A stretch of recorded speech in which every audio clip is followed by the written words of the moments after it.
Good morning, Raptor Freaks. Lexiance here. It's Tuesday, and we are playing the Sixers today in Philadelphia, the home of the Super Bowl champion, Philadelphia Eagles.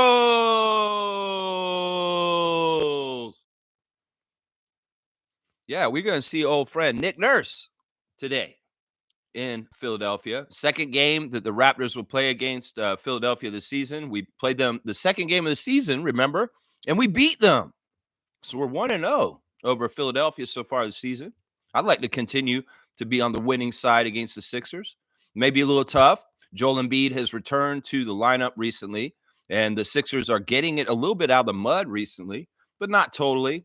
Yeah, we'll go over that right now. Latest lineup news for the game tonight right now for you. The ref report following right after it. So let's go, Raptor Freaks. Let's beat the Sixers.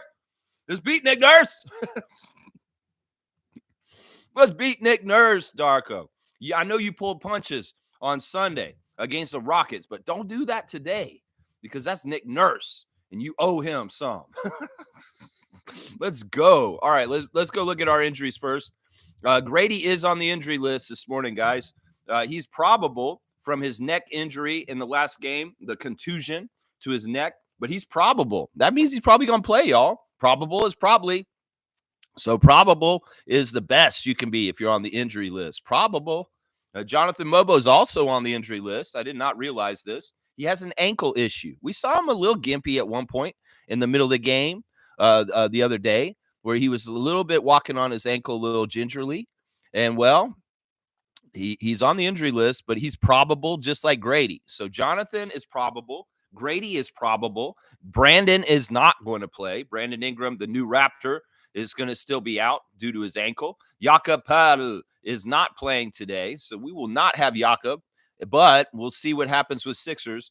RJ Barrett is still under concussion protocol and will not play today also. Maybe RJ plays tomorrow? Maybe. Can we get RJ tomorrow on the second night of the back-to-back at the Dunkiversary for Vince Carter in Toronto? Can our Toronto guy, number 9, star RJ Barrett, can he show up and play tomorrow, concussion people? Please? Please, can RJ play tomorrow? Is he cleared for concussion protocol tomorrow? Please, please. Of course, I don't even know why this guy's on here. Former Sixer, former Raptor, PJ Tucker. He's not on here. He's not coming up here. Why are we putting him on our injury list? We don't care. I know he's officially a Raptor right now, but he's not a Raptor really. He ain't going to come up here, PJ Tucker. He's too busy putting his shoes on and looking at his shoes and hanging out with his shoes. His shoes are more important than the NBA right now, y'all, just so you know. All right, let's go look on the other side. There are issues for the Sixers on their injury list. Their injury list grew yesterday. I looked at it in the morning. I was like, oh, there's only 2 guys on there. They're pretty healthy. And then it grew as the day went on. And, well, there were a couple of very important names on that injury list by the end of the day. We'll start out with Jared McCain. He's been out for a while. He's had surgery on his left knee. He's progressing well, but he is officially ruled out for the rest of the season. So the rookie Jared McCain will not return to the lineup for the Sixers this season, and he is out today. Also, we found out our GROAT, our beloved, our guy, the biggest number 1 fan of the Philadelphia Eagles, Mr. Kyle Lowry, Philadelphia's own, will not be suiting up against his former team, the Toronto Raptors, today because Kyle is out due to a hip injury. And, well, you know, this is 2 games in a row where Freddie and Kyle ain't going to play against the Raptors. That's because they love us. They love us. They don't want to play against us. Kyle's like, man, the Eagles just won. I don't feel like playing the Raptors, Nick. I'm sorry. I love the Raptors deep down, and I can't play against them. It's a conflict of interest for me. I'm sorry, Nick Nurse. My hip hurts. I'm going to sit out. I understand, Kyle. I loved the Raptors at 1.2 until I turned into a bastard. That's right. Kyle Lowry is not playing tonight. So sorry, Raptors fans. We will not see the GROAT take the court against us today. Thank God. Eric Gordon, the sharpshooter, the journeyman of the NBA, is not questionable for today's game due to a right wrist strain. So Eric Gordon, the sharpshooter off the bench for the Sixers, may not be playing tonight. He's questionable. And then the big dummy. Yeah, he got added to the list in the evening last night. Embiid might not be playing today because of injury management. So Joel Embiid, questionable for the game today against the Raptors. Now, if I'm looking at the lineups and telling you who I think is going to start for the two teams, well, for the Raptors, I think it's going to be Emmanuel Quickley. It's starting point guard. Our Grady Dick will show up and play tonight. I'll bet you money. Scotty Barnes with Ochai Agbaji at the forwards, and probably Jonathan Mobo will be starting at center. So the two guys that are probable are very likely to start also. I'm going to say if they don't, then it'll probably be Jacoby Walter and Orlando Robinson sitting in the starting lineup for those two guys. Now, the Sixers, this is who they've got right now at this point of the season. Tyrese Maxey is available and healthy. Kelly Oubre Jr. is in the backcourt with them also. Paul George, his finger is better, apparently. So Paul George is playing in the game today. Young player Justin Edwards has been starting for them at power forward recently. So we'll have to see who starts at center. Maybe Andre Drummond if Joel Embiid is not available to go. Also on the depth chart for the Sixers right now, they've got Quentin Grimes, who they acquired in trades recently. Quentin Grimes. You is not him, Quentin Grimes. That's right. Gaberson Yabusele, of course, the great French player that returned to the NBA this year from a great performance at the Olympics for France. He has been playing key minutes for the Sixers right now. Jared Butler off the bench. Ricky Council, the fourth. Jeff Doughton Jr. is in their rotation to a degree. The rookie Aiden Bona, and that's pretty much their rotation. Now, the Sixers have been struggling recently, guys. They have lost more of their games than one recently. They are 1-5 in their last 6 games. They've only won one of their last 6 games, so they are struggling. They're in a bad place. So let's go ahead and try and beat them. I don't say why not. They've been losing more than they've been winning. Darko, let's figure it out. I know that some ways you're prioritizing development over winning right now, as that is the maybe the directive from Masai and Bobby right now is to maybe not win right now, but just get a lot of good time for the rookies out there in crunch time and extra minutes, starting, playing a lot, being rookies and developing. But I don't know, man. This is personal for me. I want to go to Philadelphia and beat Nick Nurse. I'm sorry. This matters to Raptors fans. The history of our team with the two franchises of the Sixers and the Raptors. This matters to us. We need to go in there with the best effort and try and beat them. And can you do both? Can we get this on the Venn diagram? Can we circle development and winning on the Venn diagram today? Darko Rajakovic and the Raptors, please, can we circle them both in the Venn diagram and say, we can land on this spot. And this is development and winning. I would love that, guys. If you could do that for me today, I'd love to see a win over the Sixers on a snowy day in Ontario. That's right. I would. All right, let's do the refs. Now I'm going to be like 5 minutes before I came on to do the stream, doing the ref research. I was like, before I was going to do the ref research, I was like, I know we're going to get one of those big name referees today. We're going to get Scott Foster, Ed Malloy, or Tony Brothers, or Ben Taylor, or some shit like that. And I was exactly damn right. Ed Malloy is our crew chief tonight. I was exactly damn right. Of course, we're going to get a big name ref for a grudge match. Nick Nurse versus Darko Rajakovic in Philadelphia, the city of brotherly love, the city of the champions of the Eagles. Of course, they're going to put Philadelphia native Ed Malloy as the crew chief of the game today. Yeah, that's right, Ed Malloy. 3rd time this year is going to be our crew chief for our game tonight. I feel like throwing up. 23rd season out of Media, Pennsylvania. Ed Malloy is number 14, just like Jacoby Walter. He went to high school in Springfield, Pennsylvania. His favorite TV show is Jeopardy. His favorite movie is Top Gun Maverick. He listens to AC/DC. His favorite book is Tom Clancy novels. His favorite meal is penne alla vodka. His favorite app is Spotify. And he most like to visit Sorrento, Italy. Before joining the NBA, Ed Malloy officiated 1 season in the NBA G League. He only did 1 season in the G League? What the hell? 3 seasons in each in the WNBA and the CBA. So he's old. He refereed in the CBA, the Continental Basketball Association. He refereed the 2002 G League Finals and the 2001 CBA Finals. So he was a ref in the transition from CBA to G League, which was D League at that time.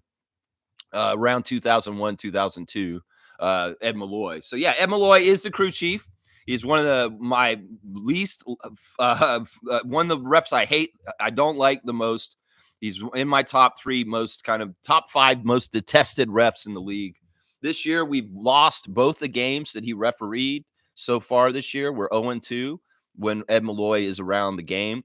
But listen to this, y'all. This is crazy. We win 43% of our games in the history of Ed Malloy refereeing us for like 30 years. Well, the Sixers, his hometown team, have one of his worst records, and they're 40. So we're actually favored by Ed Malloy in this game, 43-40 for the Raptors. Statistically, in the winning percentages for that personal ref with those teams. So 43-40 is the split for the Raptors with Ed Malloy. I was shocked. I looked at it. I was like, he's got to favor the Sixers. But I looked at it, and the Sixers are one of the worst winning percentages under Ed Malloy. So Sixers fans hate Ed Malloy, guys. We hate Ed Malloy, but they hate Ed Malloy even more. It's true. And in some ways, I don't know. This is a sign that's like, because Ed Malloy will help the Celtics. He really loves helping the Celtics. But I don't know if he helps the Sixers. And, well, that's interesting, isn't it? The second ref's going to be Ray Acosta today. Ray Acosta is in his 8th season out of Elizabeth, New Jersey, number 54. Went to high school in Lake Worth, Florida. His favorite TV show is The Sopranos with Tony Soprano. He likes Tony Montana also with the Scarface. He listens to Michael Jackson. His favorite book is Rich Dad, Poor Dad. He'll eat anything Italian. His favorite app is Netflix. He most like to visit the Maldives. His bucket list is to be in a shark tank surrounded by great white sharks in Australia. And his hidden talent is dancing. Yeah, there you go. Ray Acosta spent 6 years in the NBA G League, working at the All-Star game in finals in 2017. Off the court, Ray Acosta enjoys working out, traveling, going to movies, and attending concerts. Yeah, this is not a good ref for us either, guys.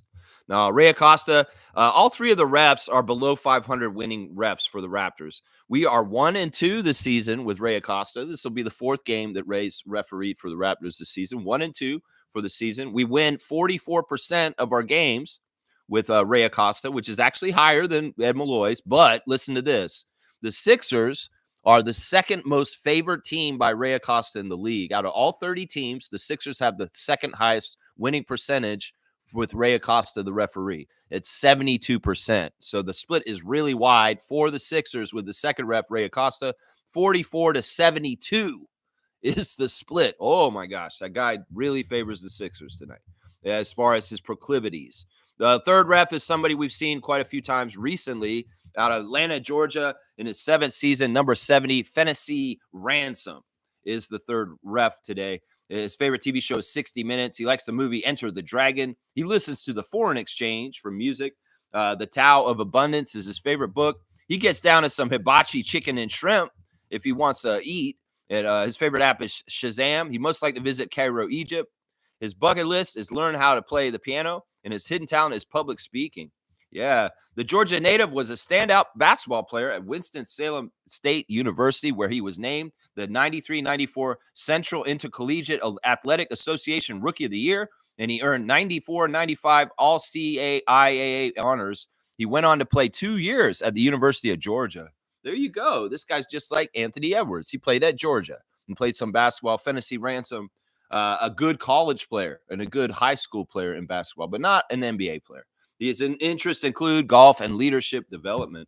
Yeah, Tennessee, we've had him very recently. We've had him like 2 or 3 times in the last month. We are 1-2 also with him, just like Ray Acosta. We won one of the games recently and lost 2 this season. We win 46% of our games under Tennessee. Once again, he's the highest percentage, though, of the 3 refs. But he has a really high percentage for the Sixers also. They are his second most winning team, just like Ray Acosta. There's one other team that's higher. I believe. Who is it? Who's got better record than the Bucks? The Bucks have a better record under him, but the Sixers are second, and that is a 68% winning percentage. So it's 46-68 for the Sixers with the third ref, Tennessee Ransom.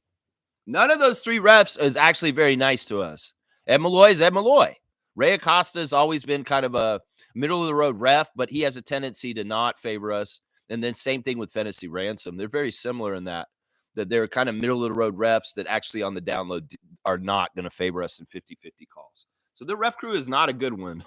Let's just put it that way. And being on the road in Philadelphia, yeah, I could see a ref hit job tonight to a degree if we are in some sort of ways threatening to beat them. I don't know if they care, though. In some ways, the records of the Sixers And the Raptors this year are unimpressive. And in some ways, they don't care about teams that are lower in the standings. It's more when the big teams have to play different teams and they want the big teams to win for sure. They'll manipulate the game. But in this game, it may very well be that these guys just let them play because there's really no stake in helping the Sixers win right now. There really isn't. There really isn't. You know, it's different if it's the Celtics and they want to do a repeat and try and get them towards that. But the Sixers are horrible this year with their record. They're in really bad place, and in some ways, they're not showing signs that they're going to pull it out by the end of the year to be able to make it in the playoffs completely, because their record has been so bad this season so far. And Joel is not fully healthy, obviously, even though he's just recently returned. And I'm just saying, if you guys need to get him as another surgery, you might as well go ahead and do it now and stop wasting time and putting it off. It's just going to take him longer to get back. So what are you doing? Why are you going to play him hurt right now? He could get even more seriously hurt, and that may be part of the problem. So, yeah, there you go. That's my take on Joel Embiid. If he ain't 100%, well, why are y'all using him right now? This year's a wash already. Y'all should probably just close him up for the season again and let him go get some surgery on his knee once again and rehab and try and come back correctly. This season wasn't because Joel was hurt like this. This season was dysfunctional and a problem for this team in the roots of it from the beginning. And it's not necessarily that Joel was missing. It was not a good team for gelling. There's a lot of weird toxicness around the Sixers this year. A lot of weird toxicness. So there you go. There's your ref report and your latest lineup news to get you set up for the second game of the season against the Sixers for the Raptors, a game in Wells Fargo in the city of champions, the Philadelphia Eagles. That's right. Hopefully the Raptors have been safe in the last 24 hours since they got to Philadelphia after leaving Houston to come there for the game today. Oh, I don't know. Maybe they were celebrating with them. Did you think the Raptors got out in the streets and did something with the fans of Philadelphia? They don't really care. Maybe some of them did, and they're like, woo, I just want to be around fun.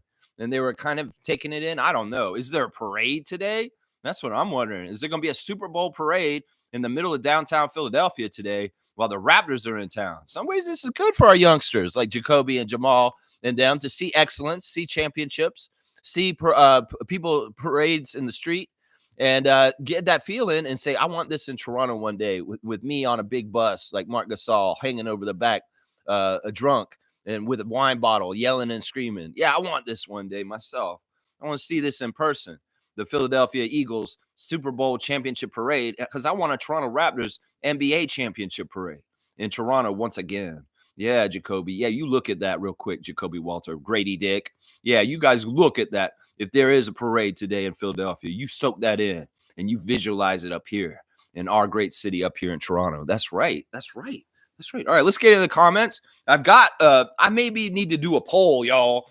I've got something. I bought it at the grocery store yesterday. I seen Monique have one of these at the game the other day, and I saw this in the store, and I couldn't help but buy it. It's a 30th anniversary Sprite case of pop. I know it's just Sprites, but in some ways, I don't know if I should open it ever because I kind of want to keep it as a collector's item and just have old-ass Sprite in my house for decades to come. I don't know. Should this be a poll, y'all? Should Lex drink a Sprite on the show today? Let's do a poll. Should Lex drink a Sprite? Should Lex drink a Sprite? That's our poll of the day. Should we do polls of the day? I feel like it'd be fun. Should Lex drink a Sprite? That's the poll of the day. Putting the power in the people's hands. Voting and democracy is about voting, not buying elections. And I want to show the good example for everybody that, you know, you can give the power to the people. Let them decide for themselves. You do not decide things for them, dictators in this world. We are a free country, and we'd like to decide for ourselves. That's what democracy is, motherfuckers. Some people in this world need a little lesson on what democracy is. And that means the people decide and vote on it, not some rich-ass motherfuckers trying to run our world. No. All right, let's keep going. All right, here we go. All right, let's see. Oh, man, the poll is covering up Trevor's picture, his first comment. Trevor, I can't read the first comment because the poll is over it. It's so stupid. It's saying something about today for a reason. Trust in his plan. His timing is perfect. He will always make a way for you today. There you go. Trevor J, words of wisdom. He's talking about the Lord above. He's going to look out for you. Guys, I'm turning more and more to the creator, God above, and believing in him. The times that are tough like this, I'm praying to him more than ever. I've been doing some of the most sincere prayers in my life recently, right now, because of the state of the world. And I just want things to work out. And I have to put in trust, like Trevor does, like Randolph, like a lot of people that come to this channel do, in the Lord above, that it's all going to work out right. And it's going to be okay. In some ways, I have to just have blind faith in the Lord above, that they're looking out for us, and we're going to make everything okay. It's going to make a way to make justice. As they say, the meek shall inherit the earth. And these power-hungry dictator wannabes, they're going to get theirs in the end, some way, somehow. That's how it works. That's right. Trevor Jay's announcing that Kyrie Irving and Trae Young have been replacements added to the All-Star team yesterday due to injuries. Giannis Antetokounmpo cannot play in the All-Star game, so Trae Young was added to Charles Barkley's international flavor team as a replacement. This is the second year in a row that Trae Young was snubbed from the All-Star team and added as an injury replacement. If he doesn't watch out, that may become a verb. You got trade. Yeah, I got trade. No, I didn't get traded. I got trade. I didn't make the All-Star team, and I should have, but I got added as an injury replacement. We gonna make this a verb. I got Trae Young, y'all. You got Trae Young? Yeah, I got Trae Young. Scotty got Trae Young last year. Yeah, he did. Yeah, it's kind of bullshit. Yeah, Trae Young, you're a 4-time All-Star. Congratulations. You deserved it all along.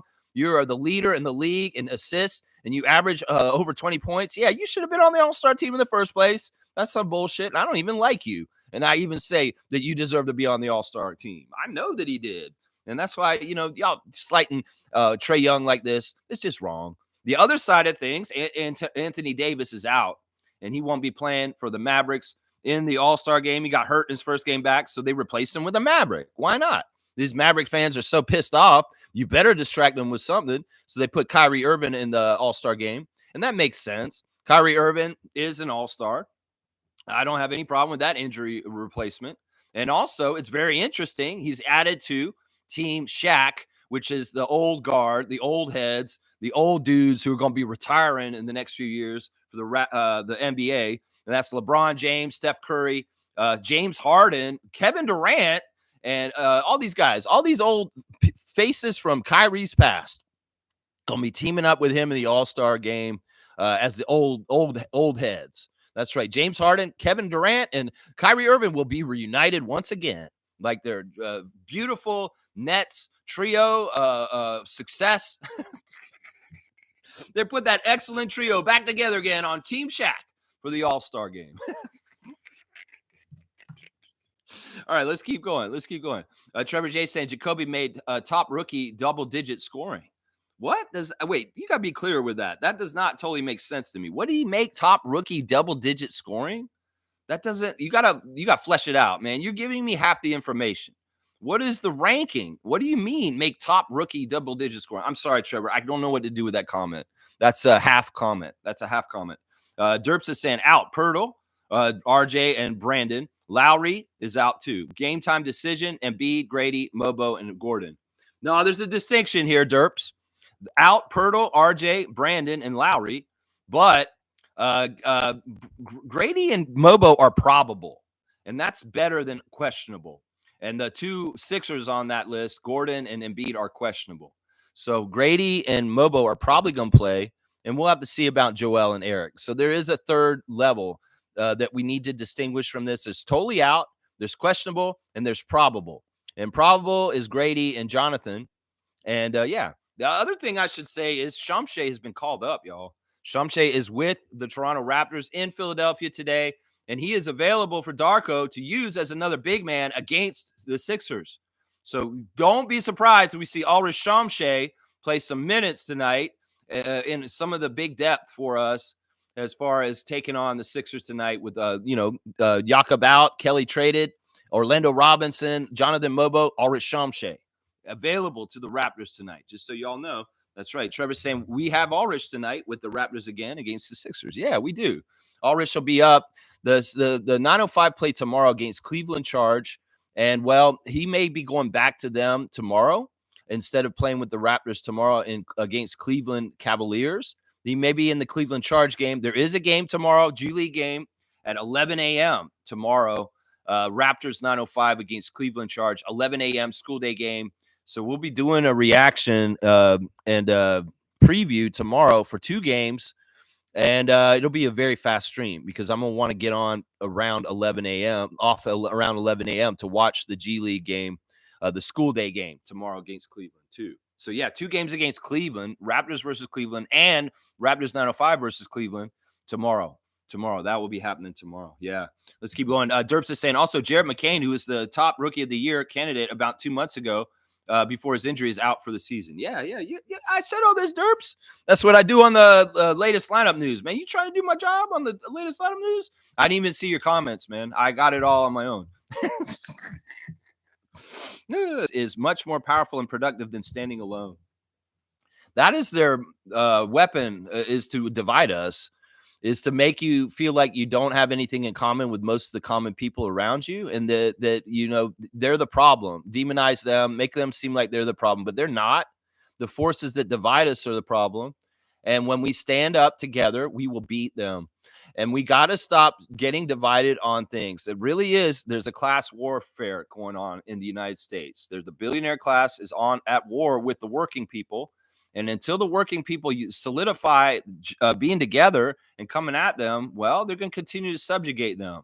So let's throw all our differences out the window. It has nothing to do with anything other than class. And class is billionaire class versus everybody else. So y'all, we need to get back on the same page, everyone else. Are you a billionaire? No, I'm not. Are you a billionaire? No, I'm not. All right, well, you're with me.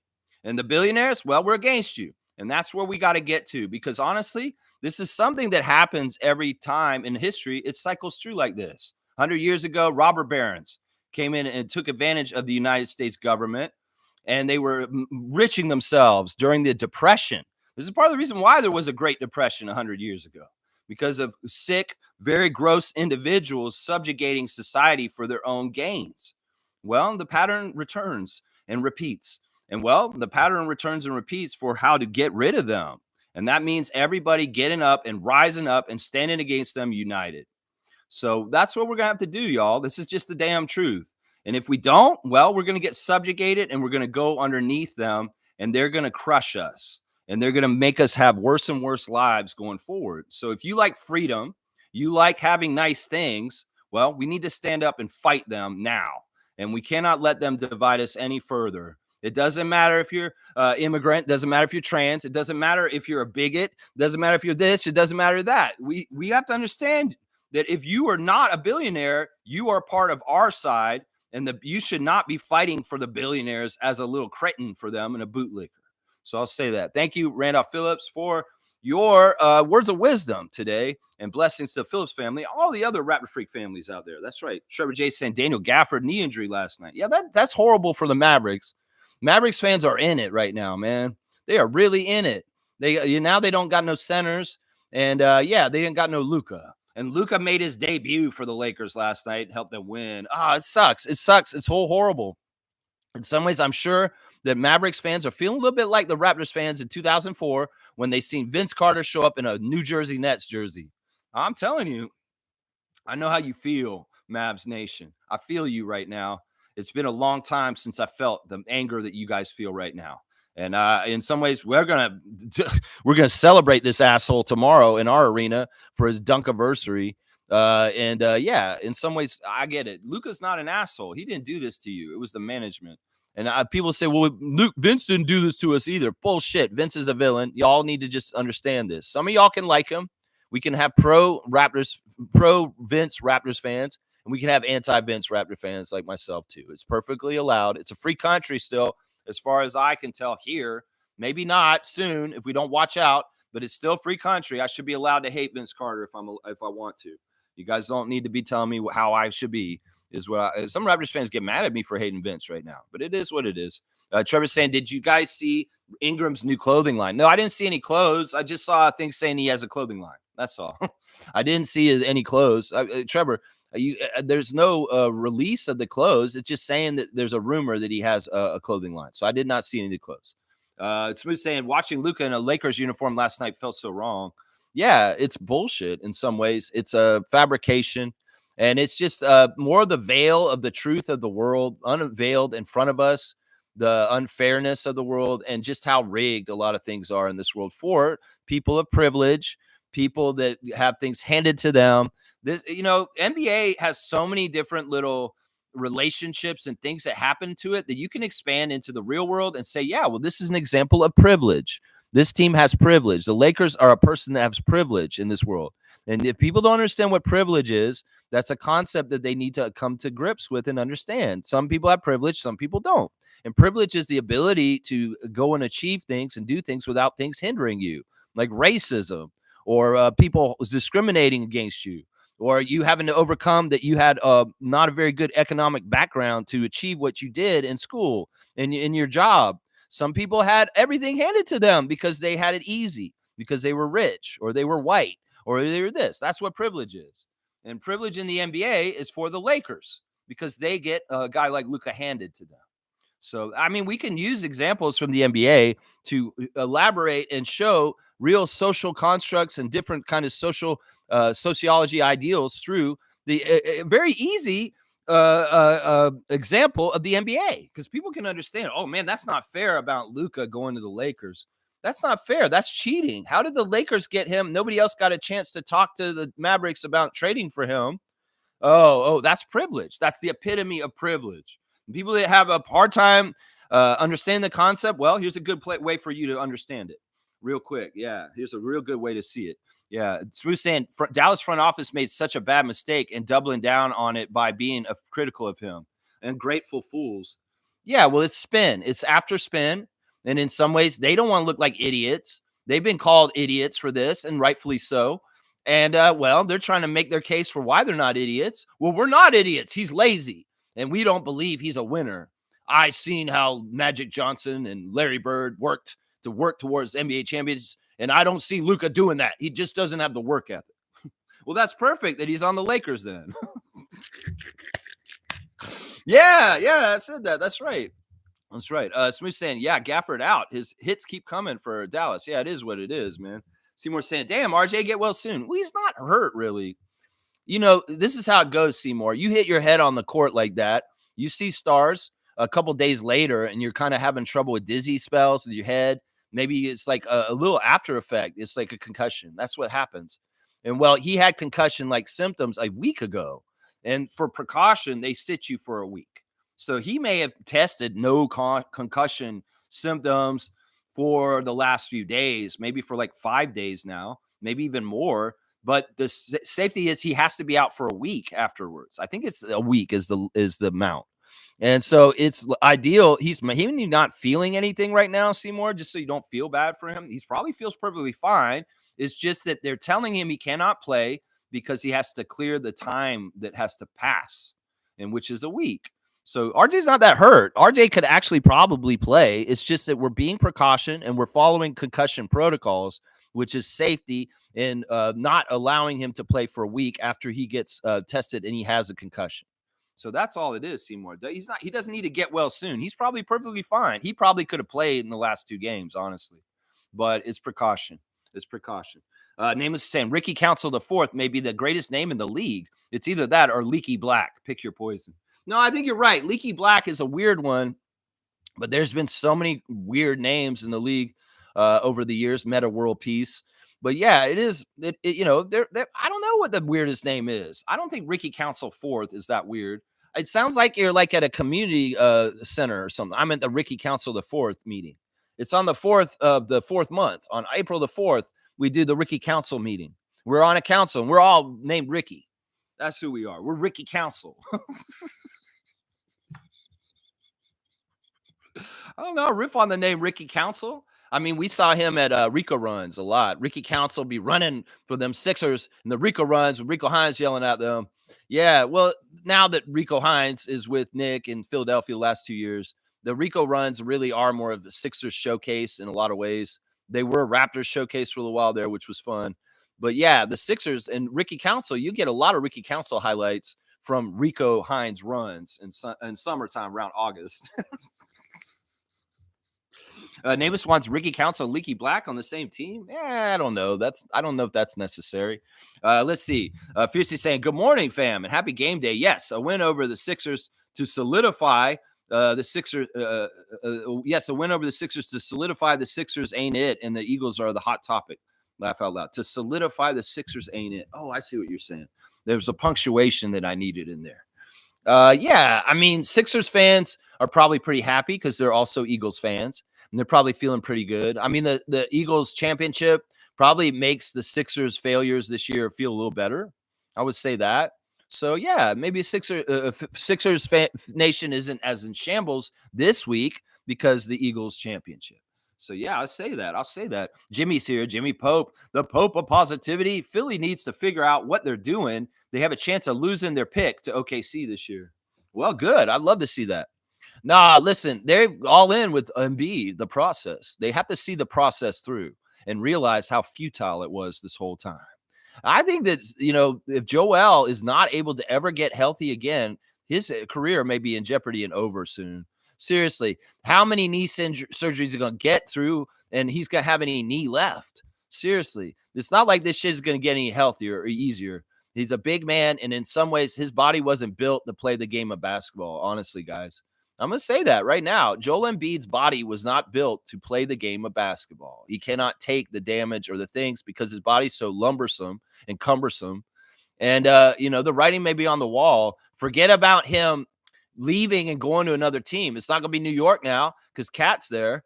It's going to be about whether he's able to be playing in the league soon in the next couple of years. Watch, because this is too soon for him to get hurt again since he returned after being out for most of this year. And that's a sign that he may be at a point this far in his career that he doesn't have any more health to be able to play at the NBA level. And that may scare the hell out of Philadelphia fans coming in here trying to watch my shit. But I'm going to say that because seriously, this is getting out to a point where the knee surgeries are happening very regularly annually.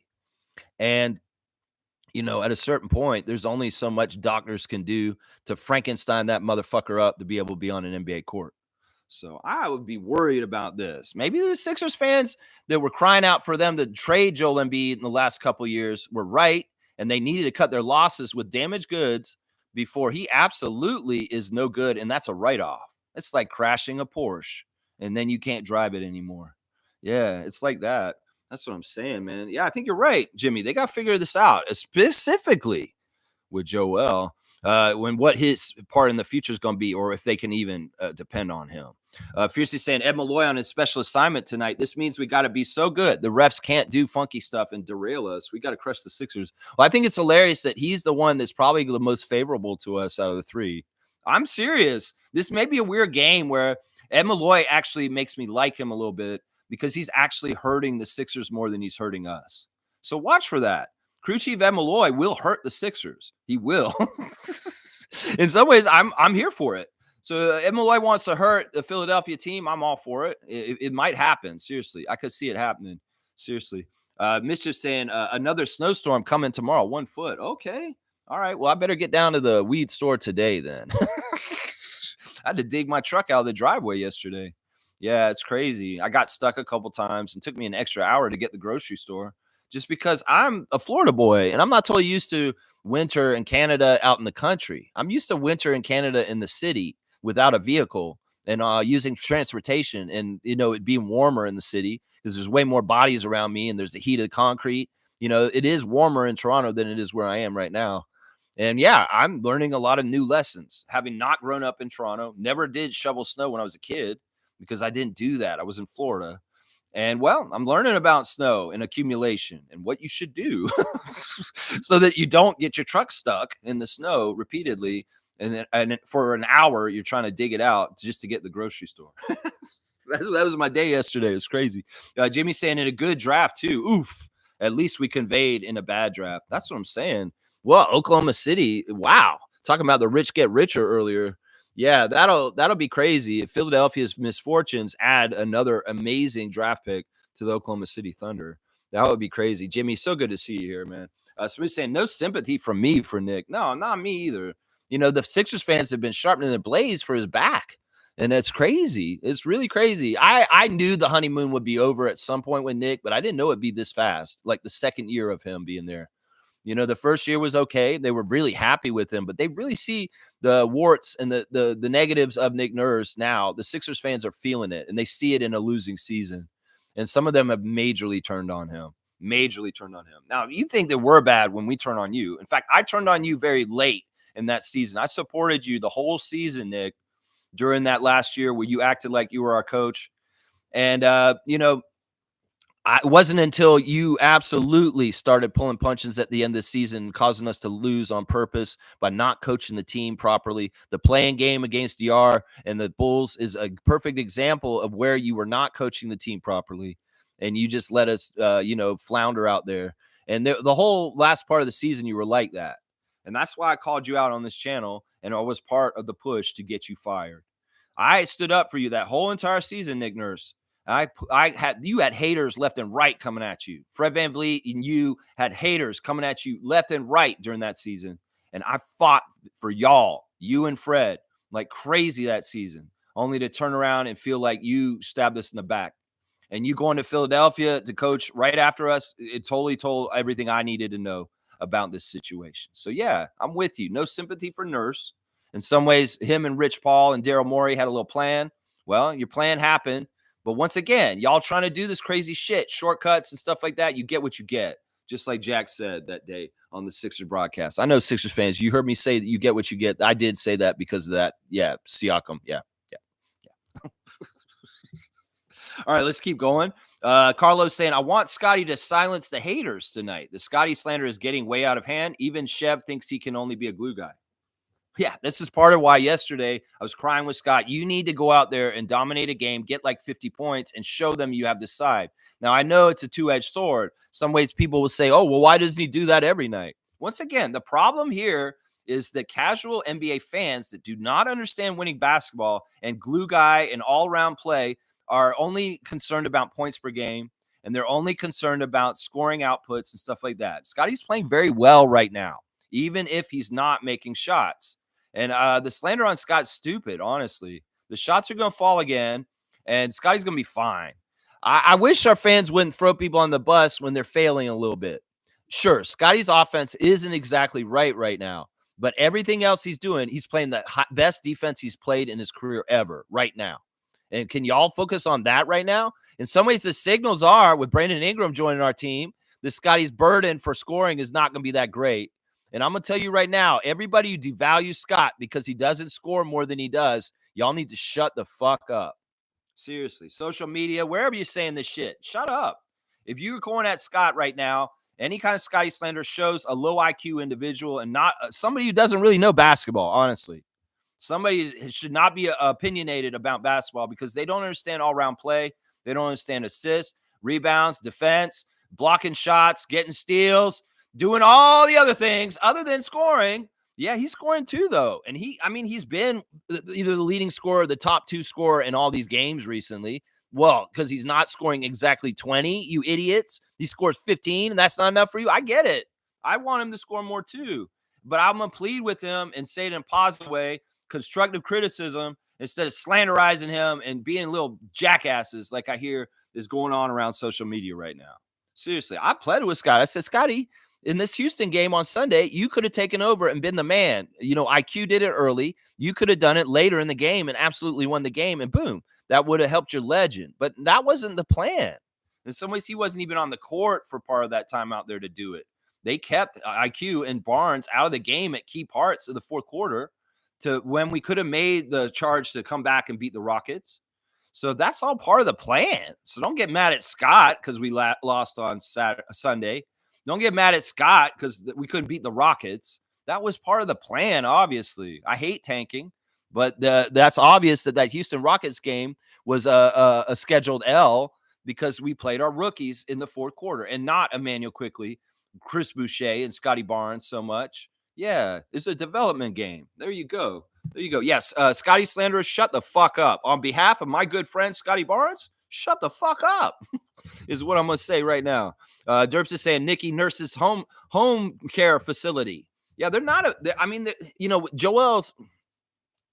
Yeah. Anyway, I've already gone on the injury thing with Joel. The home care thing was more, it's only if there's like a really old roster. Then you can start saying retirement home. But the nursery, if it's a little young team, then it's the Nick Nursery, whatever. I don't know. Either way, it's kind of silly. Name is saying Rich Dad Poor Dad increased my financial literacy tenfold. So it's a good book. It teaches you how to be more financially literate. Okay, that's good. That's the referee's favorite book. That was Ray Acosta, I believe. He likes that book. Yeah, Ray Acosta. Yeah. All right, let's keep going. Fiercely saying Davis and Gafford out right now. So much for defense wins championships. Yeah, I'm not going to say so much. I mean, that's sad. I want them to be healthy because in some ways I'm rooting for Dallas. I'm mad at this situation, and an injustice has been done to the Mavericks and their fans.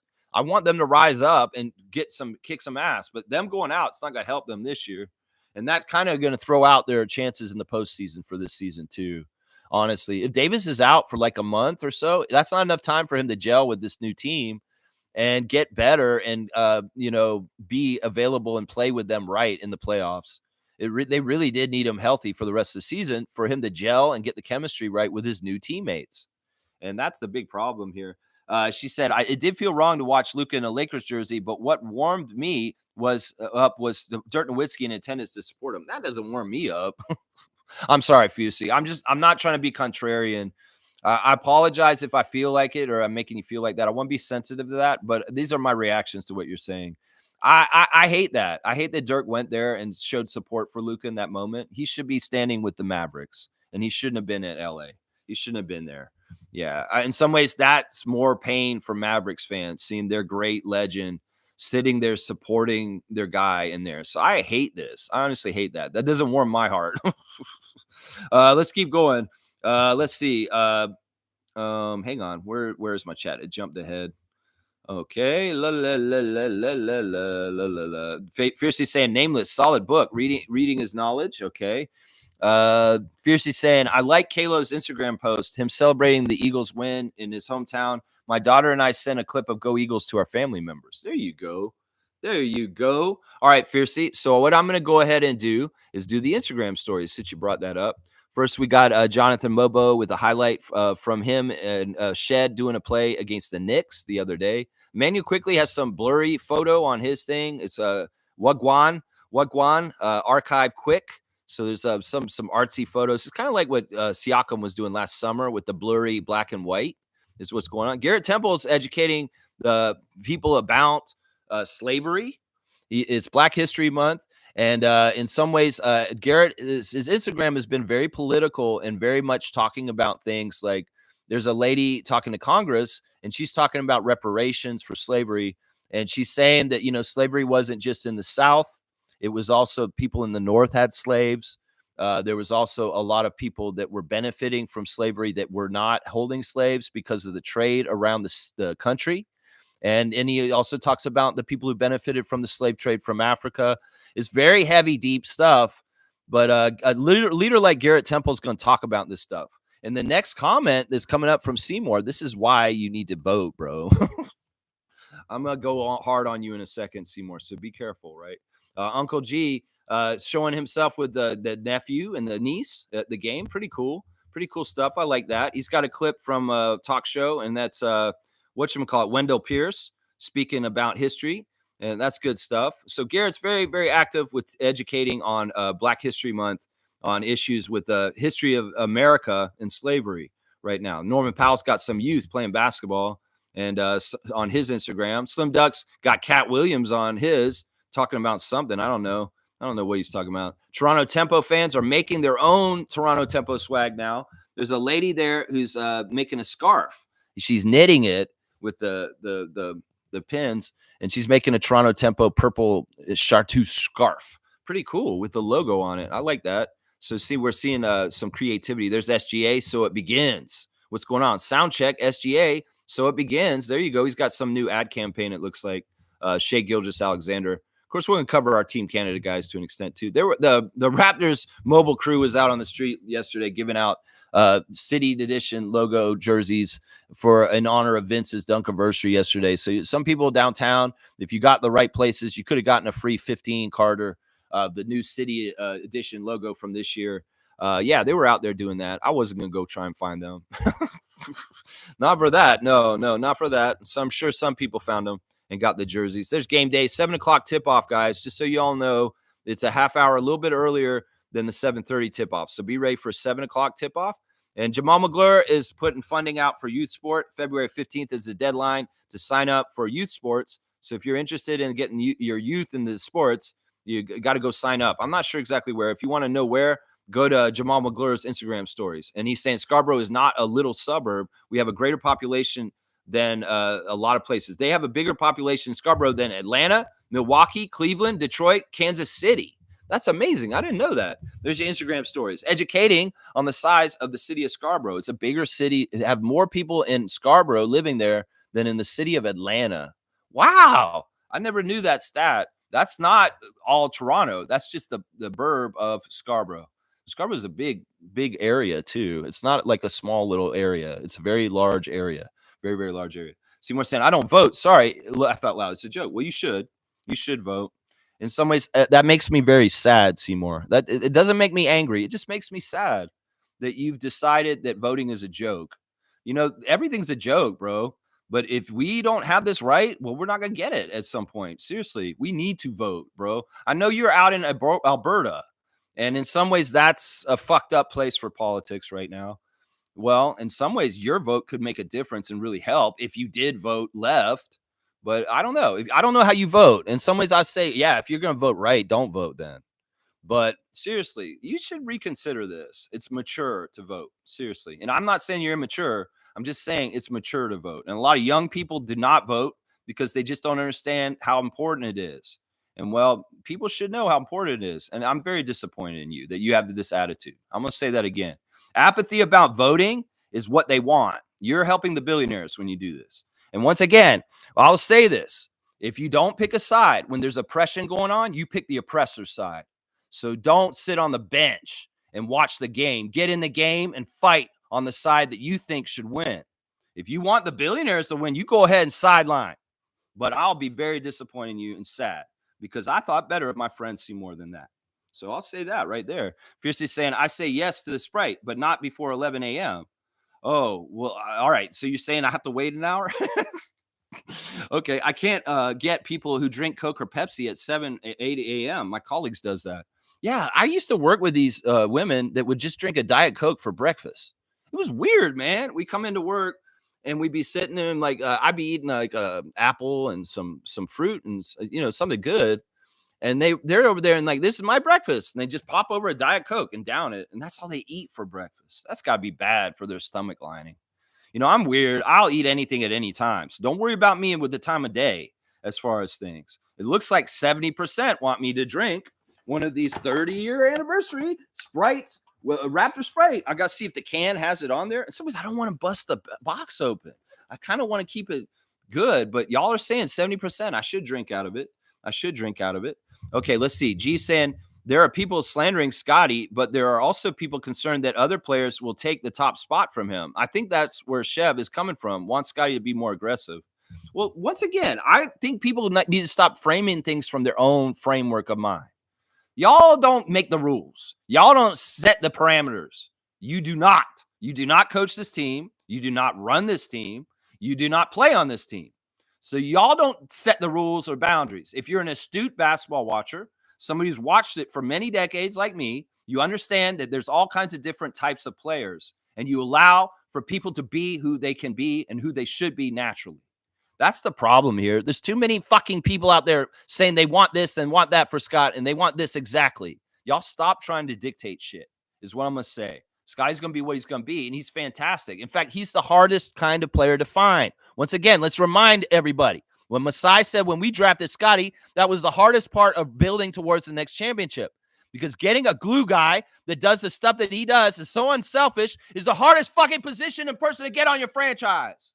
So people that are having a problem with Scotty and the way he's playing right now, understand he's the hardest piece to get towards a championship. And we got him. Seriously, y'all. Stop your bullshit noise. Thank God they don't listen to y'all. Seriously. Thank God they don't listen to y'all. Y'all don't, you're talking to a wall. Nobody's hearing y'all with your stupid ass bullshit. So just stop. And now see, if Shev's mad and he wants them to step up because he wants these people to shut up, that's a good reason. In some ways, that's the reason why I want Scott to step up, is to show these people to shut them up. Part of it is also, I don't care if the other guys take over more of the offense. In some ways, RJ's already done that. RJ's already done more for our offense this year than Scotty has in certain ways. And that's already happening. So what if anybody's really scared of people overtaking Scott for that? Don't get it twisted. Scotty's still the leader. He doesn't have to. This is the problem. Casual fans think you have to be the leading scorer to be the leader. No. There's a lot of basketball teams throughout the history of time in the NBA and college and all kinds of devil levels where the leading scorer is not the best player on the court. The best player on the court is the glue guy like Scott. And casuals that do not understand basketball fundamentals or the history of basketball or how basketball can be need to shut the fuck up with their opinions about this because they're not informed and they do not understand basketball, obviously. So I'm sick of it.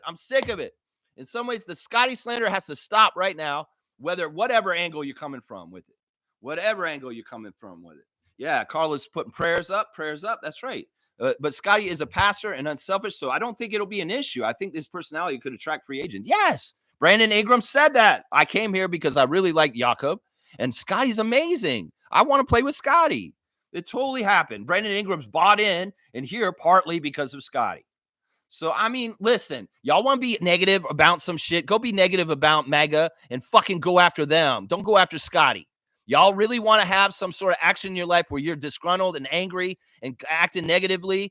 Get out of Raptors Nation with it and go put it into political places, is what I'm going to say. Y'all are so up crazy and doing this stuff on social media. Put it to use for something good instead of some bullshit that's just confusing, negative, and stupid. Go fucking put that energy into politics and go fucking try and change the world instead of your stupid ass nitpicking on Scotty Barnes. How about that, motherfuckers? Yeah, that's what I'll say. Is it Friday? I'm freaking out. All right, let's keep going. Fiercely saying those all-star lineups are so rigged. I'm sorry. It was so evident. Yeah, they had a script. You're exactly right. Fiercely, I'm going to give you a dunk for critical thinking and looking at it and seeing it exactly for what it is. Totally rigged. I mean, it was a storyline. They wanted to write. They wanted a young team, an old team, and an international team. And they told them this is who. It's down to the point where even Donovan Mitchell ended up on the international team of Charles Barkley because his mother is Panamanian. There's like, oh, every single guy on my team has an international connection. And where's Trae Young's now? I don't know. Trae Young, does he have an international connection? He's just an injury replacement. Don't worry about that. But yeah, every single guy on Charles's team was international. It's almost like they got a script. Like, because see, the thing that tells this on them, Fiercey's exactly right, is Shaq's team. Look at Shaq's team. Look at Shaq's all-star team. And don't tell me that the NBA didn't convolute these all-star teams just like the convolution of Luka going to the Lakers. I'm telling you, she's exactly right. Those teams were rigged. And if those guys actually picked those teams naturally, it'd be totally different. Trust me. It'd be totally different. They wouldn't have picked them like that. Exactly. They just put on a show. They probably had a list of players they were going to take anyway, and they just read them off in turns.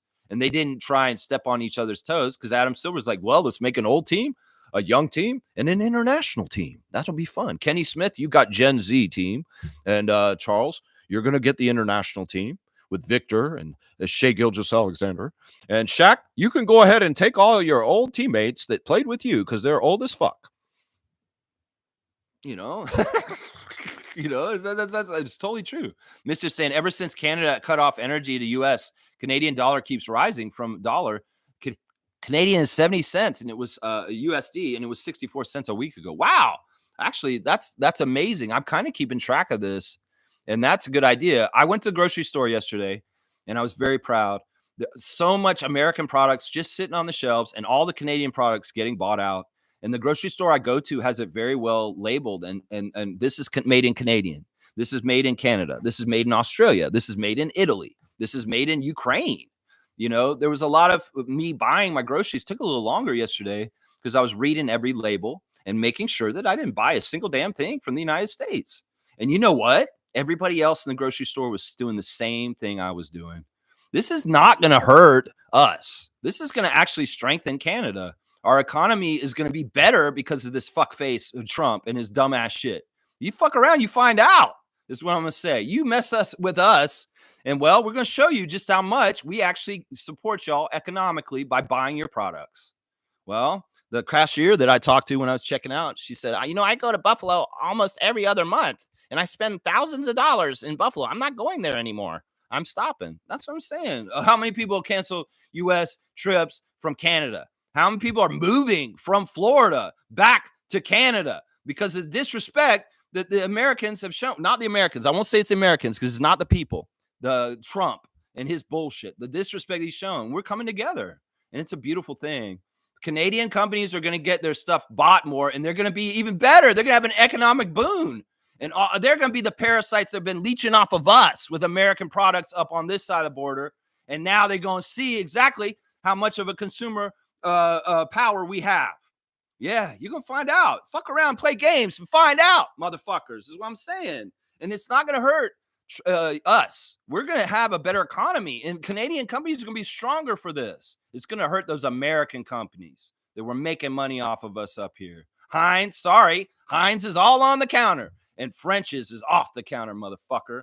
That's what I'm saying right there. Yeah, y'all do it too. Seriously, I love this mischief. I love this. I'm going to give you a dunk for the good news. The Canadian dollar's getting stronger.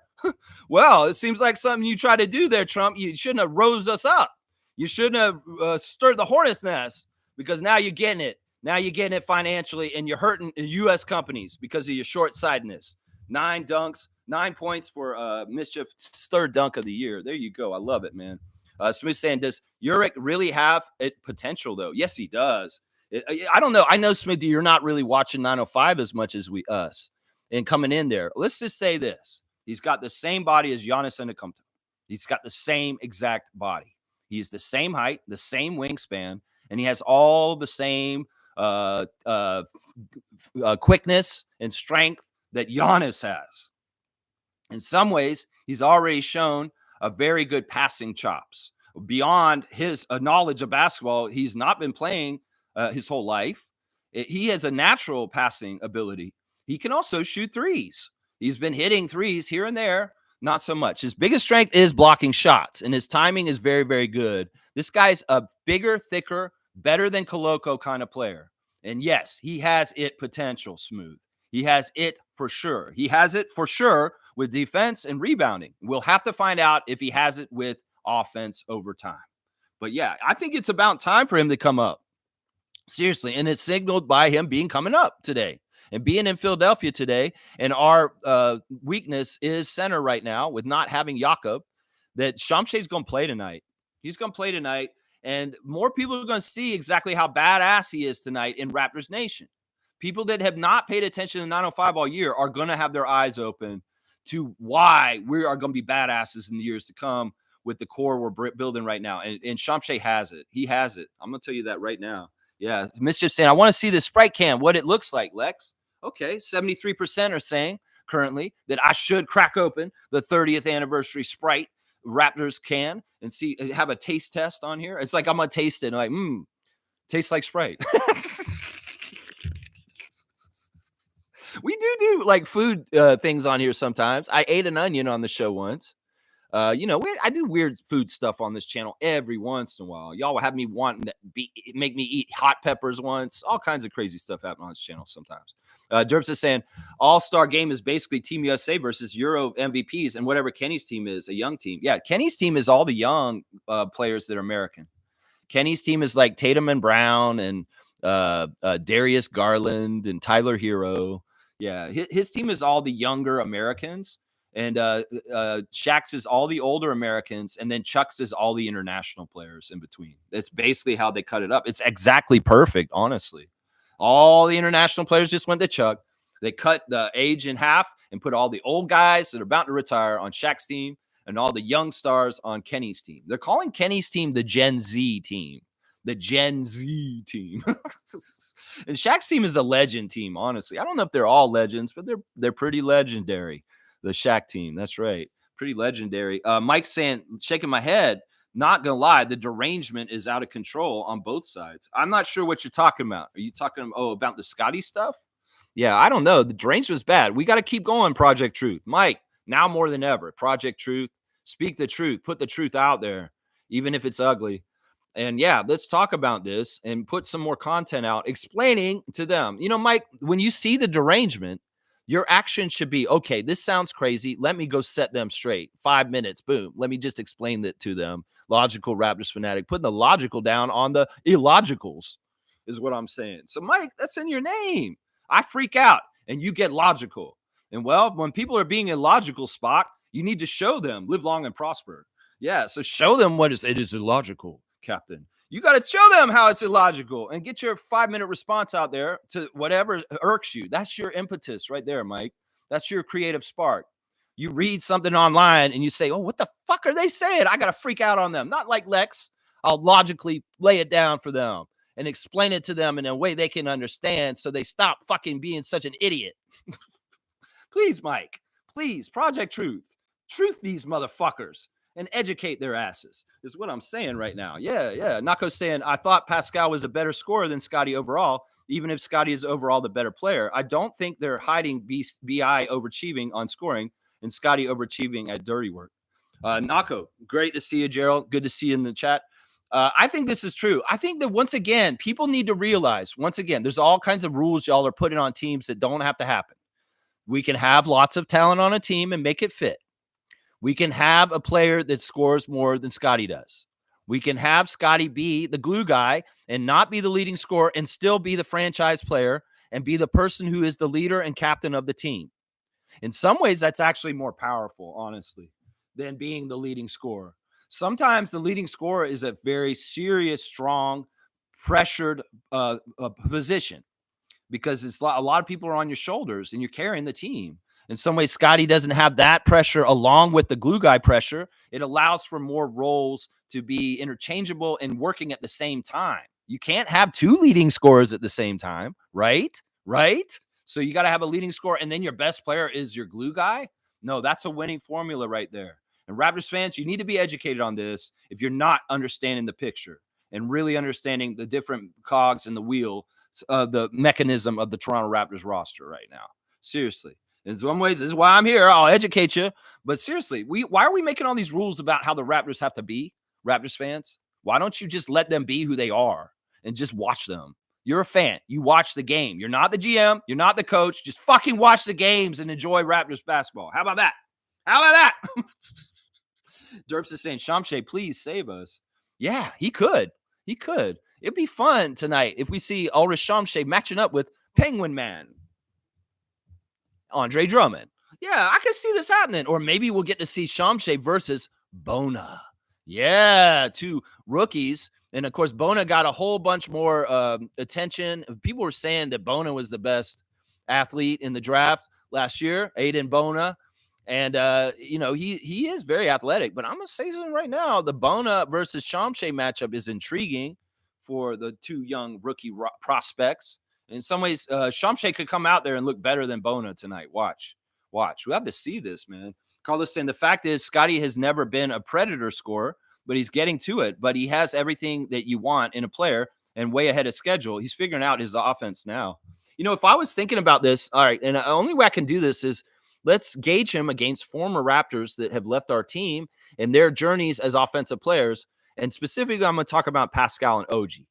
Now, look at the way that Siakam morphed and evolved as a scorer for the Raptors post-Kawhi and how long it took for us to kind of be like, will you be more clutch?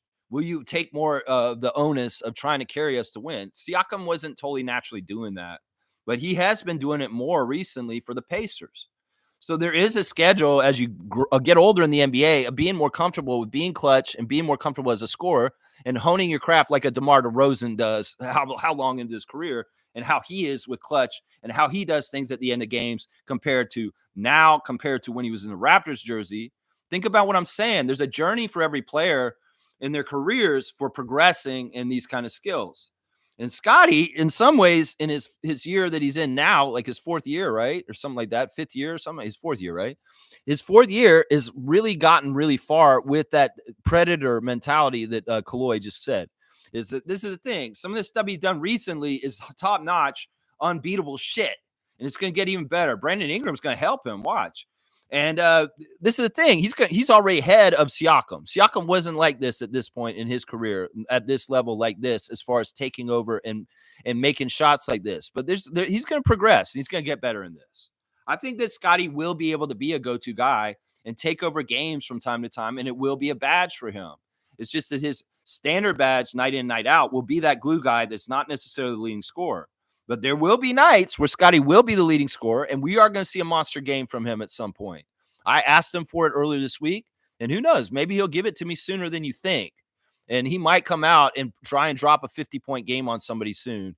In some ways, it's the more he gets used to his bread and butter, and if he has a hot night where he's making all his shots, don't get it twisted. Scotty, go for it, man. Go for it. Put that career high for a game up over 40 before the end of the season. I'll give you that goal. Can you do that, Scott? Can you get a game high over 40 by the end of the season? Right now, your game high is 35. Or wait, it's like 34 or something. It's not even over 35. You need to get a higher game high in your ever for one game. You need to get at least a 40-point game at least once by the end of the season. That's what I put on him right there. I put on right there. That's right. Smooth saying, Lex, the owner of the Mavs wanted to put a casino in the arena, but is not allowed to due to strict gambling laws in Texas. Well, that's why some people think that the things they're doing in the Mavericks to mess it up so they can move that team to Las Vegas, and then they won't have the Texas advisory people looking over them. Everybody wants to throw overseers, like oversight and stuff like that over people doing bad things right now. And the government down there is really bad for safety and consumer protection. So be careful. Seriously, I would say be careful in the United States with food because they're throwing all the health inspectors and stuff out. There's going to be really dangerous shit, some Darwinism shit, because there's not people safeguarding the public anymore because they're firing everybody. So I'd be careful in the United States. Those crashes with the planes, yeah, that's a symbol of what I'm talking about. There's not people watching out for the public anymore because they cut all that. There's no oversight because they hate that. And in some ways, they're taking the money that they would pay those people and they're putting it in their own damn pockets. That's the biggest scam of it all that people don't understand. They don't understand that. Where's all the money they're spending in the U.S. government going to go? It's going to sit there, the taxpayers' money? No, these motherfuckers, the conservatives here and the Republicans down there, they don't spend tax money on schools and hospitals because they sit on it and then say, oh, we saved the world this money. But where does that money go? They sit on it like smog. Do they put a little bit of the money in the back pocket? Yeah, probably. That's what they're doing. Seriously. They did say publicly that they do not intend to move the team from Dallas, but I don't believe them. I wouldn't trust them. Dallas Mavericks fans, you might be worried about that. Seriously. You're saying what you're saying about Dallas moving to Las Vegas may be substantive. You know, I don't know if Adam Silver wants to add more teams. It dilutes the talent. And in some ways, the existing 30 teams may be it. But relocation of those teams is always a possible way to fix the markets that he actually wants to be in. And that's the thing right there. I don't know. He may add two teams, and we've heard it would be Seattle and Las Vegas coming back into the league, the Seattle Sonics. But who knows? That maybe Adam Silver said, no, we won't do new franchise expansion. We are going to just, Dallas, you want to leave? You want to go to Las Vegas? Okay, we'll let you do that because we're embracing sports gambling as a league now. Yeah, it's crazy, man. It's crazy. Infamous is here. Good to see Infamous. It's been a little bit. Salute, freaks. I will keep it simple. Embiid plays, we lose. Doesn't play, we have a better chance of winning. I think that's pretty simple, simply put. Yeah, I don't know if it's exactly that clear cut. Let me go look real quick and see what the ESPN heads are giving us for our chance for winning tonight. Let's just see that real quick. I just want to see what the matchup predictor is saying for percentage chance that the Raptors can beat the Sixers. The matchup predictor is saying we have a 25% chance to win tonight. So 75% chance the Sixers win, 25% chance the Raptors win. So just so y'all know right there. Yeah, I don't know. I mean, I would say that's pretty good thing to say. Yeah, if Embiid plays, we're probably going to lose. If he doesn't, we have a chance to win. I think that's pretty accurate. Mike's saying, I'm going to drop something on Luka because people aren't getting the trade. The Mavs believe they had a Harden and didn't want to tip Luka off that he was being traded. Demands to certain teams lower value. It's easy to understand, especially after the Butler thing. Okay, so Mike's going to explain the Luca trade a little bit easier for why the Mavericks would do it like the way they did it and blindsiding him. Interesting. Interesting. Stargate saying, I suspect we will see Yak and RJ back in the lineup tomorrow night at home against the Cavs. And don't be surprised if someone else is also conveniently, shockingly available as well. Brandon Ingram. Interesting. That would be fun, man. I don't know if Ingram, that's not very likely about Ingram. But I think RJ could be very possible. And man, I'd love for Jakob to show up, especially against Allen and Mobley. Yeah, they played yesterday and they won. The Cavs won last night, right? They beat Minnesota 128 to 107 last night. I'll scout them today, and then I'll do the preview tomorrow for what's going on with that. Yeah, these are good points, man. You guys have really good comments on stuff that you guys are saying here. Carlos saying, logical Raptors fanatic. Do you think Luka is ultimately a Harden type of player? No, I don't think he is. I don't think he would have ever done that action that Mike just said. I don't think he would have done that trade demand thing. I don't think he would have ever wanted to leave. I think that was bullshit. I think that Luka was perfectly fine being a Maverick for the rest of his life, and that this is really the ownership that did this. I think they manufactured a whole idea that their relationship was fractured, and that's absolute bullshit. I think that Luka was being a good citizen and doing what he'd always done there, and he had no idea, and he got blindsided by it. And the Mavericks ownership, in some ways, are just making a case for why they did it with an enraged fan base. I think that's what it is more. I don't think it's actually that like Luka had any like friction with the team. Honestly, the team may have had problems with him, and they were having problems like navigating his injuries and like worrying about his work ethic on the down low. But if they had those issues, they didn't talk to him enough about it and try and work it out with them. No, they just gave up on him and traded him. I think that it really is the tying up of the Supermax money into him and getting tied up in a perpetual, we're never going to win a championship because our best player is this kind of guy. I get that whole attitude about that and the reasoning for that. That's the most sound reason for why they would trade him, in my opinion. That is the most sound reason. Trevor's saying they're saying Scotty and Ingram going to be tough to guard. Oh, yeah. Yeah. I mean, we're already tough to guard when we're fully healthy. The problem is we haven't been fully healthy most of this entire year. But when we're fully healthy, the options we have, holy crap, between Grady, RJ, Emmanuel, Brandon, Scotty, Jakob, this is a dangerous team. It's a very dangerous team. And having Ingram added to the fold, it just makes us, people need to maybe start respecting us for prognostication for next season, that we have the ability and the talent to probably be at least a 500 team next year. I'm going to say that right now. We can bottom out and be like we are this year. But for next year, I want to be a 500 team. I want to be 500 level. And any stankies are going to say, no, we need to stank again to get another high draft pick. Shut up. Just shut up is what I'm going to say. We're going to be at least 500, if not better than 500. Some people say that's not good enough. Well, you don't jump from 200 team to a 700 team, you idiots. You have to build towards it. You ask people like SGA and them, they were a very bad team, and then they were a middle of the road team, and then they became the team they are now. So there's has to be, it's not like a jump, like, whoa, all of a sudden we're like 200 team to a 700 team. No, we have to be a 500 team in the middle, in between. And next year, hopefully it will be a 500 year. Maybe better, it'd be great. I'm for winning more, of course. Of course. Infamous saying that's not completely true, logical. The new owners didn't want to give him the Supermax. Yeah, that's what I had heard.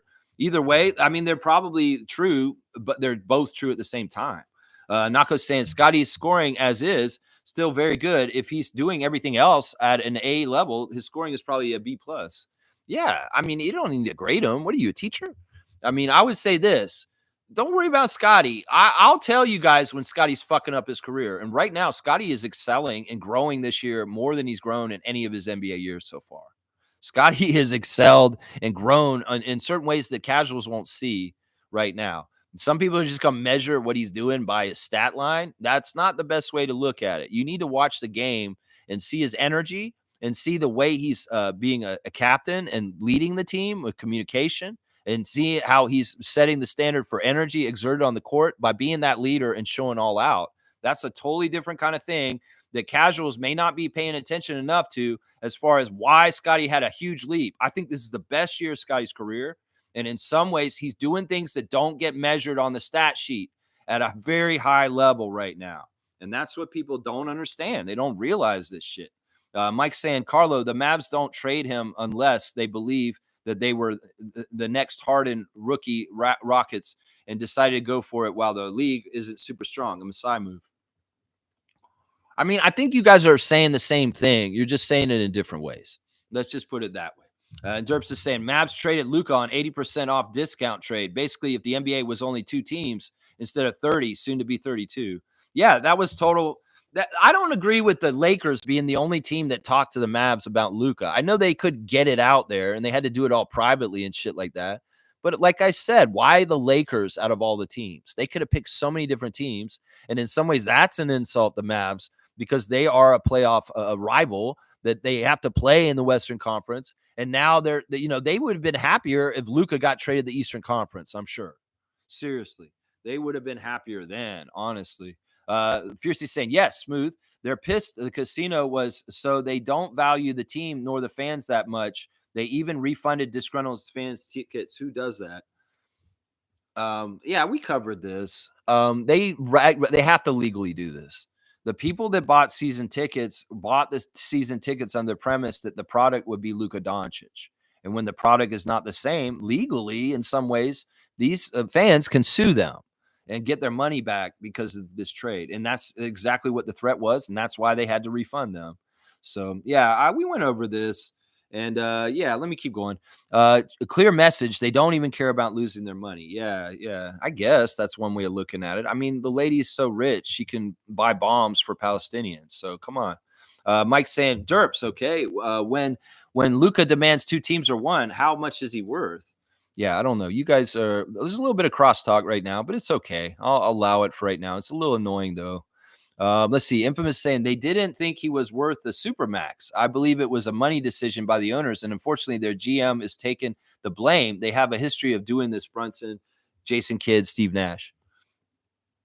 I think the GM deserves the blame. I think the ownership of the Mavs deserves the blame, and I think the Mavs fans are rightful for directing it to those people. Now, any kind of death threats towards Nico Harrison is not right. Any kind of things where he's not feeling safe, no, that's not good. But yeah, that's for the owners, it's okay though. I'll say that, not for the GM, but for the owners, it's okay. You go ahead and give them death threats. Yeah, you go ahead and terrorize them. They're terrorizers themselves. Let's see. All right, let's keep going. Mike saying not telling stars about the trade will be the new normal. Blindsiding big, huge stars like Luka like that. See, Luka's a nice guy. In some ways, he took it pretty well. Some stars may not, though. You do that to certain egotists and certain people in the league that aren't as easygoing as Luka Doncic. It could be very colorful fireworks. It could be very interesting. Could be some interesting holdouts, or they could be also some really weird repercussions from this, what Mike's talking about right now, blind trading huge superstars without their knowledge. Yeah. There may be more no trade clauses coming into the league too. Those trade clauses really mess things up though.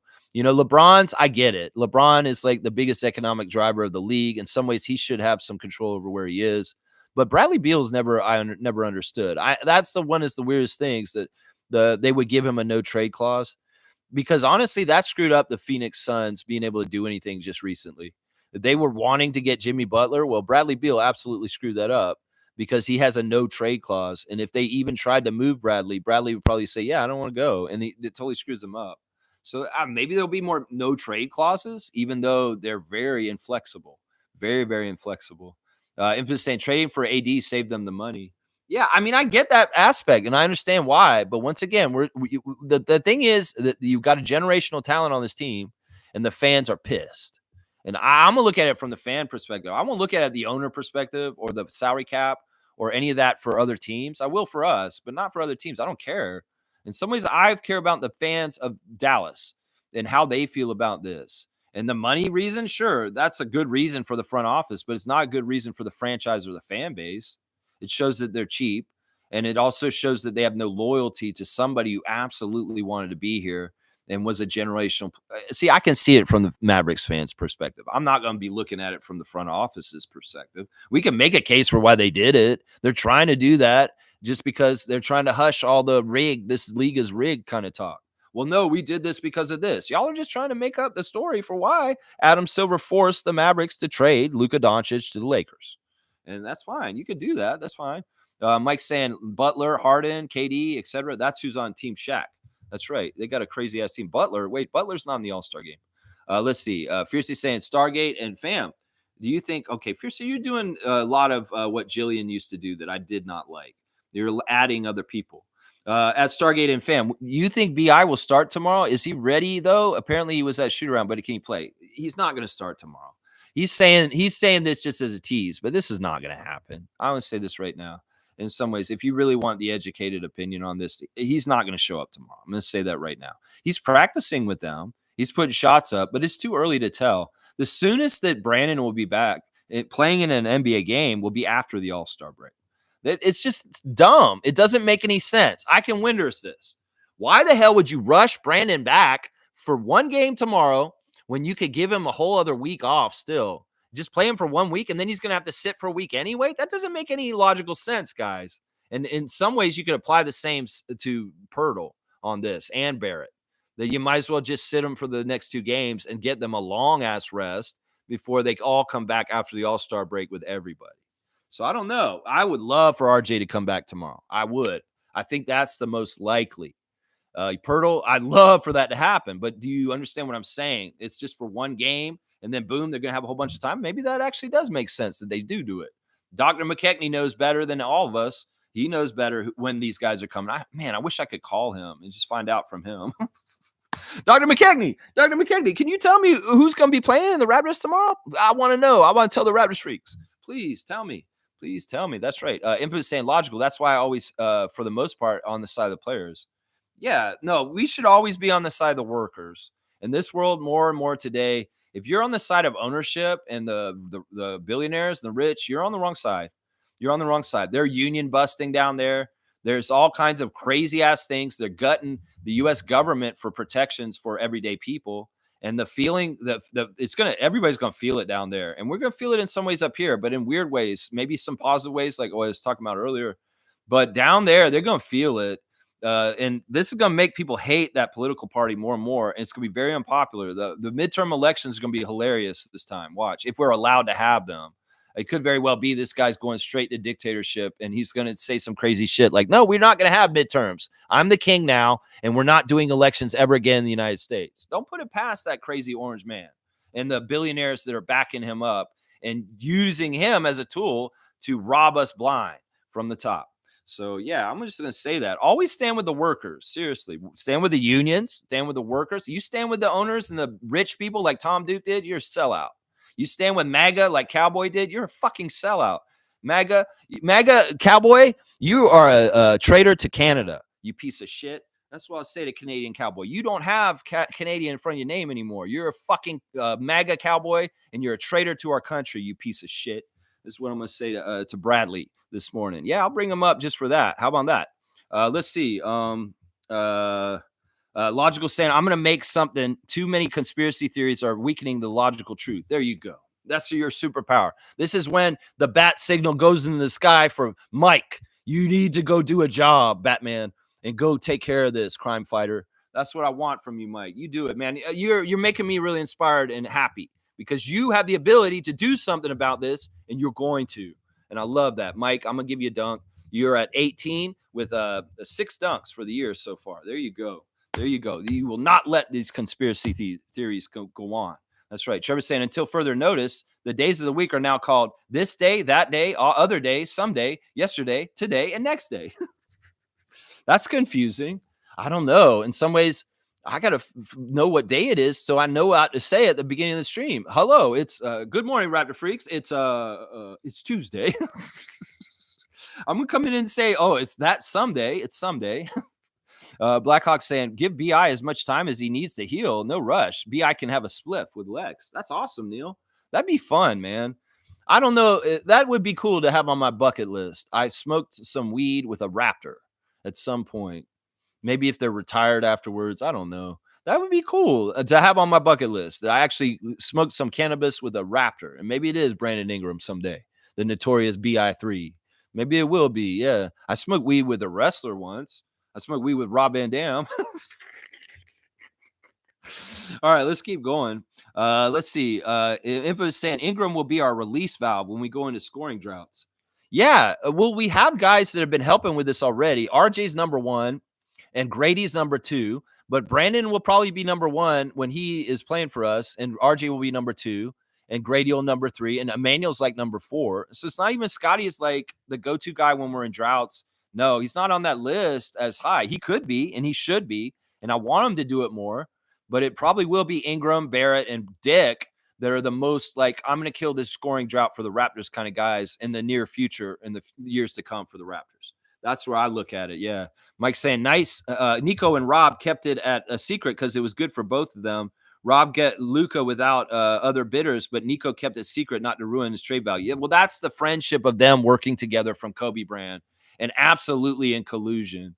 This is bullshit, man. This is the same kind of shit as Daryl Morey luring Nick Nurse away from us on the down low in secret conversations. This kind of shit is wrong, honestly. This is collusion, and this is wrong. You can say that this is how they did it and smart, but you're just telling me that two guys that had a prior relationship worked together in secret against the detriment of the one team's own organization. And, you know, this is like Congress people selling stocks before no one's information ahead of time and gaming Wall Street. It's the same kind of shit. It's backdoor deals. It's like fucking Doug Ford selling Ontario Place to Therme. It's backdoor deals that are absolutely corrupt. And that's what I say about this. You can describe it as the reasons why they did this. Well, that sounds like corruption to me, Mike. That sounds like corruption. And if this is your content for your channel, you don't need to tell us here. Go ahead and save your shot and put it on your content, and we'll come and watch it, and we'll see it at your house in some ways. I don't want you to give all your information away here. We want to come and support your channel. So keep some of it proprietary and don't tell us everything you want to say on there, is what I'm saying. Imba's saying Nick will be fired next season. I'm calling it now. He lost the locker room. You can tell. Yeah. And that's part of the reason why Kyle's like not happy with this team. He tried to do as best as he can to help Nick, one of his best friends, person he really, really loves. But yeah, that's part of the problem right now. The dysfunction of the Sixers is maybe even worse than the dysfunction the Raptors had his last year. Seriously, Paul George has not worked out. He has not worked out. And well, we'll see him tonight. That's right. We'll see him tonight. Yeah. Mike's saying, yeah, Nico and owner believed Luka was the next Harden. The Rockets got nothing from Harden. No conspiracies. The conspiracy is that Rob Pelinka and Nico Harrison are former coworkers that together at Nike. And Nico's just coming around and doing a sweetheart deal with an old friend of his that just happens to be the GM of the Lakers. That sounds wrong to me, Mike. You can make it sound like it's just part of how they did it. And we can differ on this.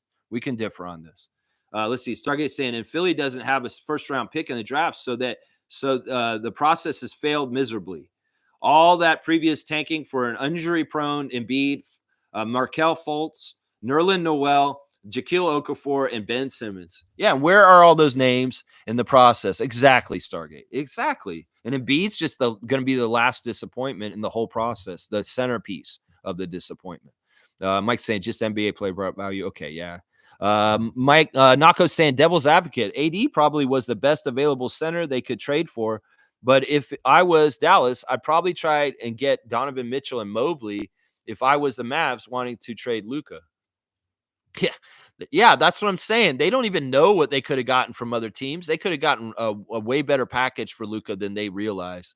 And some of it is evidenced by what Danny Ainge did with Utah, with Donovan Mitchell and Rudy Gobert.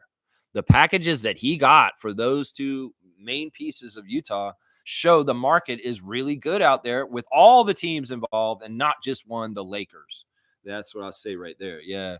Yeah. Stargate saying, nah, Ingram won't play. It's just wishful thinking. Yeah, I think it's wishful thinking too, but it'd be fun. It'd be cool. But I don't know if it makes any sense, absolutely any sense. He said he has no timetable. Him personally, he said, I have no timetable right now. And some people say he's going to be out for a month. I don't believe that's exactly true either. I think he'll be in sooner than that. I mean, seriously, the guy hasn't played since December the 6th. And that's for an ankle injury. He should be able to be all right soon. And that's why there is possible chance he could show up tomorrow. He's like, hey, I'm all right, guys, all of a sudden, magically. I mean, seriously, ankle injury since December the 6th.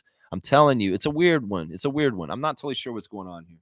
So Nins is here. Morning, Raptor Freaks crew. She's going to be at the game tonight. I'll be sitting behind the Raptors bench tonight to cheer them on. Go Raptors. What are you going to be wearing, Nins? Maybe we'll see you on the TV. So she's going to be sitting at the game behind the bench. You're a she, right? I was pretty sure you were. But yeah, Nins is going to the game tonight to support the Raptors. So yeah, hopefully we get a good win tonight. Maybe you're not a girl. I don't know. I have no idea. I shouldn't gender you guys because I don't know. Some of you I do know, but some of you I don't. And I learned a tough lesson with Meredith. Yeah, I did. MK, I love you, man. You're an awesome dude. Yeah. Let's see. Derps is saying, I could see Ingram playing a bit, trying to get a look at how Scotty, BI, and whatever starters are healthy, but maybe not.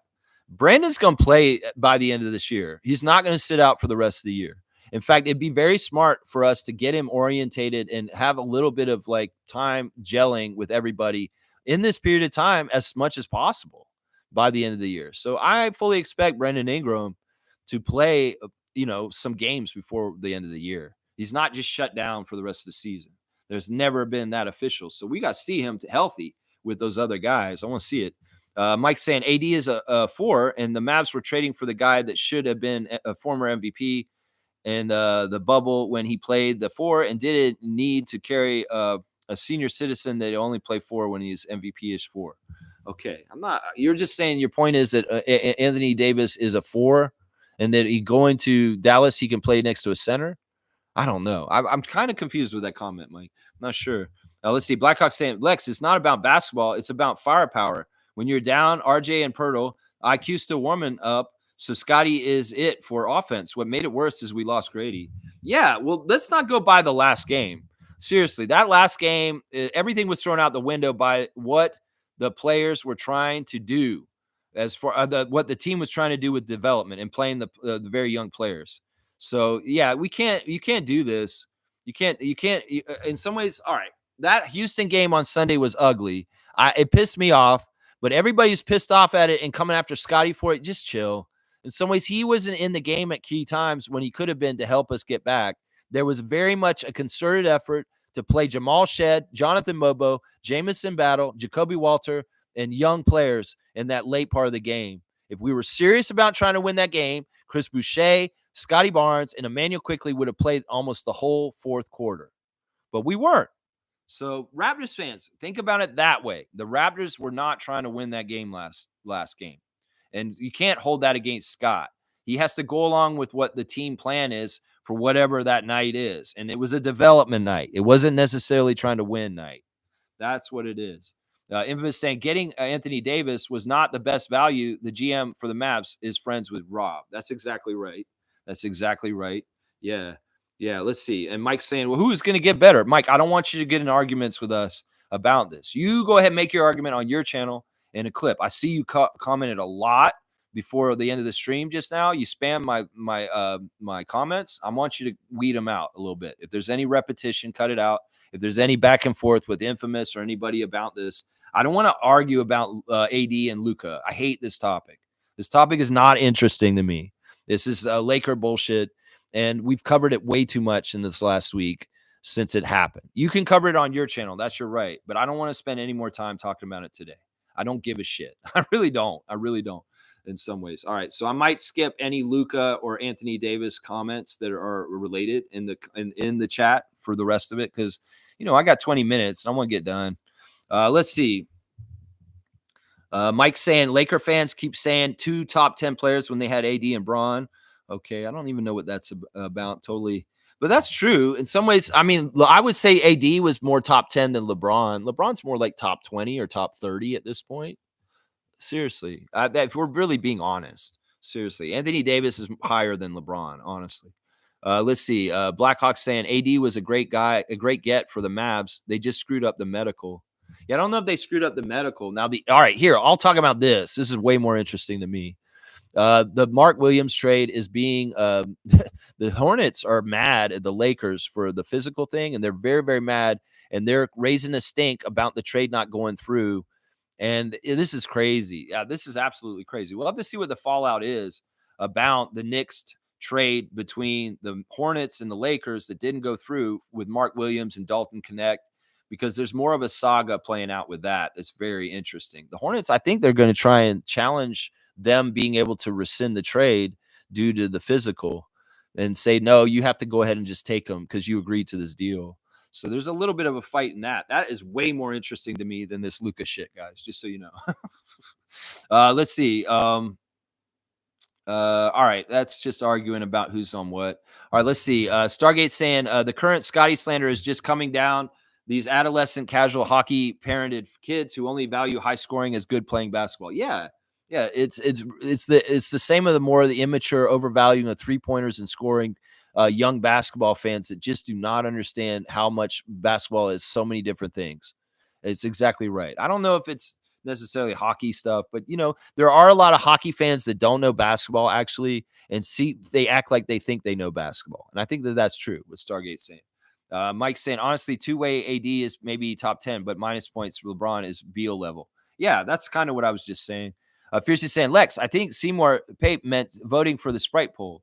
Oh, I was going to say, you're not going to vote for the Sprite poll. Well, in general, either way, what I said about that, I'll say, I love you, Seymour. I hope you'll vote. I know that Alberta's not going to the polls like we are in the next 2 weeks, but maybe you are. I don't know. If you guys are voting, go vote. I don't know. You want to vote on this? It's saying 77% are saying I should drink it, and it is after 11.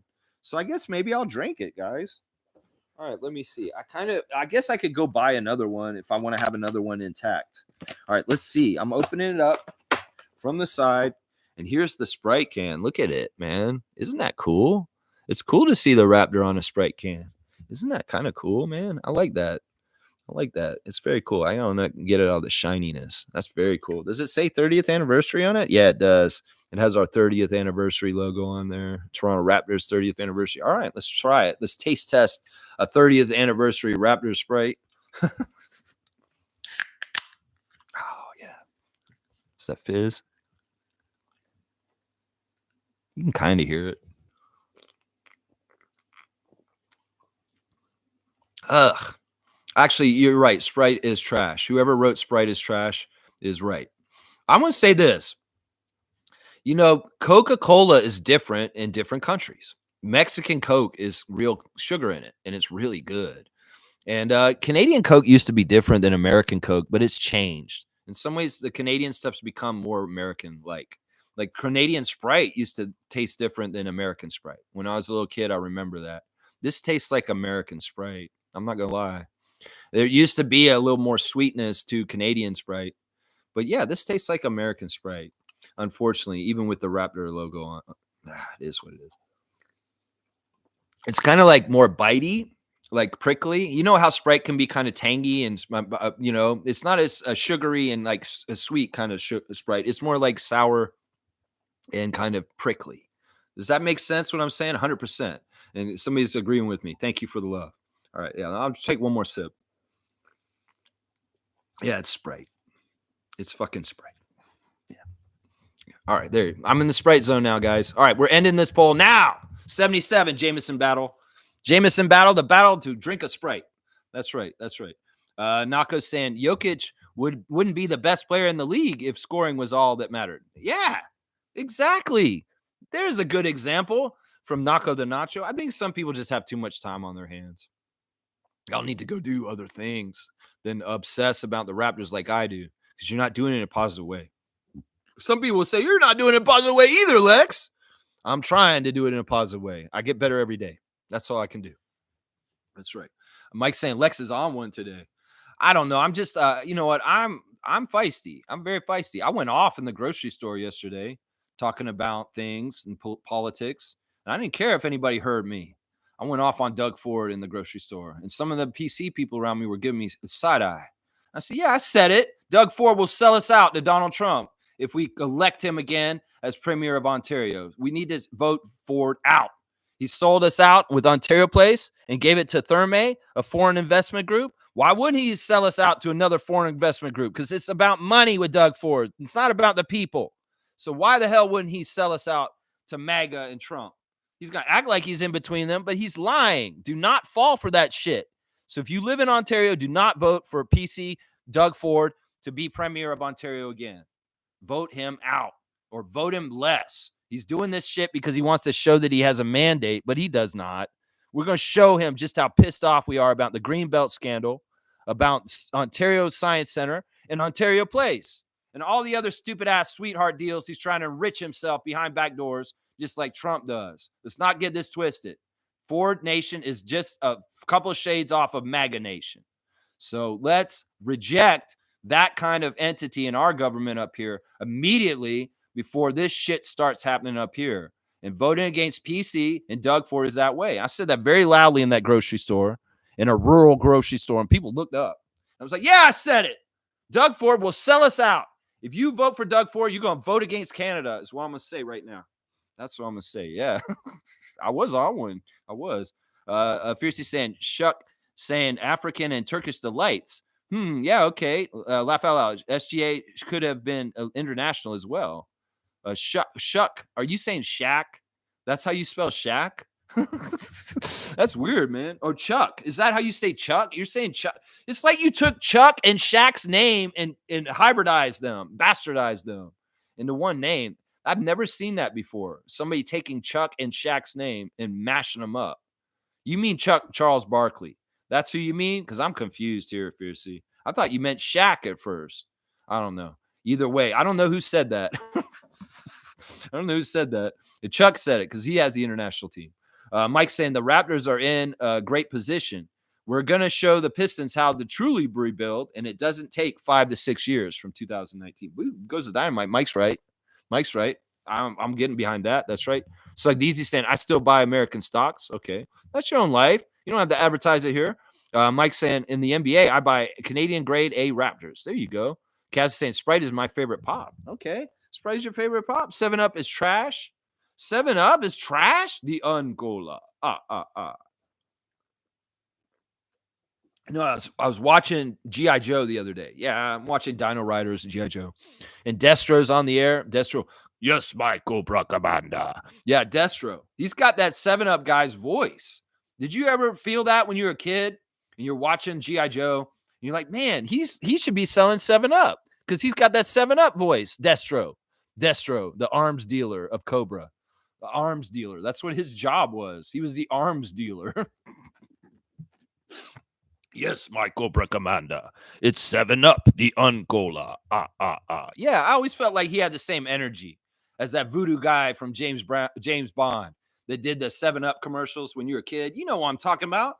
If you know, you're old. Let's just put it that way. You know who I'm talking about. Yeah, talking about old soft drink commercials. Dr. Pepper Zero is number 1. Dr. Pepper Zero? What? That's crazy. That's got the figs and all the ingredients of Dr. Pepper busted 0 calories. How did you do that? How did you do that to those ingredients of Dr. Pepper? Yeah. And Cass saying anything diet is ass. I'm sorry. I'm with Cass. Trucker Cass, congratulations. He beat me in the fantasy last week. Good job. But yeah, I'm with Cass on this. Anything diet is ass. Aspartame is bad for you. You're better off drinking the regular, honestly, because the extra shit they put in there to make it sugar-free or 0 is absolutely lab-made bullshit that is not natural in any kind of way. Seriously. I'm going to say that right now. Stargate saying, Lex, you need to listen to Chev's video yourself. Don't let people give you secondhand reporting on what he said. Chev was not dissing Scotty or criticizing him. His comments were very educated. Okay, I didn't go at Chev at all. Somebody just said that he's been ranting and raving about Scotty. They did say that they're pleading with him to step up and do more on the court. And that's similar to what I did a couple of days ago, too. Yesterday, I did that yesterday. I said, Scotty, please, just go get 50. Just go get 50. You can do it. Just do it, and they'll shut up. Seriously, they will shut up if you go get 50. Seriously, they will. They'll shut up if you go get 40. Just go get it. Yeah. I appreciate that, Stargate. I don't even know where Chev is anymore. Is he on YouTube? Where is he? I can't find him. That's the problem there, man. Him and YouTube kind of went, and he dropped off the face of the earth after that. I don't know where to find him. Y'all tell me where Chev is. Maybe I will go watch that. Mischief saying having Battle, Oshai, Grady off the bench is a 3-point luxury. Right now, they're not off the bench, though. Some of those guys have to start because of the injuries, specifically Oshai and Grady, probably. Yeah, we need Battle to start hitting the shot again. All those guys could not hit shots last game. We need to shoot better from 3. Cass saying he was trying to speak for Ingram as if he can read his mind. Who was trying to speak for him? Who was it? Was it Chev or was it Scotty? Who was trying to speak for Ingram? Who was he? Logical saying Ingram is an asset. If Masai traded for him, they believe they can get upside for Ingram. through play or retrade, he's a better piece than Kelly and Bruce, not a low first round in 2026. Yeah, I agree with all this. And that's the great thing. So far, it seems like he's taking to being in Raptors and everything's fine and great. But if it wasn't, that's the escape clause. Brandon can be signed and traded this summer. And that's flexibility in that. So if it isn't working with him personality wise and clicking with our team on the court, there is the option for Bobby to sign and trade him this summer for different assets that may fit better if he didn't. But it's looking like he's going to fit. It's looking like he's going to fit. All signs point to that as far as his talk and what he's saying and the vibes that I'm seeing around the team and welcoming in and the things that the important people are saying, like people like Masai, Bobby, Darko, and Scotty. So it sounded like Brandon is going to be a Raptor next year, more than likely. And everybody's worried about re-signing him and keeping him in the fold. Don't worry about that. And in fact, we have more power over it than you think. Because if we did decide that we didn't want to invest in him long term, we could still sign and trade him this summer. Sign him to a contract and trade him somewhere else and get assets in return. That is an option for the front office. Flexibility once again. Flexibility once again. Yeah, Nako saying, fair. Dr. Pepper Zero has no aftertaste. Well, that's weird. That's weird. Let me see if there's an aftertaste on this. Mo, I got the Sprites like you did at the game the other day. Look, there's the Raptor on there. Doing a taste test today. Tastes just like Sprite. There's an aftertaste on this. Is lemon lime. Yeah, that's a lemon lime aftertaste. I believe that's it. Yeah, good morning, Raptor Free crew. Go Raptors. Let's crush Philly. There's another soft drink we're talking about. Crush, Orange Crush, Purple Crush, Crush Philly. Yeah, I like the taste of that, Monique. Good to see you, super fan. I love you. That's right. Salute to Mo from Logical Raptors Fanatic. That's right. Project Truth always. The pillars of Project Truth. Monique Lawrence, Mike, and myself, and other people like Chev. That's right. Pillars of Project Truth. Chev, you fight the good fight too.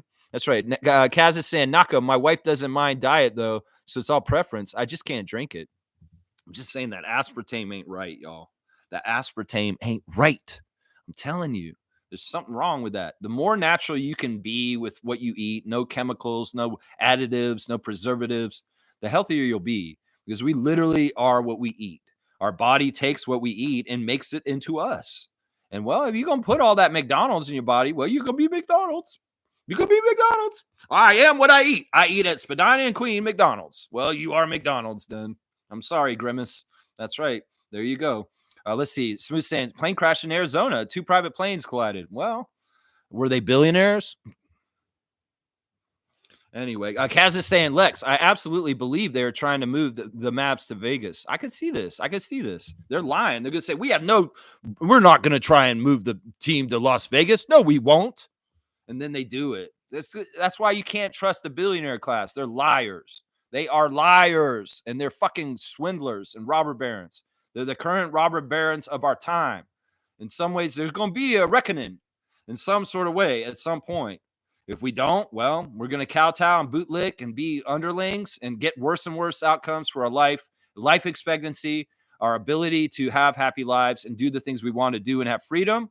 That's what they will crush. They will crush it economically and make it so that nobody can afford to have any fun or have anything good in their lives because they're greedy as fuck.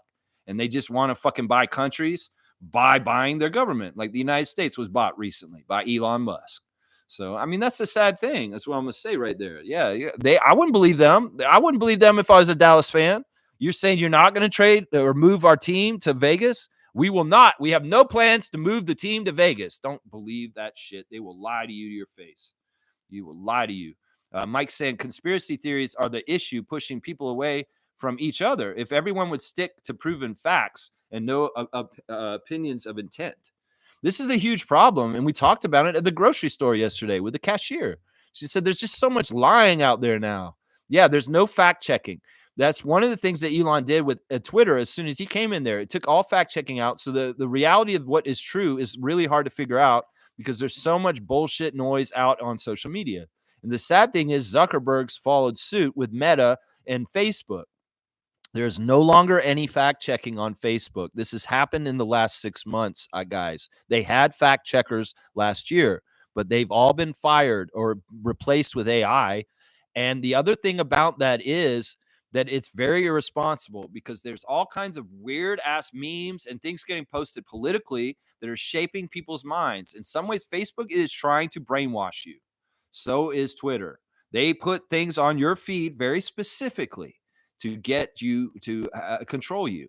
So know this. In fact, I'm very seriously considering closing my Facebook account right now in the very near future. And we'll have to figure out a new way for us to do our Facebook chat and have the Raptor Freak Facebook group, because I really am sick of this. Jesse Eisenberg, who played Mark Zuckerberg in the Social Network movie about Mark Zuckerberg's life, has distanced himself from Mark Zuckerberg and said, I do not want to be associated with him. I know I played him in a movie, but he called him out straight up. This man is messing things up, and he's not a good person because he's taken fact checking off his website. And that's the thing. In some ways, there's no way to understand reality when there's so much like that if you're stupid and all you see is stuff from your algorithm and what they're trying to feed you.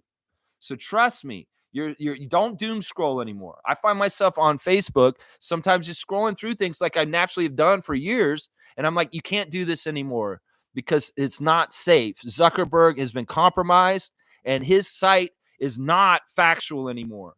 You cannot go on Facebook and think that everything you see is true at this point, guys. And in some ways, that has made me want to leave it because I don't want to be fed brainwashed bullshit to try and shape my mind from an algorithm and some crazy ass maniacal billionaires that are trying to shape public opinion politically and socially through these social networks.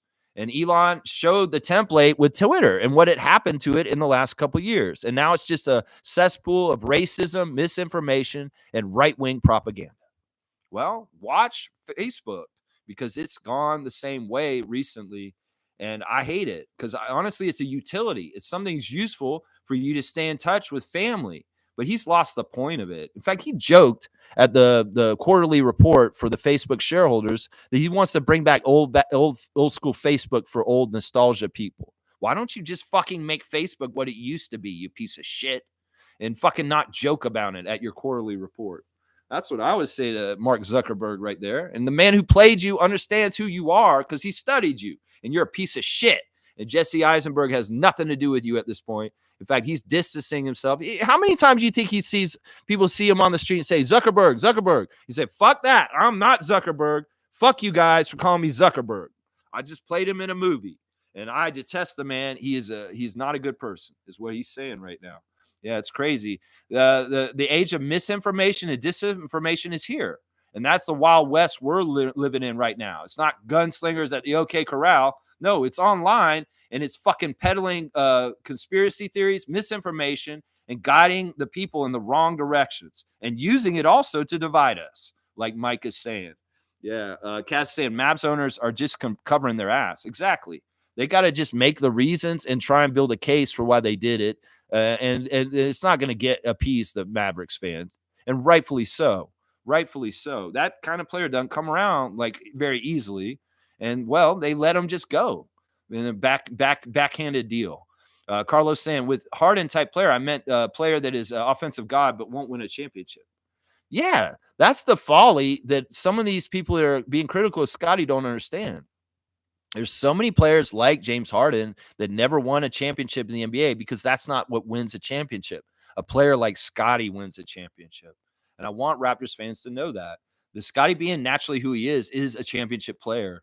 And Masai and Bobby recognized that right away. And that's why they drafted him fourth.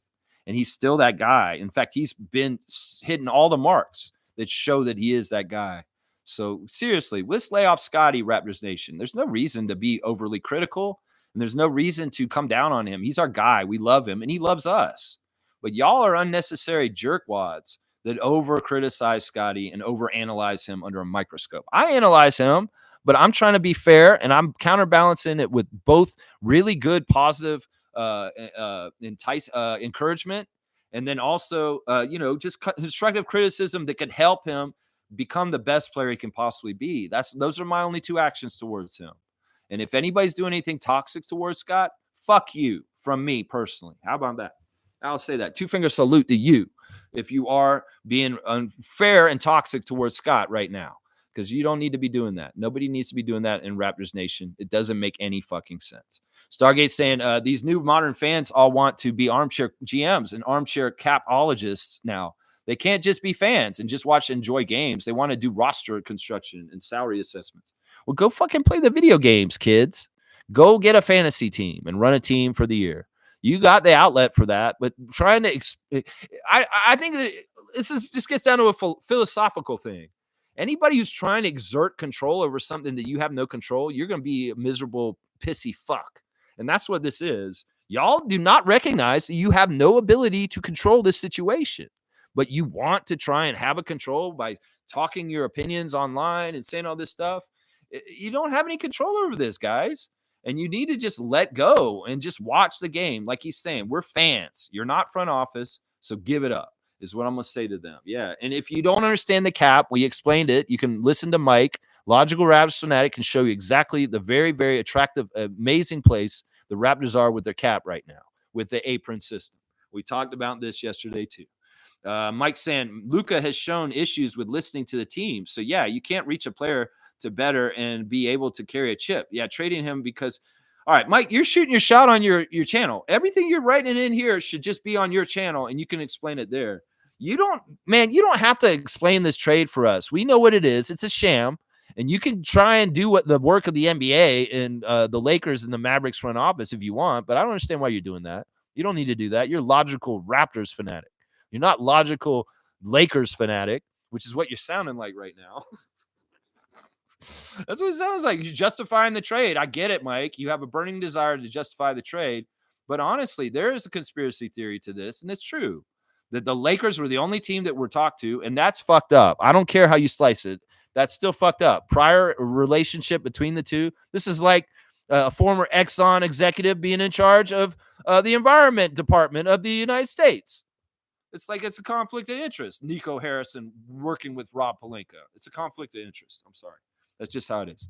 Let's see. All right. I'm going past all that, Mike. I'm going past all this.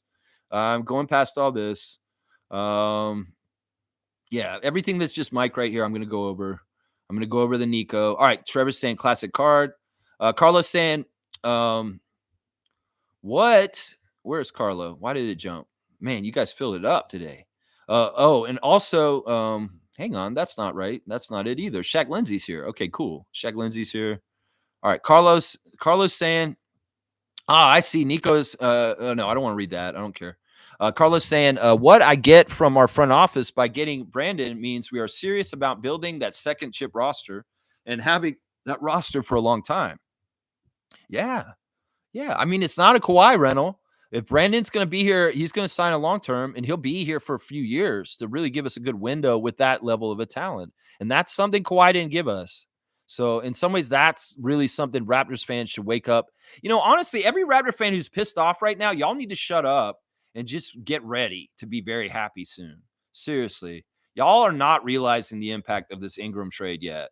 You can't understand it because, like I can foresee what's going to happen. It's going to be badass. Y'all like feeling like how we felt when we had Kawhi running for our team? Yeah, well, we're going to have a guy that's going to make you feel like that again. And it's going to make everything all better. Every Raptor fan who's upset right now, whether it's about losing to the Rockets, whether it's about Scotty, whether it's about tanking, whether it's about whatever you're upset about, shut the fuck up. We got something real good coming down the road. And y'all should be thinking about the very, very bright future that is coming up for the Raptors because Brandon Ingram's in a Raptors jersey now. I'm telling y'all need to put on your glasses because the future's so bright, and y'all are missing the picture of we just got a very high-level NBA player added talent-wise on our roster, and y'all haven't even seen it yet, and y'all are all bent out of shape and upset about Houston. Y'all just chill out and wait. When Brandon comes in and we start seeing this new team, y'all are going to be very, very happy. Just trust me. So bright. So bright is the future. That's right. That is so good. That's right. Shaq Lindsay's here. He's saying everybody questioning this trade for Brandon, but no one talking about how deep this roster is going to look next year. With that addition of Brandon and a top 10 pick, Raptors are going to be much better next year. Exactly. Shaq Lindsay's going to get a dunk for being a voice of reason. And you know what? You tell people. You educate some people, Shaq Lindsay. There's your second dunk of the year. You're at 6 now, man. Exactly. G saying next year, Raptors will have 4 top pick talents in their roster. Scotty, RJ, Ingram, and the 2025 pick. Yeah, Scotty's a number 4 pick. RJ's a number 3 pick. And Brandon's a number 2 pick. Yeah, that's 3 guys that are top 10 picks. And that's better than anything we had on our championship team. We didn't have no lottery picks on that team. That's right. That's right. Let's keep going. Shaq saying most of these teams are going to look the same next year, with the exception of Brooklyn, Spurs, or New Orleans. Boston, Miami, Cleveland, New York are limited to the moves they're going to make due to cap restraints. This is a good point. We can upgrade while everybody's kind of where they're at. A lot of teams upgraded just before all this and got better.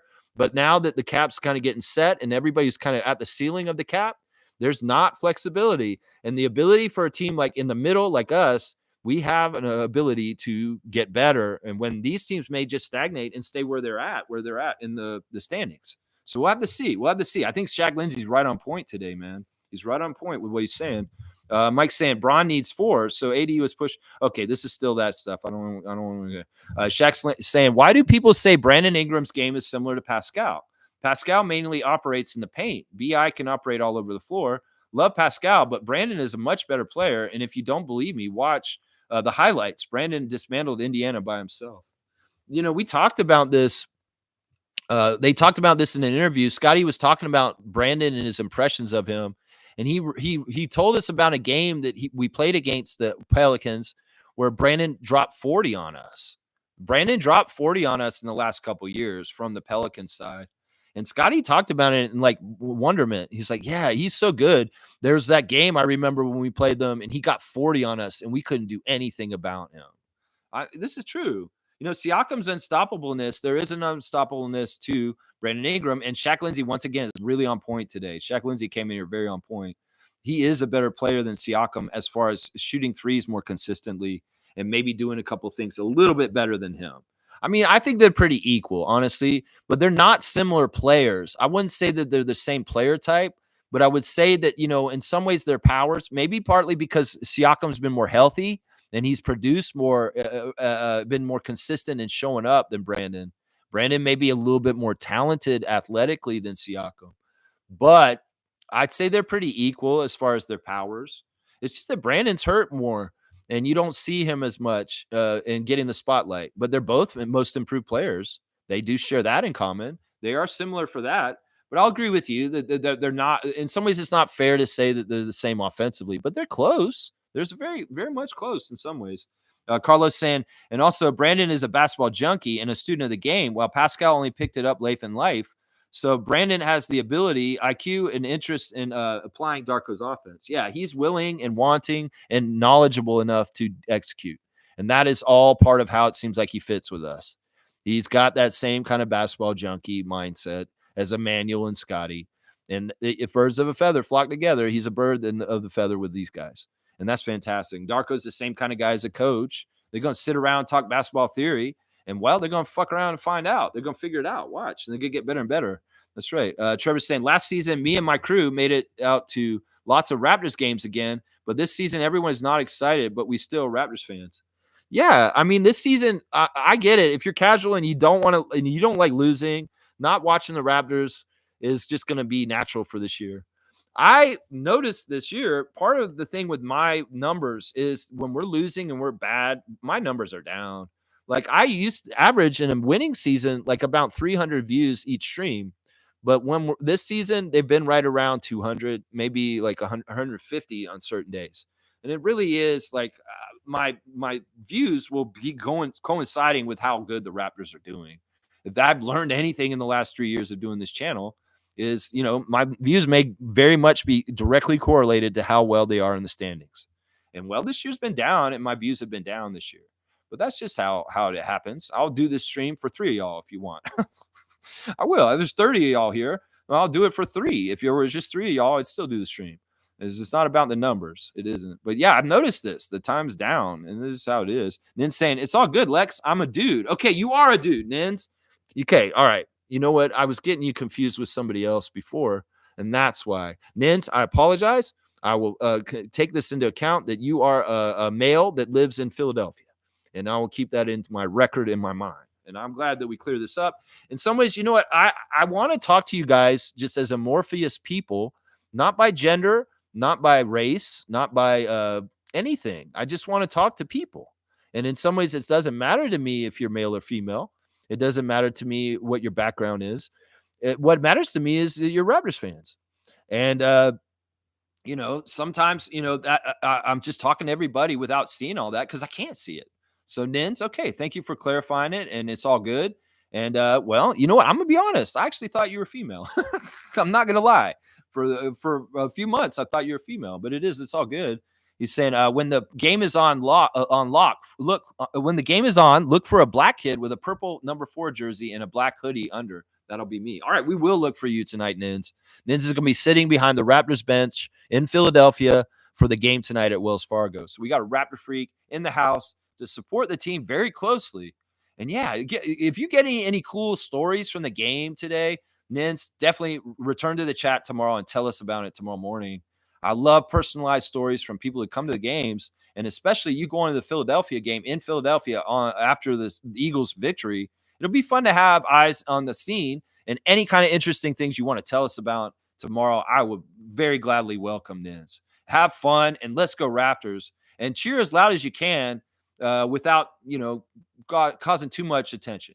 Maybe because you're near the bench, you can very specifically cheer towards our bench and help them with encouragement close by. I just don't want you to get in any trouble there. I know you'll be all right. You probably can handle yourself. So, yeah, I'll look for you, man. You'll be the black kid with the purple number 4 jersey and the black hoodie. All right. We will definitely look for you, man. And I'll be like, oh, there's Nins. I'll be seeing Nins on the screen tonight, hopefully. Kareem saying that, man, Mexican Coke is the 80s, and the 80s is probably the best Coke ever. Take that however you want it. Okay, Kareem, you're fishing for a little joke here. Ray Acosta's favorite movie is Scarface. Ray Acosta's favorite movie is Scarface. That's all I'll say about this. Mexican Coke was really good. Holy crap. It's just natural cane sugar. That's what makes it so good. That was the specialty. Was it didn't have the additives and preservatives that something like this has. It had all natural sugar in it. And that is, the difference. It's between corn syrup and sugar. You either have corn syrup or sugar to sweeten it. And well, sugar is sometimes better than corn syrup as far as, that's still Sprite. It's a little less flat. I mean, it's a little more flat is what I should say there. Yeah. Smooth saying upper management didn't believe in Pascal, hence the trade. The BI trade is them regretting the Pascal decision, in my opinion. Yeah, Reggie, I can't get with you on this. I don't think they regret the Siakam trade. The Siakam trade had to be done. I think as fans, we can be sad about it and still be like, I wish there was a reality that Siakam was still on our team. But I think that was good management, honestly. I think them trading Siakam last year was good management, especially now that we see the other end of the deal with Ingram coming for Bruce Brown. I think it was a good management. I'm going to disagree with you. I can be both. I can be like, I love Siakam. I cherish him. I think he's one of the greatest rappers of all time. I think 43 should be in the rafters. I will always speak highly of him. I in some ways will speak highly of him more than Kawhi from our championship year. I understand everything he did, but I think that what the Raptors did was the right move, and I don't second guess that move, and I can't get behind this, that they regret this. I don't think they do, because they've done what they've had to do since. I think we miss Siakam. He's always family, and he's an important Raptor forever, and that's a different thing. Let's see. You meant Chuck. Yeah, you put Chuck with a Q on the end of it, and I thought you meant like Shaq Chuck. Is there some sort of weird alternate universe where there's a hybrid Chuck Shaq? Like he's half Chuck and half Shaq? That'd be scary, man. Maybe he's like Chuck's mentality and gregariousness with Shaq's body. Chuck's already big enough being who he is. But if he was Shaq-sized Chuck, that'd be crazy. He'd definitely be in wrestling. He'd definitely be on pro wrestling if there was Chuck with a CHUQ. CHUQ. It's all good, Fierce. I'm going to give you a dunk for making up a new word. I love it. Shuck. It's good. It's good. I like it. All right, where's Fiercey? Fiercey's got her 5th dunk. She's at 15. There you go. Fiercey saw Sarah. Scotty Barnes, Switch family, 2022. That's right. Shaq Lindsay saying everybody's so focused on Scotty's offense, but watch his defense. His switches and defensive help is much better. It's top notch. In fact, it may be the best in the league right now. Seriously, let's not get this twisted. The aptitude and ability of the strength and size and quickness of Scotty Barnes allows him to be a top-notch premium team defender, and that's what he's showing me right now. So I'll forgive him for any offensive misgivings right now that some Raptors fans are having because he's playing off the charts on the defensive end. Shaq Lindsey is killing it today. 100% from the plate today. Shaq Lindsey steps up. He starts pointing to the outfield. Knocking him out of the park, hitting this one. All right, Shaq, you done enough to get a dunk. I'm going to give you a dunk right now for this because he's exactly right. Casuals may not be looking at the defensive end, and that's the whole problem right now. 9 points for Shaq. He's got 3 dunks for the season. That's right. His defense is elite. Just wait until next year when his offense comes around. Yep. I'm with him on all this stuff he's saying today.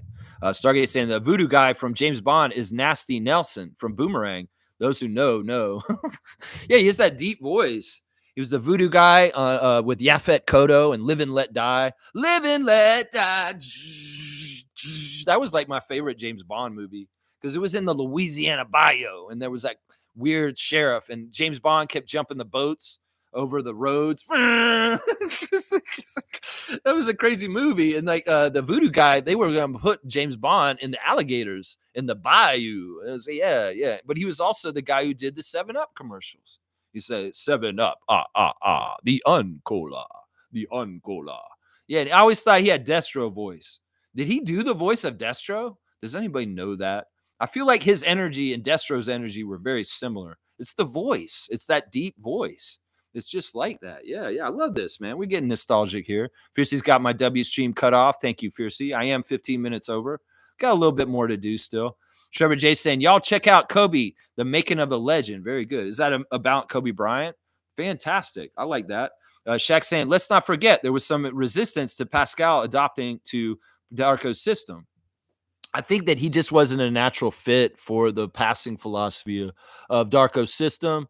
And yeah, that may have not been a fit in that way. The coaching philosophies and Siakam's kind of isolation tendencies of how he needs the ball in offense. Yeah, no, that's all perfectly fair. But I want to say this. Siakam did not have resistance to it. That's not the right word. He was a very willing participant in trying his best with success and failure. There were times where Siakam did really well in Darko's system in the first half of last year, and it wasn't an issue. But it was also like, this isn't natural. You could tell it wasn't natural, and he was trying really hard. I give all the credit in the world to Siakam being an ultimate professional and being really good under Darko that half year that he was coached by him. So, yeah, I won't say there was resistance. I think there was just a natural that didn't fit, but they did their best. And he did have the attitude of trying. It's not like Siakam came and like, no, I'm just me, and I'm just going to be me. No, he did try and fit to the parameters that Darko set for him when he changed to our coach. So let's see. Carlos saying, yeah, Darko's system is complicated. It is fairly complicated. It is fairly high level. It is. But I think Siakam could get it. He was doing fine. All right, there's another cutoff with the axes. Yikes, mischief. Smooth saying Darko wanted to turn him into a corner 3 guy initially. And he did do that for a little bit. And that's not actually totally a horrible place for him, honestly, in some ways. You can do different things with different guys in different parts of their careers. If he's more 3-point corner focused, that might actually help them in the long run. And because there were times when Siakam was taking more threes and hitting them when Nick was our coach, and it was actually saving his energy. He wasn't working so hard on the spin cycle and the isolation moves. And Siakam was getting better outcomes with his energy because of that. Because in some ways, him shooting threes is not expending as much energy as working towards the basket through contact with his spins and trying to make the layups.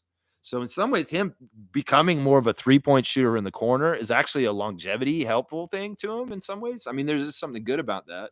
That's right. Let's see. Blackhawk saying, if you keep retreating for every nuisance you encounter, eventually you back yourself into corner. Understand what is right from wrong and stand on the truth. Evil wins when you're retreating. Yeah. I mean, that's what some people are wanting right now, is just to kowtow and just compromise and be okay with it. These words of wisdom from Neil. Well, if you need to just avoid something that's really toxic and you don't want to be around, I can understand that. But somebody needs to go in there and fight the fight somewhere at some point. And I think this is a very important word of wisdom from Neil for this time that we live in right now. Yeah. Thanks for the cutoff. Mike, I love you, man. I see you took a lot of your comments back. I appreciate you, Mike. And I really do want to hear what you have to say on Luka and AD. But I want to hear it on your channel. And I don't want you to shoot your shot here. I think that you have great content. And in some ways, we could be one of your main audiences coming from this channel. And in some ways, you need to keep your stuff proprietary on your channel. You could even come in and just give a tease. Hey, guys, I'm doing something on Luka and AD. I'm going to talk about this and this, but I don't want to give all of it away. I would love for you guys to come and watch my clip later. There you go. I love you, Mike. I do. James is saying Shumshay might get some minutes with all the injuries. I think he will tonight. A symbol of him getting called up and coming to Philadelphia today. Why would they waste their time on a plane ticket and getting that man to Pennsylvania if he wasn't going to try and get in there? I hope it's not so that he can sit on the bench and just watch things. We do have a deficiency at center right now, and we do need him possibly just for a big body. And this is actually a good game for him to get out there, and it's kind of a safe environment. So, yeah, I'm hoping for this, James. Good to see you this morning, James. It's been a bit. Good to see Raptor Freak James back. Facts, Blackhawk. Facts. That's right. Isaac Campbell's got my cutoff too. There I am. Derps is saying, hope so. Snail James. Snail. So bright. Don't have eyes no more. Yeah, it's very bright. It's like a supernova. It's fine. It's going to be very bright. Always Shamshay, very bright. That's right. Okay, bro. Okay. Hugbox. Things okay. Okay, everyone is a grandmaster manipulator now. Believe other people are dumb and completely ignorant. Okay, I'm sorry, Mike, if I turned you off. No, what I'm going to say about this is rich people have their only intentions to make more money. They're not worried about the cogs that make the money for them, which is the workers, and they're going to run them to the ground. And I'm just saying, Mike, you don't have to justify the trade and cover it up for the NBA. If that's your right, we can disagree on this. But I say do it on your channel and let everybody hear your plays. Because in some ways, like I said, I'm excited to hear it, but I want to have the enticement to come to you to do it. And I feel like if you do it in my house, you're kind of like giving your content away before. Does that make sense what I'm trying to say? I'm trying to do this to help you out is what I'm saying. I'm saying right now. Yeah. Derps is saying it's actually just over a year since the game when Brandon dropped 41 on the Raptors. Yeah, Scotty, that made an impression on Scotty. Yeah, and Brandon also got an impression made on him by how we beat the Pelicans this year in New Orleans. Yeah, he was impressed by that too. Yeah, Stargate saying, last question, Lex. As a pro wrestling enthusiast, what is your analysis of Jacob Fatu as a pro wrestler? Well, do you guys want me to do a scout of the day on wrestling? Because I've never watched Jacob Fatu once. I haven't, seriously. I've never done this. In some ways, I don't care. I don't watch current wrestling. I know that he's from the very famous family that has a lot of wrestlers coming from it, the Samoan family. I've heard good things about him. I knew he was the best independent wrestler for the longest time, but now he's more in the mainstream. I've never watched him. I can't tell you because I've never seen him in my life. I haven't watched wrestling wrestling in 20 years, to be honest. I stopped watching wrestling when Vince monopolized the sport. When WCW died and ECW went away, I stopped watching. I have not watched any wrestling for 20 years. It's just not interesting to me. I know about classic. You know what? I'm not even going to scout this guy. I know he's good. I've heard that he's good. And but I can't talk about current wrestling. I don't know the product. I really don't. Kareem's saying we need to cut the umbilical cord with Pascal. We are in love with his come up, and it was all in Raptors jersey. But Magnum BI is naturally better than some parts on defense. We can love both. Yeah, I don't want to put down anybody, especially Siakam. In some ways, people will naturally rank players who's better than who in their heads. And I think it's very close with Siakam and Ingram. I think that you could go either way. I could think you could make an argument for either one of them being better than the other. And that it's not anything that's actually that important. I think it's true. Some of us really do love Siakam, and we've had a hard time since he left, and we still want to hold on to him. I'm with that people. So I'm more likely with those people than the people who are like, yeah, fuck Siakam. I'm glad he's gone. No, I love Siakam too. And in some ways, but I understand letting go and being present with the roster, what we got is more important than being nostalgic and holding on to the past. And in some ways, I miss Fred a lot too. In some ways, I miss Fred just as much as I miss Pascal, guys. Seriously. Because I know that those guys were really important people for our team when they were here. And they're important people for their teams now. Yeah, Mike's saying that's fair, but I heard misinformation about this Luka trade too hard.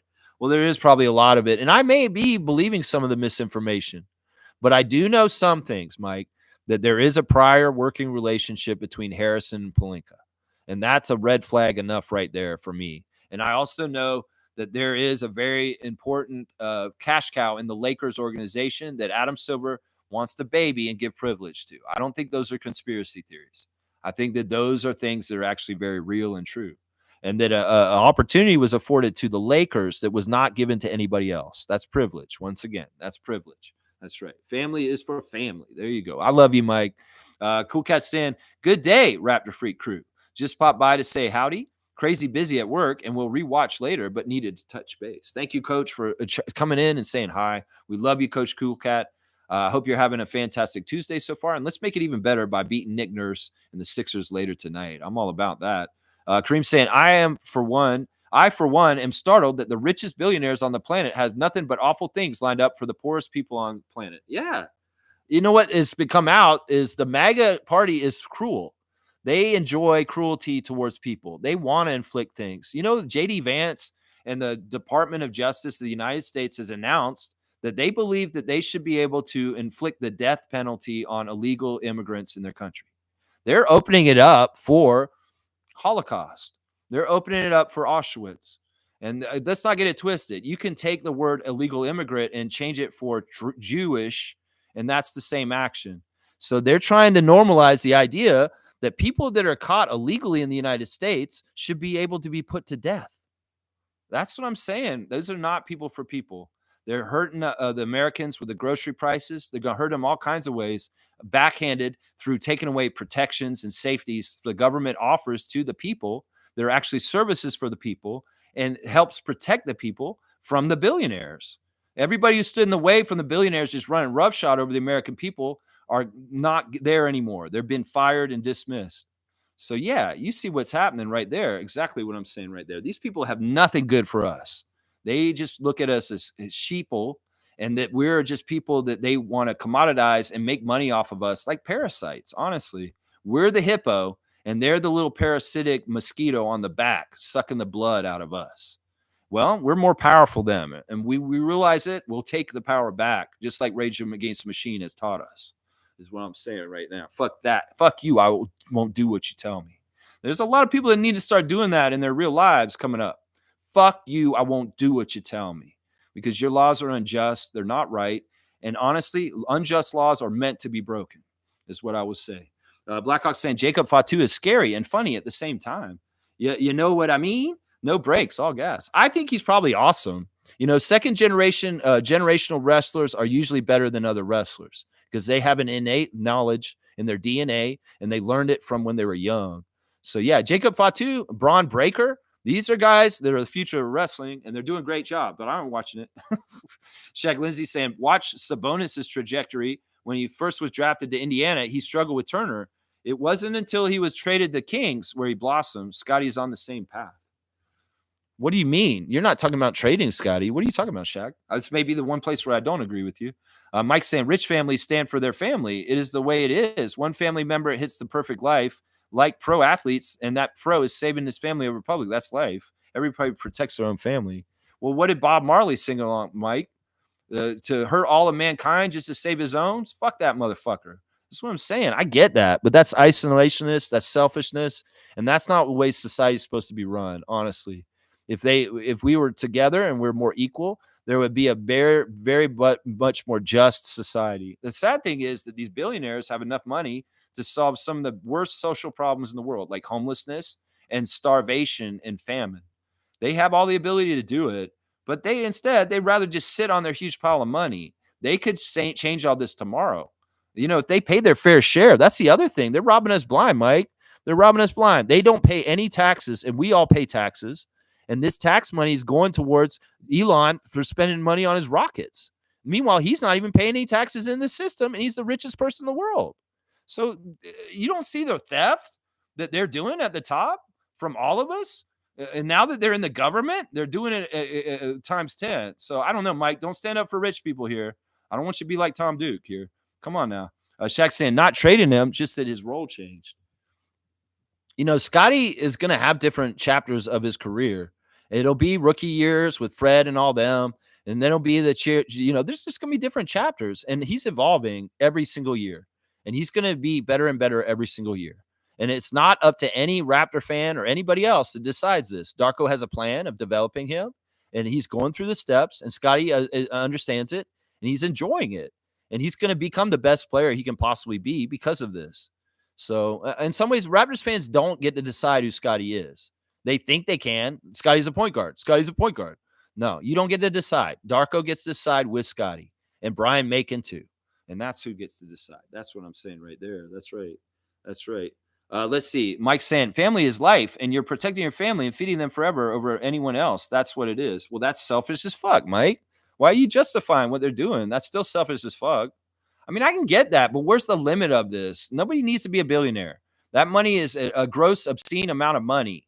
In some ways, I would argue for a cap, a salary cap on people, just like in the NBA, that you cannot have this amount of wealth. If you have this amount of wealth, everything you have over it goes back into the taxpayers' coffers and goes towards public services for everyone else.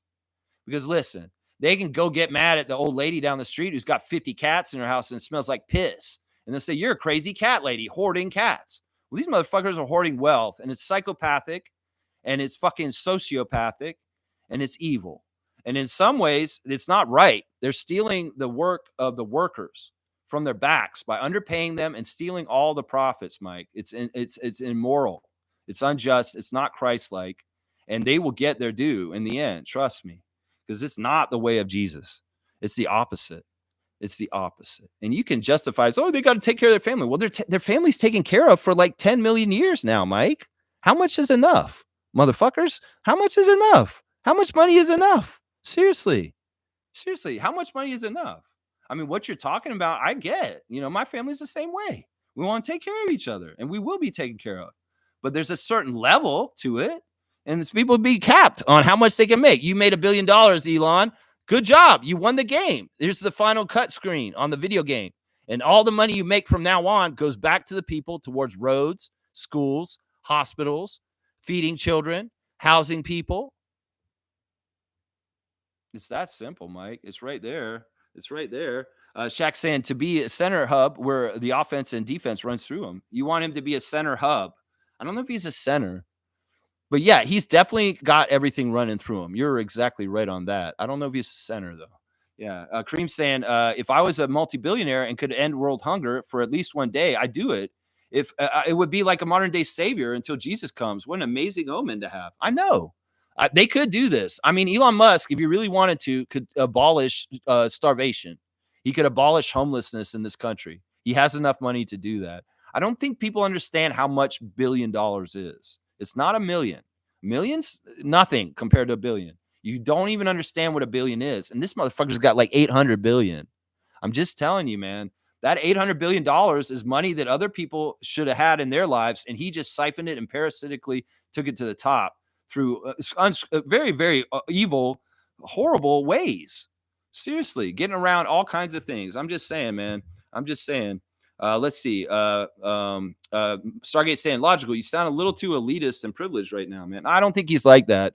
I know Mike a little bit about his private life. I don't think it's like that. I think I understand why he's trying to argue this, but once again, you don't need to argue that for them, Mike. You really don't. Seriously, just think about the action right now. Do they need you to help them? No, you don't. That's why I was mad at Tom. Because Tom, why are you standing up for people that don't need your help? You just sound like an idiot, honestly. Why are you standing up for rich people? Seriously. You don't need to stand up for rich people. They don't need your help. They got lawyers. They got all kinds of other bullshit that they have against us. And they don't need your help to come in here and argue with me on this level. That's what I would say. Seriously. That's what I would say right there. Let's see. Mike saying, Larry Tenenbaum has $1 billion and he gives wealth away, but he ain't buying me a home. Is he bad? All right. You are sounding like Tom.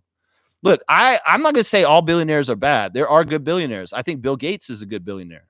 And I think that Bill Gates has pledged to give all of his money to other people in the end. And that's fantastic. But don't get it twisted. Elon Musk, meanwhile, he's going, look, you got to disseminate. I want to say this right now, Mike. I'm not for people standing up for rich people on this channel. Obviously, if I'm willing to part ways with my former producer of this channel over this subject, I'd just say don't stand on this hill, Mike. Your argument's not popular here.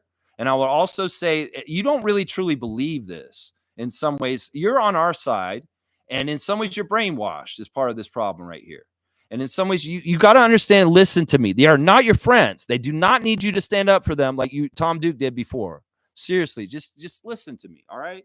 And understand. I'm trying to be a voice of reason. I feel bad about Tom because in some ways, Tom's stupid as fuck for believing this. And I know you're a smart guy. You're a logical guy. You can think this through. What you're saying is something different than what I'm talking about. Everybody wants to take care of their family and do that. I get that. But that's not what this is. That's not what this is. And if Elon really wanted to take care of his family, he wouldn't be so estranged from his children. And his children hate his ass. So this is not what this is, Mike. This is not what this is. All right? That's what I'm saying. Larry Tannenbaum, don't bring him up. In some ways, he's a special case, honestly. He's a special case for us personally because of what he's done with our team here. But let's not get it twisted. There's probably some things that Larry's done that aren't exactly the best in some ways to get to where he got to. Let's just put it that way. I don't know. I'm going to think good of Larry Tannenbaum and think well of him in all kinds of ways. But in some ways, I still think that he shouldn't exist as a billionaire. I think that that's immoral, that some people can do that while so many people live in a park or and starve every day. I think that's immoral. And if we were more Christ-like as a society and really did follow the teachings of Jesus Christ and Christianity, this shit wouldn't be happening. People would be getting taken care of, is what I'm saying. Yeah, Nameless saying, I'm just going to say it. If you think Musk is some benevolent leader who's completely honest with his true intentions, come over here. I've got something else to sell you. Yeah. I mean, this dude's against equality in South Africa. He's being punitive towards his home country and trying to roll back to the age of apartheid. They want everything DEI gone because they're racist. They don't want help for people that were subjugated and discriminated against and didn't get the same opportunities. That's all DEI is. People think they're not merit-based hires. No, these are people that are good at their job and would do the job just as well as a white person. It's just that we need to have more inclusivity in these areas because they've been shut out for so long. But, if you're going to go ahead and tell me you're against DEI and woke, well, just go ahead and tell me you're a racist, basically. Because that's the same damn thing that it sounds like to me. Carlos saying, you don't need a billionaire to buy you a house. It's more of not killing the economy so you can have a job to eat. Well, there's a social contract with the working class that you're supposed to take care of them. If you're going to work any job, it doesn't matter if you work full-time at McDonald's. You should be able to afford a house over your head and food for yourself and some sort of casual life where you can enjoy yourself on your off time. But that's impossible at this point. You know this. And that's because the social contract of taking care of the workers in the economy and the system is broken. All the gains and all the profits have gone to the top, siphoned right up the top, vacuumed up to the top. And none of the gains and profits off of the work of the workers is seen for the workers. And now you have to have like 5 jobs. I don't even know how fucking people make ends meet to pay for costs. Seriously, I don't know. I'm lucky in some ways because some ways that's the crazy shit is like, gains and profits have gone up, skyrocketed. Rich people got richer, but the working class is poorer than ever. And it's a class war that people don't even want to recognize or not admit. Mike, you're in a class war and you are not on the side of the billionaires. So just reminding you here real quick, seriously. Name is saying, I'll give you a really good deal. Trust me, some swampland in New Jersey. You want to buy a stake in the franchise called the New Jersey Swamp Dragons? They're a brand new NBA team. Yeah, they wanted the Nets back, so now they have a team called the Swamp Dragons. Yeah, you can buy a share for $1,000. Send me the $1,000 to my PayPal. Mike's saying Carlo JS. Yeah, but if you buy, hang on. Yeah, okay, we got to have a cutoff, guys. I know I'm extending this because I'm going political, but I don't really want to extend it too much further. Carlo, yeah, but if you buy people houses with all your money, then you can't help anyone else. No, they're not going to do that. You haven't heard this, Mike. You're not listening to the right people, obviously. If Elon Musk spent, I don't know, $30 billion of his $700 billion, he could feed all the people and house everybody in the country, and he would still have $670 billion, Mike. Listen to me and stop falling for the right-wing bullshit that you're hearing somewhere else. You need to hear the truth because if you're standing up for them, they've gotten to you and they got to Tom. And I don't understand why you want to stand up for them. Why are you standing in the way of me coming at billionaires, Mike? Why are you standing in the way of me coming at billionaires? I'm not talking about just general rich people. I'm talking about billionaires. Why are you standing in the way for them? That's because Elon and them brainwashed you somehow to make you feel like you need to stand up for them. I don't get this, man. You don't need to do this. You really don't. Neil's saying allow tiny houses and people can work their way up from there. Yeah. Yeah. I'm telling you, economy's better when you spend money where you're at. And that's what Canada's going to find out because America did this shit. We're going to do way better economically because we're buying Canadian and supporting ourselves. And that's going to be awesome, man. Name is saying that's all you need, Blackhawk. A tiny home, 1,300 square foot. That's it. Yeah, that's what I'm saying. Mike's saying, wait, what? You want hardworking people to give away all their money because others don't have it? Wait, Mike, what is going on here? I don't understand this. I actually prefer you over talking about Luca and AD. I said so much nice things about you today, and you're really turning into a villain right now. Listen, I'm not asking everyday citizens to do jack shit. I'm asking billionaires to fucking pay back all the shit they stole. And you saying that they worked hard to get this shit? That's bullshit. If Elon Musk worked so hard, why does he have so much time on his fucking hands to ruin the United States government right now, Mike? We win some politics today, Mike? Because you could be logical about Raptor stuff, but it doesn't sound like you're logical about this issue that we're talking about right now. I'm going to say that right now. All right, I'm going to drop it because I don't want to go into this anymore. I'm losing respect for Mike right now very quickly. And I think that you need to just chill on this. Once again, Mike, if you feel like you have the need inside you to stand up for rich people here, billionaires specifically, just shut up. Don't even say it, all right? Because you'll get me talking in this way. And I'm going to say this. If you really feel like you're adding to the conversation in a counterpoint with me that's useful right now, I'm going to shut you down because it's not useful. This shit is bullshit, what you're saying right now. You say a lot of good things about the Raptors, but what you're saying in this political part at the end of the stream is absolutely cockamamie bullshit, is what I'm going to say right now.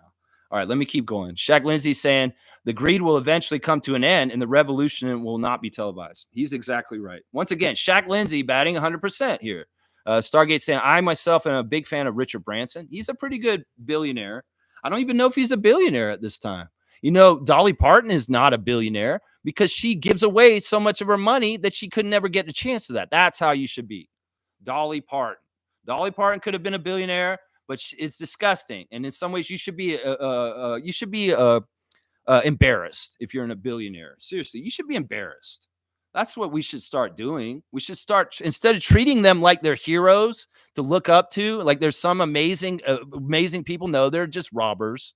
You should look at them as disgusting criminals and start thinking about the billionaire class that way, because that's what they are. They're just criminals who stole everything from us. I don't care what business they're in. You can say that, Larry's this, Larry's that. No, at some point, Larry Tannenbaum subjugated workers to enrich himself. That's the only way he could have done what he did. That's just the damn truth, Mike.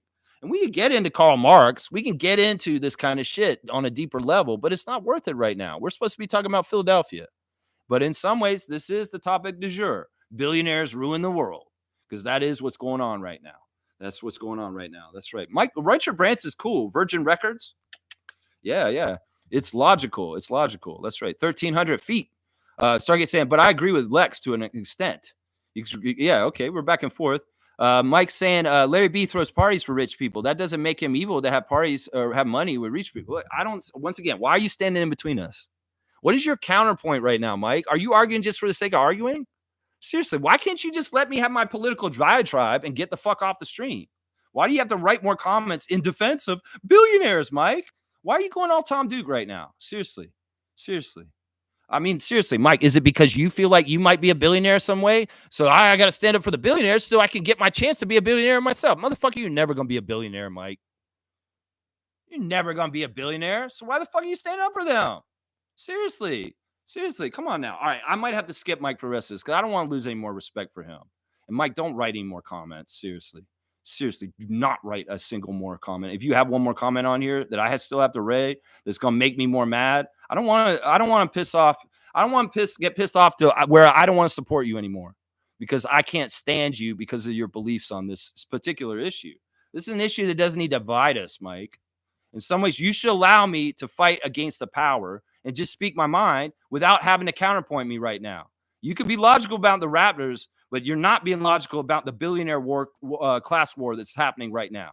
And if you want to go ahead and do subterfuge for them and argue, oh, no, it's not this, it's not that, you're fucking part of the problem then, Mike. I'm going to say that. And this is more important than the Raptors because this is life and society, is what I'm going to say right now.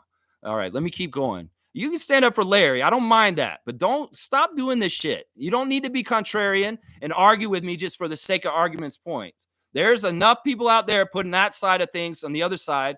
And in here, I want to be a clear, undiluted voice for the working class, for the underdog, for the people that have been robbed for decades and decades under capitalism and its faulty ass, broken ass system. Capitalism is a cancer. Capitalism wants a cancerous growth for companies that is just not realistic and to the detriment of humans, quality of product, all kinds of things, services, and our own pocketbooks at the bottom. And that's just the damn truth, Mike. And if you think anything different, you're wrong. And you're not looking at the truth. Exactly right. Seriously. All right, let's keep going. Neil's saying, I could do a lot with a tiny home and have more money in my pocket for other things, but it's not allowed in Toronto, Brampton, Mississauga, because they want to push big homes. Well, that's once again corporations and billionaires and rich people making the rules when sensible rules would be tiny houses and it would be better. No, why do we have to build these huge, monstrous houses out in the around Toronto? We could build more affordable housing, but no, it's no profit in it. That's the cancer that capitalism is. You lose all sensibility for profit-driven mentality. We lose all sensibilities. Well, why do we have to do this? That's part of why I love my channel. Is because this is not for profit. I'm not compromised by this. I'm not going to mess my quality, what I do on this channel, for some capitalistic profit way. I'm not going to change who I am on this channel, sell out just because I piss people off about what I'm saying, because that's a more pure thing than fucking doing everything because of the way you're just trying to get a better profit at the end of the quarter. You cut corners, you cut people's lives and their livelihoods when you cut jobs and you do shit like that with that mentality. I mean, we're going deep on this right now. I will go deep on this because I'm very knowledgeable on this subject. And honestly, Mike, you don't sound like you know what the fuck you're talking about when we talk about this. Seriously. Name is saying nobody who is benevolent would hoard billions of dollars. So right away, he's disqualified by default. Exactly. That's what I'm saying. There's enough. You give it back. You give it back. The NBA players get this.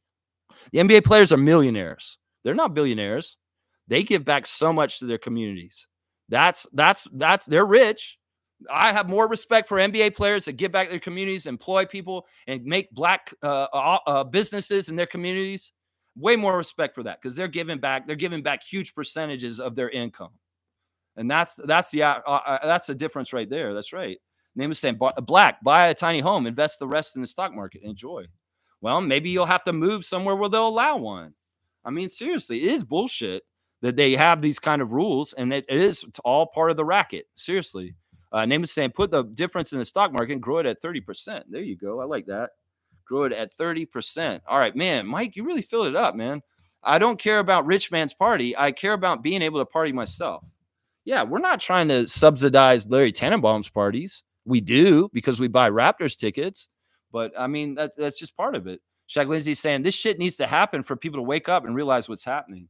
Yeah, that's the thing. Mike's attitude and the attitude of not wanting to vote are part of the apathy that they want and helps the billionaires win.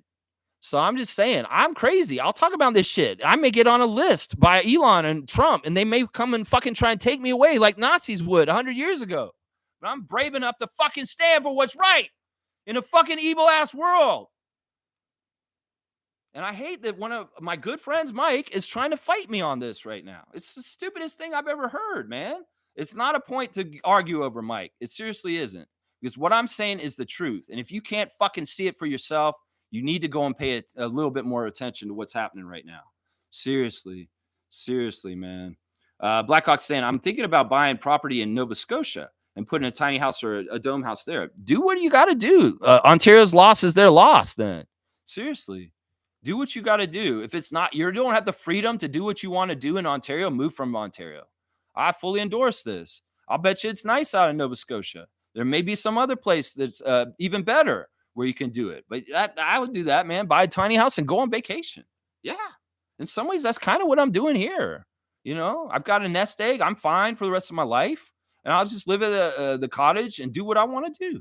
And no problem with that. I don't need grandiose things. I just need the basics of life. I'm not greedy, but I have money. And that's the thing about it. There's levels to this, Mike. There's millionaires in the NBA giving almost all their money away. And there's billionaires that don't give a single damn cent to the government for taxes. They don't even pay the same tax rate as his teachers. They're such scam artists. They paid the politicians to change the code so that the billionaires don't pay nothing. Trump gives tax cuts to the billionaires, not to us. Seriously, it's a class war, Mike. And if you don't see the class war and you want to line up on the other side, well, you're a class traitor, is what you are, Mike, is what I'll say. You're a class traitor, is what I'll say. Yeah. Buy a tiny house and live life. I love that, man. Simple. Keep it simple. That's right. Mike saying, Neil saying, change laws so people can prosper from the bottom up. Exactly. Let's see. Mike saying, I'm taking care of family, whether I have $50 or $1 million, logically insistence. I think you're arguing a point that I won't disagree with. You go ahead. But once again, you're standing on a hill that doesn't make no sense.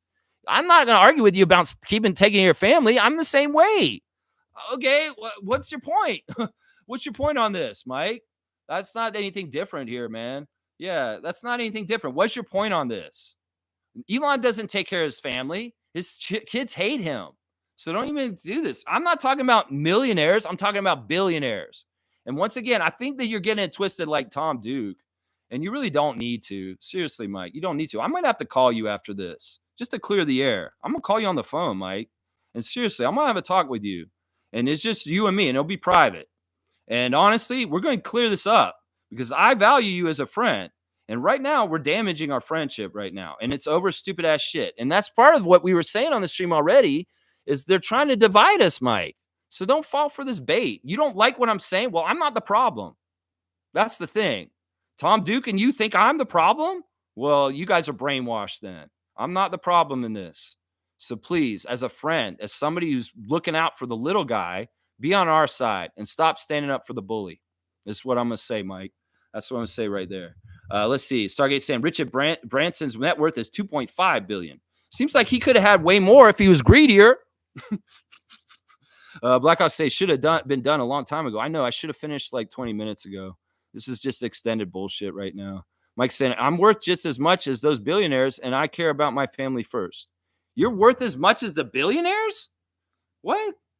I don't understand. Now that doesn't make sense. Are you a billionaire, Mike? I didn't know that. Okay, Mike, your argument about family first is not anything any of us are disagreeing with. Now you're just arguing with the wind, bro.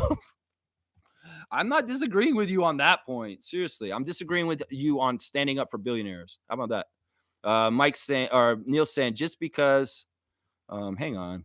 Man, this is really dumb. We've gotten too far with this stupid shit, honestly. This is so dumb, man. I don't even know why we're doing this right now. Seriously, just because I care about my family doesn't mean I want to see homeless sleeping on the cold street. That's right. Yeah. No, Mike, seriously. Okay, you can be an isolationist and only care about your family and say screw everybody else. But Neil is saying, just like me, we care about other people and we care about society. I have this mentality, and honestly, I could have been way more in my life. I could have made tons and tons of money, but I have this mentality that if I'm not, and the people who are below me, they're all coming up with me. This has been my mentality since I was a kid. I'm not going to rest unless all of us are elevated to the same equal level. And in some ways, until that level is, I'm not going to feel good about having it. So it's just difference of opinions. You could be more selfish about this just for you and your family. Bob Marley sang about it. But I really am all for one and one for all. And I want everybody to come up together. And that's the way I look at it right here. And I know that we could. We have a very rich society with a lot of things that we could be utilizing better so that we can help everybody. Sure, call it communism. Sure, you can go ahead and call it communism. I believe in communism. I think that communism actually works to an extent. There's a certain level of it mixed with some of the ideas of capitalism where we would make a better society. We would. We have a basic safety net for everybody so that their basic needs are met. That's communism, and that's fine. But there's still an allowance of growth on the top. You can make as much money as you want up into $1 billion. And you can be rich and have things that you want. Other people don't have too. If you need trinkets and property and places to feel better about yourself because you're such a loser that you have to enrich yourself to make yourself feel fulfilled in your life. Sure, you need to feel better than other people because you own more than them. Okay, you're a loser. Is what I say. Not you, Mike. I'm just saying in general about that. Is what I'm saying. Neil's saying we can't be the same when you're indifferent to other people's suffering. Exactly. Exactly. People with privilege will not care about other people's suffering because they have the privilege and they don't have to worry about the things that other people have to. And that's part of it right there. Trevor's saying you can have all the money in the world and the biggest mansion, but when you die, you get the smallest space to be in. Check that out. Goes a dynamite reality check. The Grim Reaper comes and gets us all, and kings and paupers all get buried the same. Yeah, Trevor's got it right there. Yeah, Mike's saying just because people have money, Mike. Once again, I think you're falling in this Tom Duke hole of arguing for the sake of arguing, and it's not even actually important. Once again, I'll designate this, and I should have done this more clearly with Tom. I'm talking about the billionaire class. I'm not talking about millionaires. I'm not talking about the NBA players.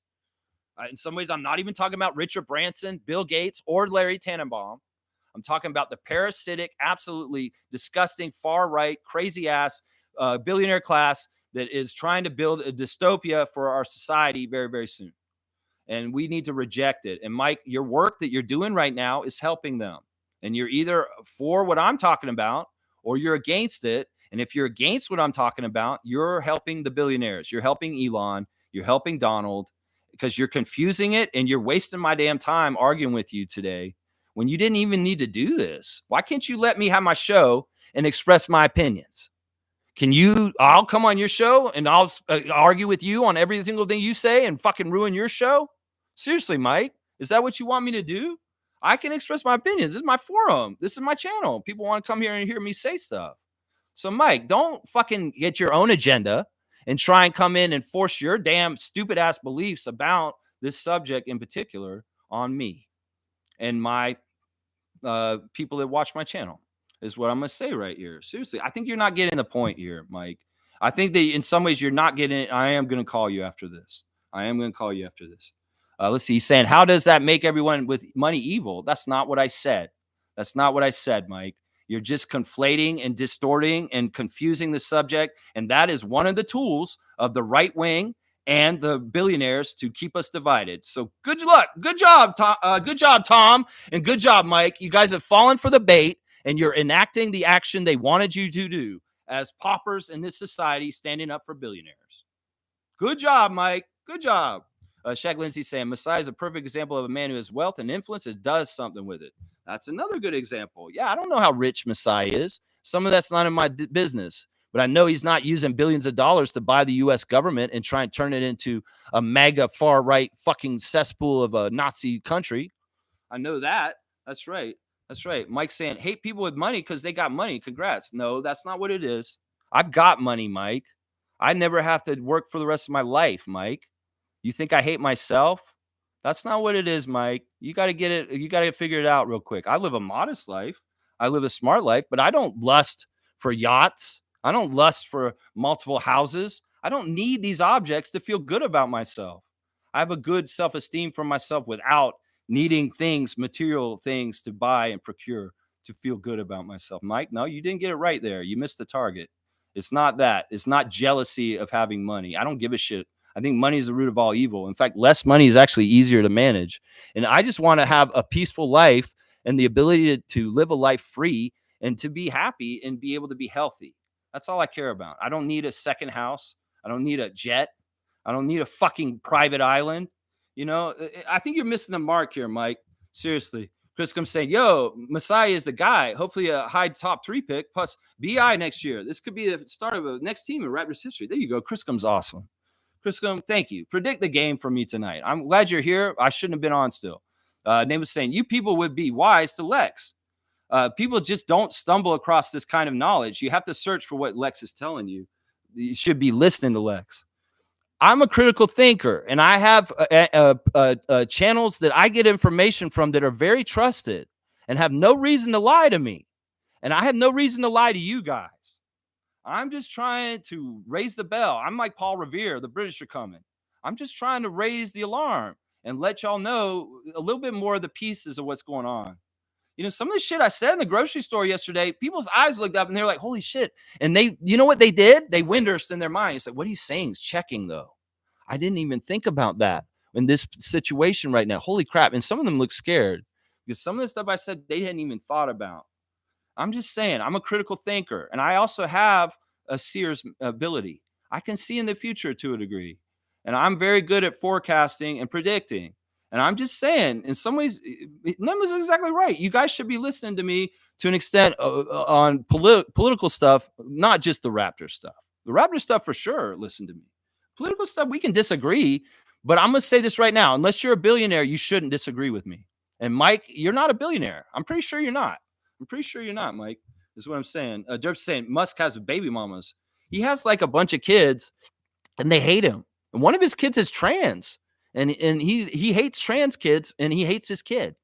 He's an awful person. He's a really, really awful person. And that Nazi salute he did was very, very real, and he is very much a white supremacist. And people that don't think he's a white supremacist, you're kidding yourself. He showed up in Germany to the far right, right-wing political party.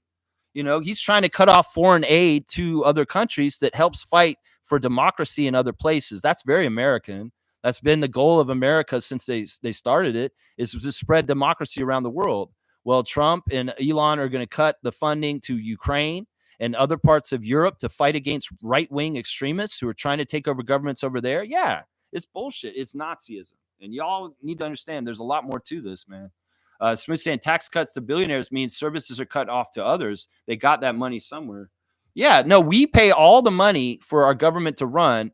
And these guys actually get Elon Musk specifically got like billions of dollars for Tesla and SpaceX from our taxpayer money. And meanwhile, he makes all these profits at the top and he doesn't pay a single damn tax. He's coded it and gamed it to get out of paying any fucking tax money whatsoever to put back in the system for services.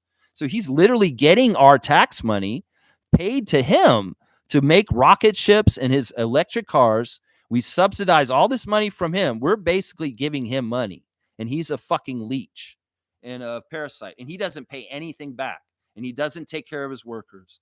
Does that sound right? Does that sound right is what I'm saying right there. That's right. Does that sound right? All right, let's keep going. Let's see. Mike's saying labeling is hurting context of the money. Well, listen, y'all, let's be big boys and stop worrying about sticks and stones. I think that's part of why Tom got so pissed at me. He's like, oh, Lex, you're coming at me and says, listen, I have no fucking filter. Y'all know this. If you're going to piss me off, I may say things I regret, and I may get personal. And I say things, and sometimes I'm working on this. I'm not totally perfect at this. This is one of my biggest faults as a person. And in my AA work, I have to look at my personal defect of not having a filter and getting personal and making personal insults when I should not. And it's not fair. And I'm trying really hard not to do it today, Mike, but you're infuriating me right now. And you're antagonizing it by continuing to not understand what I'm saying. All you need to say is, Mike, is, all right, I'm not going to talk about this anymore and not talk anymore. Seriously, let me have my rant and just let it alone. But you got to argue. This is your bullshit. You got to argue with me and make my stream go longer because you won't give up fighting with me on this shit. I'll fight with you after this on the phone. We don't need to extend this time any longer. How about that? We'll make an agreement on this. And I don't even want to fight. I want to talk about it. Okay? Seriously. Nameless saying what Lex is telling us actually costs hours and hours and hours of research and mind expansion. It's just a 50 years of living on this earth and understanding how it works and observation and just understanding and not falling for the bullshit and seeing through things. Everything that I'm saying is absolutely true. There's all evidence everywhere for it. And honestly, y'all can think I'm compromised or I'm some sort of crazy lefty or whatever. You go ahead. But listen to me. Seriously, I'm pleading with people and I'm raising the alarm. Mike's saying, yeah, but focusing only on your family isn't illegal or remote. You're missing the point. Why are you... Once again, that's another thing they do is they pull the point of what we're talking about to something that's not what we're talking about. We're not talking about taking care of your family. That's not what the subject is here, Mike. That's not what the subject is here. You go ahead and put a red herring out there and keep making your argument and try and make it seem like I'm anti taking care of your family. That's not what I'm fucking saying, Mike. If you listen to me, you fucking listen to me. You know that I'm not saying that, Mike. Seriously. Chris comes saying, meant to say best, not next. That's right. Okay, Mike's continuing. He's obviously got a very personal feeling about taking care of his family and protecting them. that he's going to fight for his family no matter what. That's not what we're talking about, Mike. Okay? I take care of my family as much as the rich people. I will do anything for my family. And that's the issue, but that's what it is. People take care of me. Well, this is how we're taking care of your people, Mike. I wish you could come around and see the logic of this. I want to take care of your people too. And I'm not even in your family, Mike. I want to take care of your people so they can live a just and rightful life as workers in this society. And they're not getting parasitically sucked all the money out of them by the billionaires. So in some ways, I'm taking care of your family better than you, motherfucker, right now. I care about your family more than you do because I'm standing against the billionaires. And you can't see this. You're logical, bro. You can't see this, that me and arguing what I'm saying, this mentality you're talking about isn't taking care of your family.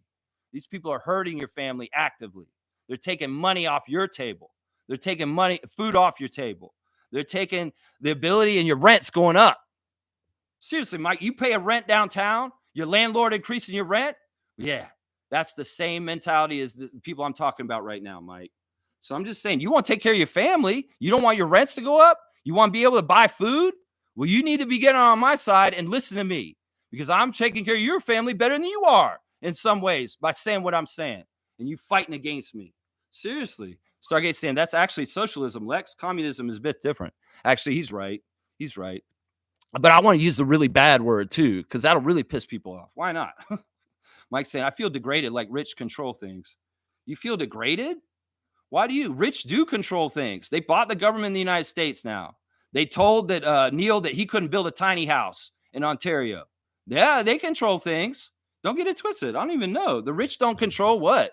The rich don't control you? Well, we don't want that. They could very soon, more and more and more. All right, how about this, Mike? If you want to stand up for the billionaires, well, a billionaire wants to annex Canada to become a part of the United States. Would we be able to control this, Mike? You and me? Would we be able to control this? Well, we could try and fight it, but we may not be able to control this, Mike.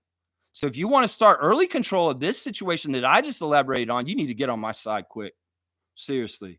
And stop making this confusing and stupid and making my stream over 3 hours.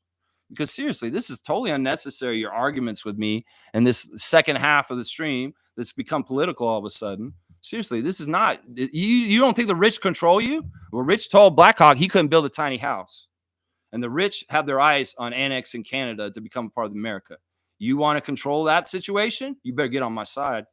You better get on my side. So Deezy's saying people who earn a lot of money have a different mentality with it than those who inherited it. Yeah. Yeah. People that earned it, they're different. I totally get that. Once again, I don't want to confuse the situation. I should be very specific.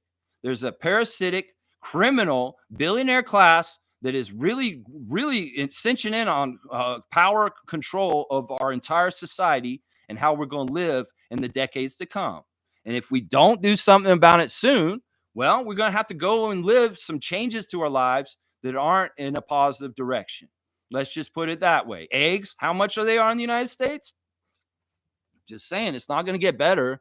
They're going to squeeze us even worse. You think they're going to allow us to have more money and a fair wage? No, not when they get total power. They're going to decrease wages. In fact, they're going to try and make it more like slavery in the United States on the down low, more and more on the subtly ways. More and more, more and more. Everything they're doing right now to change the American government it signifies this. Seriously, if you can't see, you can't see it, man. You can't see it. Lex is saying normies will never understand your point of view because they have not seen it from your level. I'm going to say this right now. In some ways, look, I'm brave for speaking like I'm speaking right now. I am brave. What Mike is doing right here is not brave. He's saying he's standing up for his family. He's standing up for people that don't need standing up for. Your family is not who I'm against, Mike. I'm not coming at your family. Seriously. If you think I'm coming at your family, you're crazy. Normies is a term that means these are people that are just live society on the society's rules and don't think outside the box and think that there's a reality that could be otherwise. And Nameless is exactly right. I don't have a normal view of society and the way things are because I know it could be better. I know we could do much better.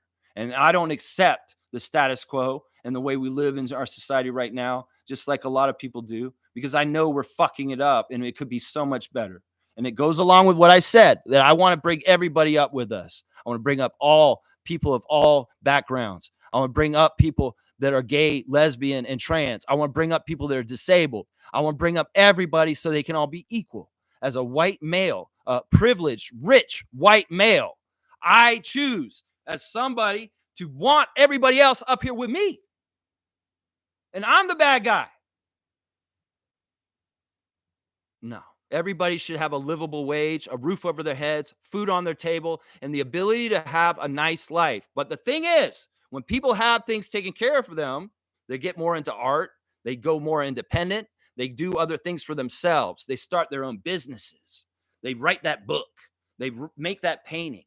And well, the capitalists, the ones at the top that want to subjugate you as workers, well, they can't get you to work. That's what they complain about. Nobody wants to work anymore. Well, you don't pay jack shit. That's why they don't want to work anymore.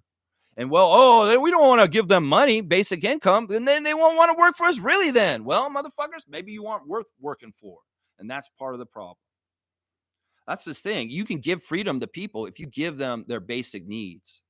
But they know that they can control them better when they have them in this commoditized, crazy ass scarcity kind of bullshit. Everybody's running a rat race against each other, and they'll have the mentality like Mike, I got to get rich dying for myself and my family over other people because it's just like that. Well, it doesn't have to be like that. I'm not a normie. I can see outside of it, like Nameless is saying.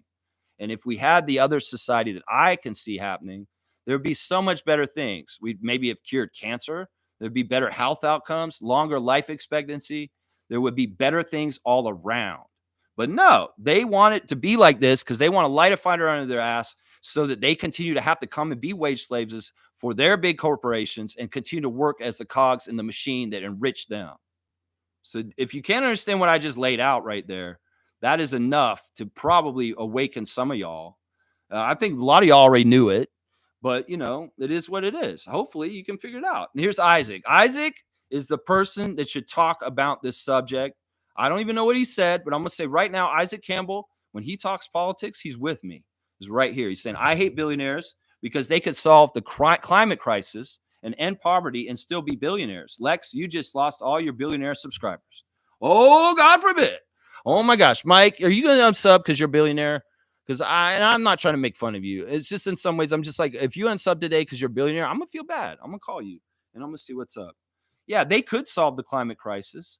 We could stop the world destroying itself, but they were making too much good money that they'll ruin the whole entire world for the rest of eternity for just some gains of profits for them personally, themselves, selfishly right now.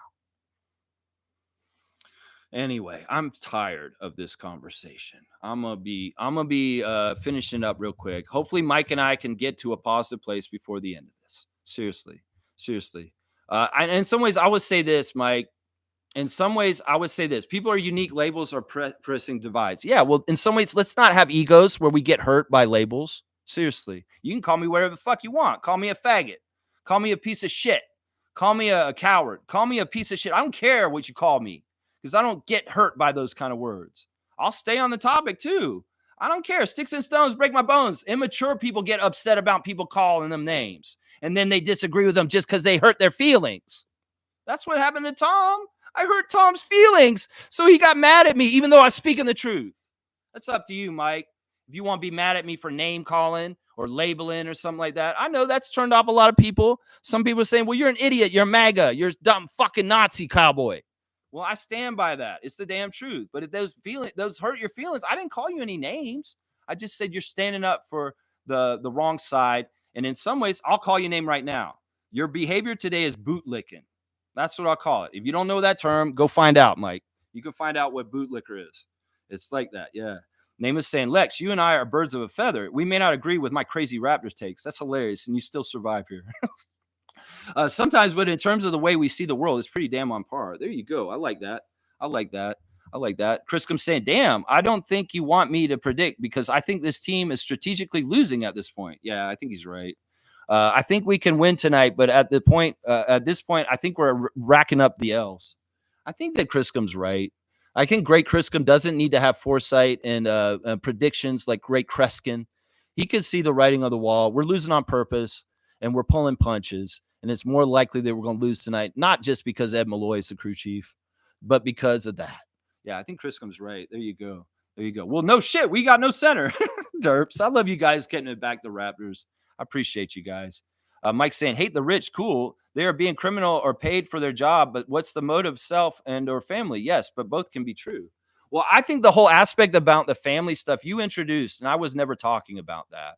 I think it's honorable to want to take care of your family. I have no disagreement with you on that subject.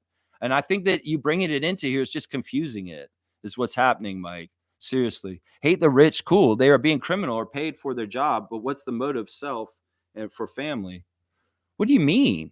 Once again, the capitalism and our status quo of our society is a lie told to us to keep us in this system so they can do what they're doing. When the Native Americans lived on this continent, there was nothing like what we do now. We just existed, like the animals, the trees, the insects, and everything in the natural world. There was no subjugation because there was none of this kind of stuff. Sure, there's wampum. Sure, there's some sort of money system of trading and barter. But there was a sense of these people that in some ways you work and you do the things to make your life okay, like make food and hunt and do these kind of things. But there's no greed. There was always like, if you had more, you shared it with everybody. At some point, greedy people took over the system of money on this continent. But don't get it twisted. Before the white man came here, they had a pretty good system. And people understood we're natural organisms in a natural world and not so artificial with electronics and all the man-made shit we build around here, all the bullshit we make for ourselves, the Super Bowl, whatever. Even my channel and the Raptors. No, we're just like the trees, the squirrels, and all the other animals. We're just biological creatures on this planet, and there's nothing more to us that made us do this system. We didn't need to do this. We could have stayed in this habitat as conscious modern day human beings and lived in agrarian society that had nothing to do with corporate takeovers, corporations, quarterly reports, red and black ink, and all the bullshit that goes with that system. I'm that far out of seeing the whole thing that I can get my head outside of this whole status quo system we've built for ourselves and understand there's a very natural, holistic, real reality that human organisms should live otherwise. That's what I say to that. That's what I say to that right there. Neil saying, Logical Raptors fanatic, you take things serious about things that are not your situation. The rich doesn't need your protection. Anyone that is rich will realize they can't spend it all, so give it back. Yeah.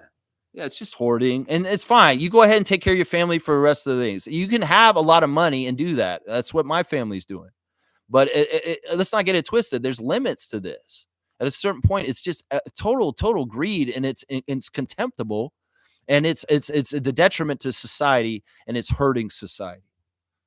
That's what I'm talking about. Sure, you can be rich, have like $50 million, and have a very comfortable life for your family for the rest of their generations to come. That's not who I'm talking about, Mike. That's not who I'm talking about. And I think this is the biggest problem with what we're talking about right here, is that you're not totally seeing what I'm saying.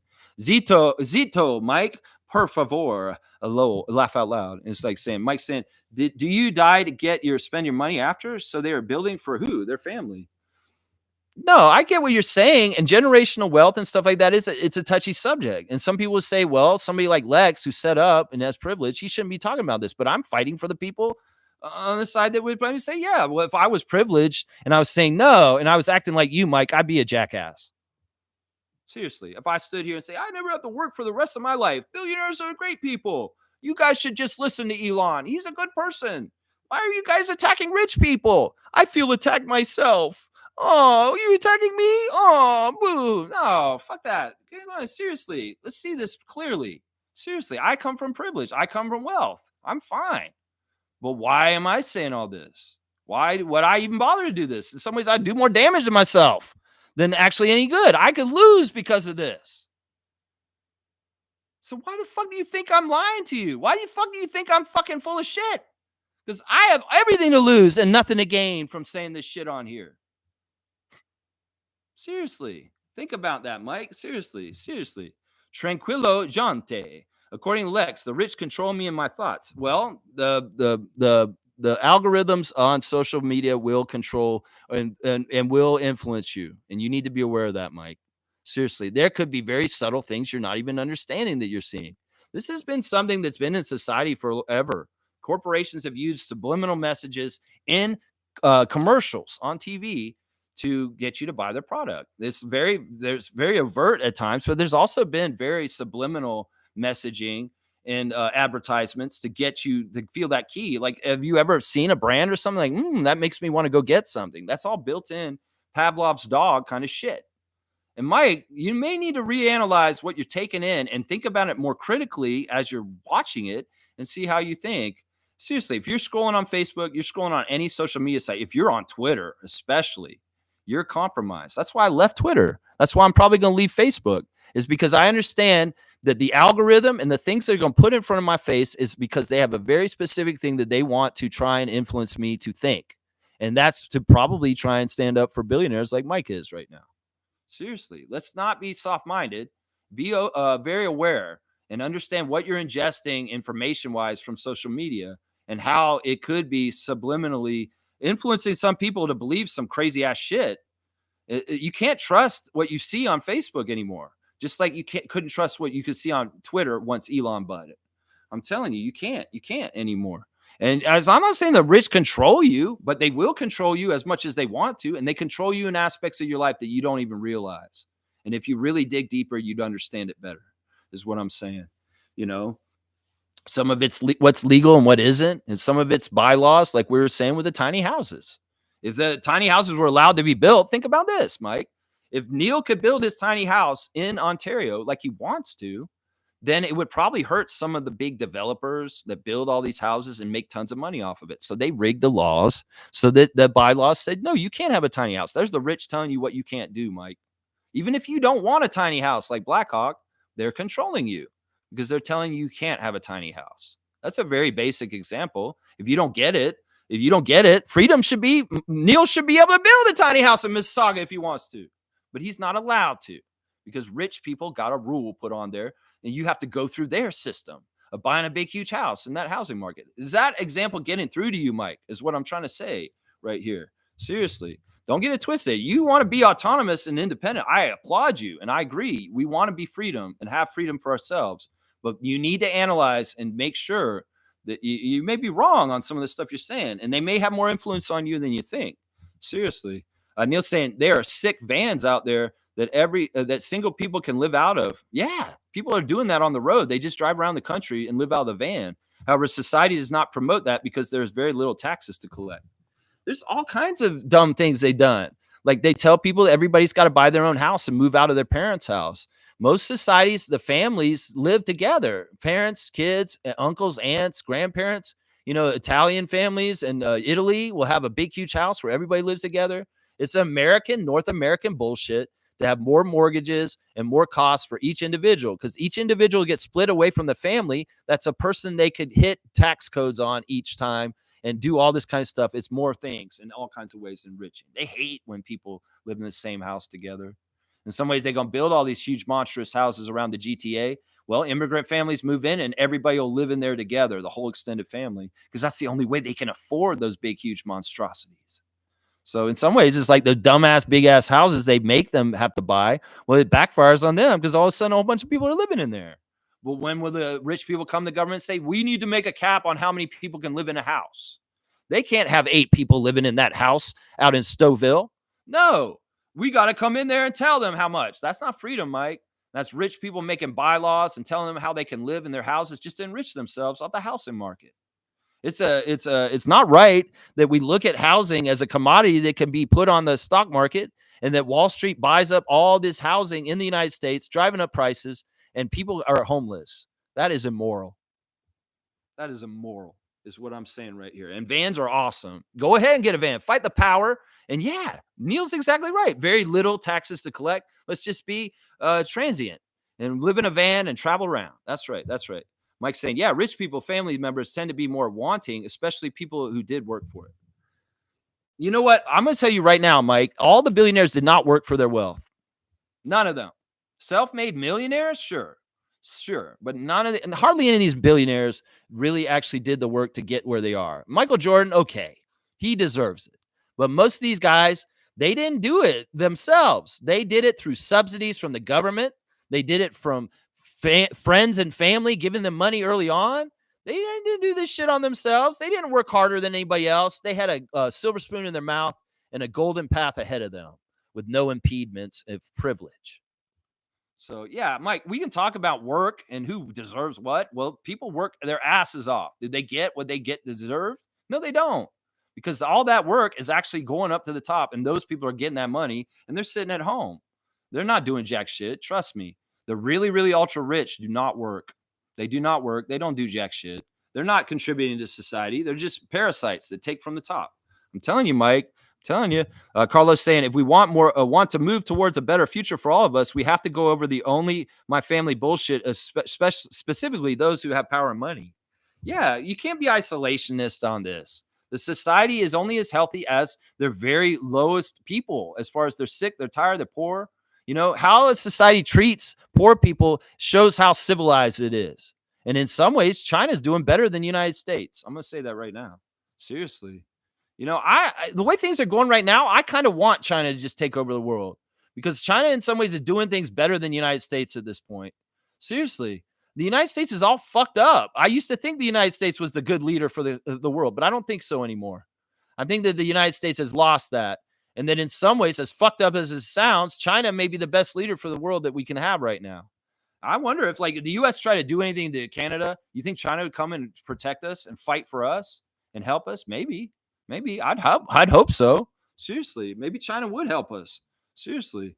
And people would be like, whoa, Lex, you're American. You're talking about China? Yeah. I'm just being honest. I'm looking out for my family. How about that? I'm looking out for my family. Let's see. Mike saying, but whether I have 50 or a million, I'm giving it to my family over people I don't know. It's simple.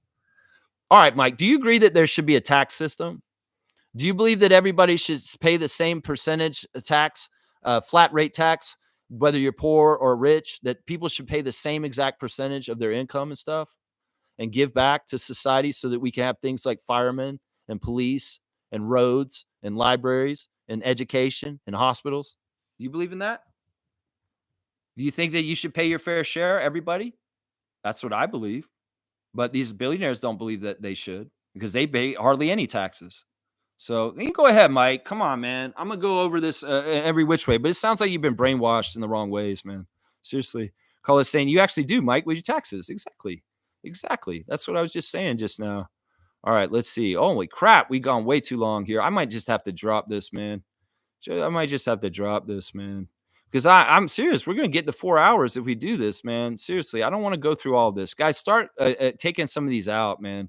Start taking some of these out, because I don't want to go as far as the comments. I see you guys kept going, and it's stuff. Trevor's saying, Lex, you are really exciting. Too much energy fighting against the wind. Focus on bigger things that will keep you healthy. Well, I'll say this, Trevor. This outlet is the only time I do this. When I'm on my own private time, I'm very much holistically taking care of myself mentally and physically, so that I can be my best self. And I'm not dwelling on this every day, all day.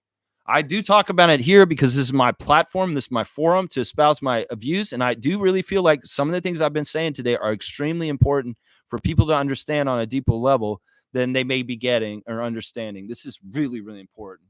This is an incredibly dangerous time in the history of the world. And that's why. But Trevor, man, I'm going to do my part. But let's not get it twisted. The balance for me is understanding how much I can control and how much I can't. And that's part of my alcoholism and program I'm in. I don't get upset about things I cannot control. I will control what I can, and I'll do what I can. And speaking out is one of the things I can do. But I get it, man. I appreciate you looking out for me and having concern for me. I really do. Mike saying my fair share is fine, but I'm giving my income to my family. I'm not asking you to give your income to anybody else. I don't understand this, Mike. You've got to understand the billionaires are cheating us of their income that they should be taxed on, and it should be coming back into the system because they paid the politicians to make codes laws where they don't have to pay any taxes. And that's just the damn truth. There's corporations that don't pay any taxes that get subsidies from us. And Mike, if you're not listening to me and not seeing the 1 + 1 = 2 that I'm saying right now, I don't know how to get across to you, because you're a logical guy. Seriously, they're not paying taxes. We all are. We're paying our fair share of taxes, and we're actually subsidizing them. The myth of the welfare queen is a billionaire. It's not a black woman in a shopping center with 5 kids pushing a stroller. No, that's not who the welfare queen is. The welfare queen is Elon Musk. He's the epitome of a welfare queen. So, Mike, I think we can agree on that everybody should pay their fair share of taxes, right? We can agree on that, right? That's right. That's what I'm saying, man. He's saying he's Bezos' cousin. Just kidding. No unsub. Fair 4-hour stream. Lexathon in effect. Where's race mode? We just need race mode to come in at the last time here. And Name was saying, Lex, life in danger for speaking the truth today. Should have put a mask on first, Lex. I don't fucking care. I'm crazy, man. I'm absolutely crazy. Actually, I've come through. I have all kinds of contingency plans. With the recent turns of events, I've gone through all kinds of interesting ideas about what I would do if this happens, or if this happens, if this happens. I have some very brilliant ideas, actually. Lex is a step ahead. Let's just put it that way, nameless. But hey, listen, if I don't show up one morning, all of a sudden, yeah, know that they came and got me. Seriously, know that they came and got me. And my persistence of showing up every day is the symbol that, hey, I'm okay. But if there's something weird going on and I'm not here, you can find out what happened to me. And hopefully you guys can make the truth come out afterwards. Seriously. Blackhawk saying, okay, Logical Raptors Freak, you're giving your wealth to your family. You feel better. Nobody wants what you are so fixated on keeping. The problem of homelessness still exists, and it will be solved by selfless people. Yeah, Mike, I'm not asking you to give to charity. All I'm asking is the billionaires need to pay their fair share in taxes and put it back in the system so we can have social programs. That's all I'm saying right there. Cool Cat saying, keep speaking up, Lex. You have my support. Inspire critical thinking. I appreciate that, Cool Cat. I really do. As much as I get impediments like Mike has given me, I love the encouragement also. Because in some ways, Mike's trying to make me think that I'm crazy right now. In some ways, what Mike's doing is kind of gaslighting.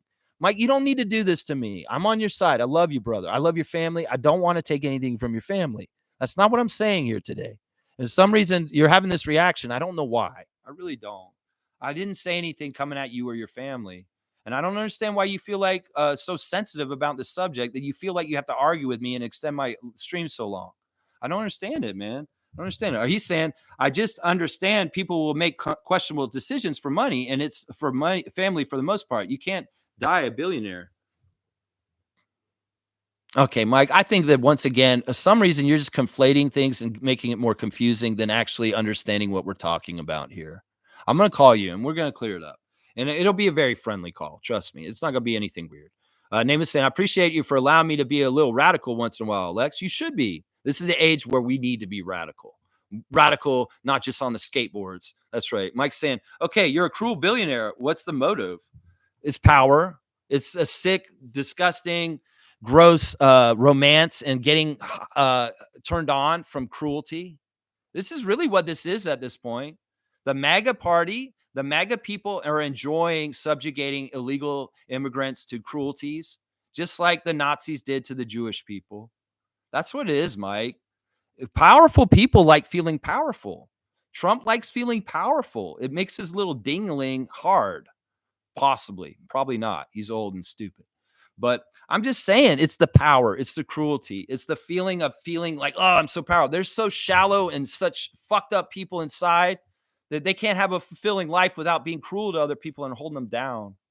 It's the sad truth at this point. They're very open and out in front with it now. The way they're coming after wokeness and DEI and all this stuff. They don't care about making the world better. They care about subjugation, dominance, and feeling like they're over people and crushing them and torturing them and making them feel like shit. It's the same sadistic, crazy ass, maniacal people that were in the Nazi party and other places in the history of the world. There's always been opportunist, sadist, cruel, evil motherfuckers that want power and fucking try and get it. That's what this is, Mike. That's what this is. It's pure evil at the fucking top, the work of Satan. So, I mean, I don't get why you don't understand this, Mike. I think you're poo-pooing things a little bit too much, and you're not understanding the seriousness and the gravity of the situation in the United States right now. And this is the whole basis of my comments today. This is the whole basis. It's not about taking money from you and your family, Mike. I don't give a shit about that. This is about trying to save democracy in the United States and the world from fascism and right-wing fucking Nazi kind of shit. That's what we're talking about, Mike. I don't think you understood the subject this whole fucking time, is what I'm trying to tell you right now. Yeah. And you're just making it confusing. And that's one of their ploys to confuse and divide is that, we'll talk about my family. No, you're distracting from the thing. We're not talking about this. But the trans people are going to do this. No, we're not talking about that. But they're going to do this. No, stay on subject. and stay where I'm at. You want to confuse things where I'm calling out there's a class war on us right now by the billionaires? You want to confuse things? That's the whole thing I was talking about right now. And I think that you and Tom Duke are having a problem somehow understanding, reading between it all and understanding it. Seriously, I think that's the problem right there. That's right. That's right. That's right. All right, let's see. Jeepers Creepers. And Name was saying that sense of just being is what the story of the Garden of Eden alludes to before artificial civilization. Yeah. Like, in some ways we needed clothes because we need to stay warm. You kill the animal and get the pelt and put it around you. But it starts there, and where does it go from there? Innovation of humans has gotten crazy, and AI is going to be the ruin of us. Watch. They're going to do some really evil shit with the AI. Watch out. Seriously. Holy crap, Mike. You don't even understand. You're going to feel like a jackass for your stand that you took today in a few years from now, in hindsight, thinking back. I know Cowboy already regrets some of the shit that happened here. Seriously. If he's a true-blooded Canadian that stands for his country, he should be ashamed of himself. He should be absolutely ashamed. And Mike, I don't want you to be ashamed of yourself in a couple of years because you stood up for fucking billionaire class because you see what happens. Seriously, I don't want you to be like that, man. I really don't. I really don't. Yeah. How much do you think your kids need? I have no idea. In some ways, I would want a society where they don't have to run a rat race to try and do this, and they can just be happy and comfortable and just live a life that's healthy and happy. It's the system that makes you have to run this rat race that makes you like this. And the whole idea of you need. What if I don't need? What if I have enough in myself and I'll just take what I need at the very basics and I don't need any more than that? That's the problem. That's the problem right there. Anyway, I'm going to keep going. Seymour saying, did Lex drink the Sprite? I missed like 2 hours of the chat. I'll drink some more of it for you. It's not bad. It's not the best Sprite I ever drank, but it has a Raptor on it. I love that. That's cool. Yeah, I love that. All right, let's see. It's not a club. 1,000% logical. 1,000% logical. Which club? What are you talking about? Smooth saying, respectfully, Lex, I think you and Logical need to talk this out. It's triggering for both of you. I feel like becoming involved in this, but I won't. Well, you guys are perfectly fine in being involved in this. You're witness to it. But yeah, we'll talk about it. I'm not that triggered about it. I just really give a shit about saving the world right now. And we're in a bad place right now. Let's not get it twisted. And anybody who's not really for what I'm for right now, you are on the wrong side. I'm sorry. This isn't about a difference of opinion. This isn't about, I don't really like gay people. I like gay people. No, it's not even like that. Even though not liking gay people just because they're gay is bad. It's not even like that. This is serious. Either you're going to stand on the side of justice and rights for everybody, or you're going to stand on the side of the billionaires taking over as oligarchs and running all of our lives for us more and more. I don't know which side Mike's on right now because his argument today sounds like he's on that side. And that's the thing I'm worried about right here, man. That's the thing I'm worried about right here. Mike's saying, I'm not triggered. I'm thinking evil versus thinking of your family. What sounds more correct? What do you mean? Elon Musk doesn't think of his family and what he's doing. He doesn't give a fuck about leaving money to them. That's not why he's acquiring this wealth. Oh my gosh, Mike, you're so confused on this, and you're confusing the argument, and you're extending my stream, and it's just ridiculous. All right, we're going to do this afterwards. I think that Reggie is exactly right. I haven't even done the classic card yet, guys. Seriously. Name is saying, first of all, religion teaches you the world around you is actually physical. Wrong. There you go. I like that. Money is about family and comfort. It doesn't have to be. Seriously, it doesn't have to be. That's the system they made up. If you could get outside the box with you thinking like me, Mike, you understand there's an alternative life to live where everybody's okay and taken care of. And we don't have to run this rat race that they light a fire under our ass so that they can make more profits off of us because we're running that hamster cage just like they want us to. That's the thing. They got to make us feel like, oh, no, we got to go. Rat race. Because if we don't go work for them. So it's about lighting a fire under our asses. And that's the thing. They're going to make you worried and have scared. Oh, I got to take care of my family. That's their way of getting you motivated to work for them. It doesn't have to be like that. If you could have your own company and work for yourself and be autonomous and independent, you'd be happier. Trust me. But those corporations need cogs and workers to come in there. So you got to make rent. You got to feed your family. That's a whole part of the mechanism right there, Mike. I think we're talking on different levels here. You're on a micro level, and I'm a macro level right now. Name is saying, second, religion teaches you that you are something separate from this universe. Wrong. That's true too. On and on it goes. every pillar of institutions since the beginning of time. There you go. I hope all of you have a great and fantastic day. Thank you, Seymour. You too. And Mike saying, so no one ever worked up in companies? Laugh out loud. Mike, your arguments aren't important in this conversation because you're not talking towards the actual like thing of what we're talking about. Mike, I'm going to just stop this, man, because you are just kind of like arguing for the sake of arguing. Normally you do this with Raptor stuff, but you're doing this in a very important subject where I'm no tolerance on this. In fact, I don't want to give you a voice on this for the rest of the day. I'm going to blindly cut all of Mike's comments for the rest of the stream, and I'm going to talk to him privately after this because I do need to go. This is ridiculous. I wanted to be done at 2.5 hours, Mike, and you see what you did to my stream today. I'm blaming you specifically. This is your own damn fault. So I'm putting you on a timeout for the rest of the day. You're going to be on timeout I'm going to just put you on for 30 minutes, and I'm not going to see your comments for the rest of the day. I'm not going to read the rest of them because you're not even trying to meet me in the halfway. You're just standing stubbornly on one side and just being an obstructionist, and you're not listening to me plead with you. You're on the same side as me, but you want to continue to be on a different side than me and make a manufactured fight between you and me. That's your own fucking fault, man. Seriously. That's your own fault, man. Name is saying they all teach you how and what to think and define your expectation of existence. Yeah, religion teaches you how to think, and then the schools teach you how to comply and capitulate to being a good worker and following the rules. That's it right there. That's it. All right, you need a mask too? I don't know. Maybe you do. Chris comes saying a lot of political talk's taken over, and all I'm going to say is you said politics are made to separate people, pros and cons on both sides, period. Yep. And that's why we can't fall for this, Mike. And that's why I'm mad at you for dividing yourself from us. You are on our side, Mike. You cannot make an argument that you are on the other side against me because you shouldn't. Because if you do that, you're going against our class, and that's the working class. That's the middle class. That's the class that makes things happen, not the class that sits at the top and just takes the spoils. And I think that we got to get this right. Logical saying, Mike saying, Stargate saying that Mike's saying, Logical keeps bringing up this family thing as if it's only about family and the buck stops there. It's like you are using the whole family thing to make Lex feel guilty. I'm not worried about the family thing. I don't give a shit about that. All my money is going to go to my family too. I don't know.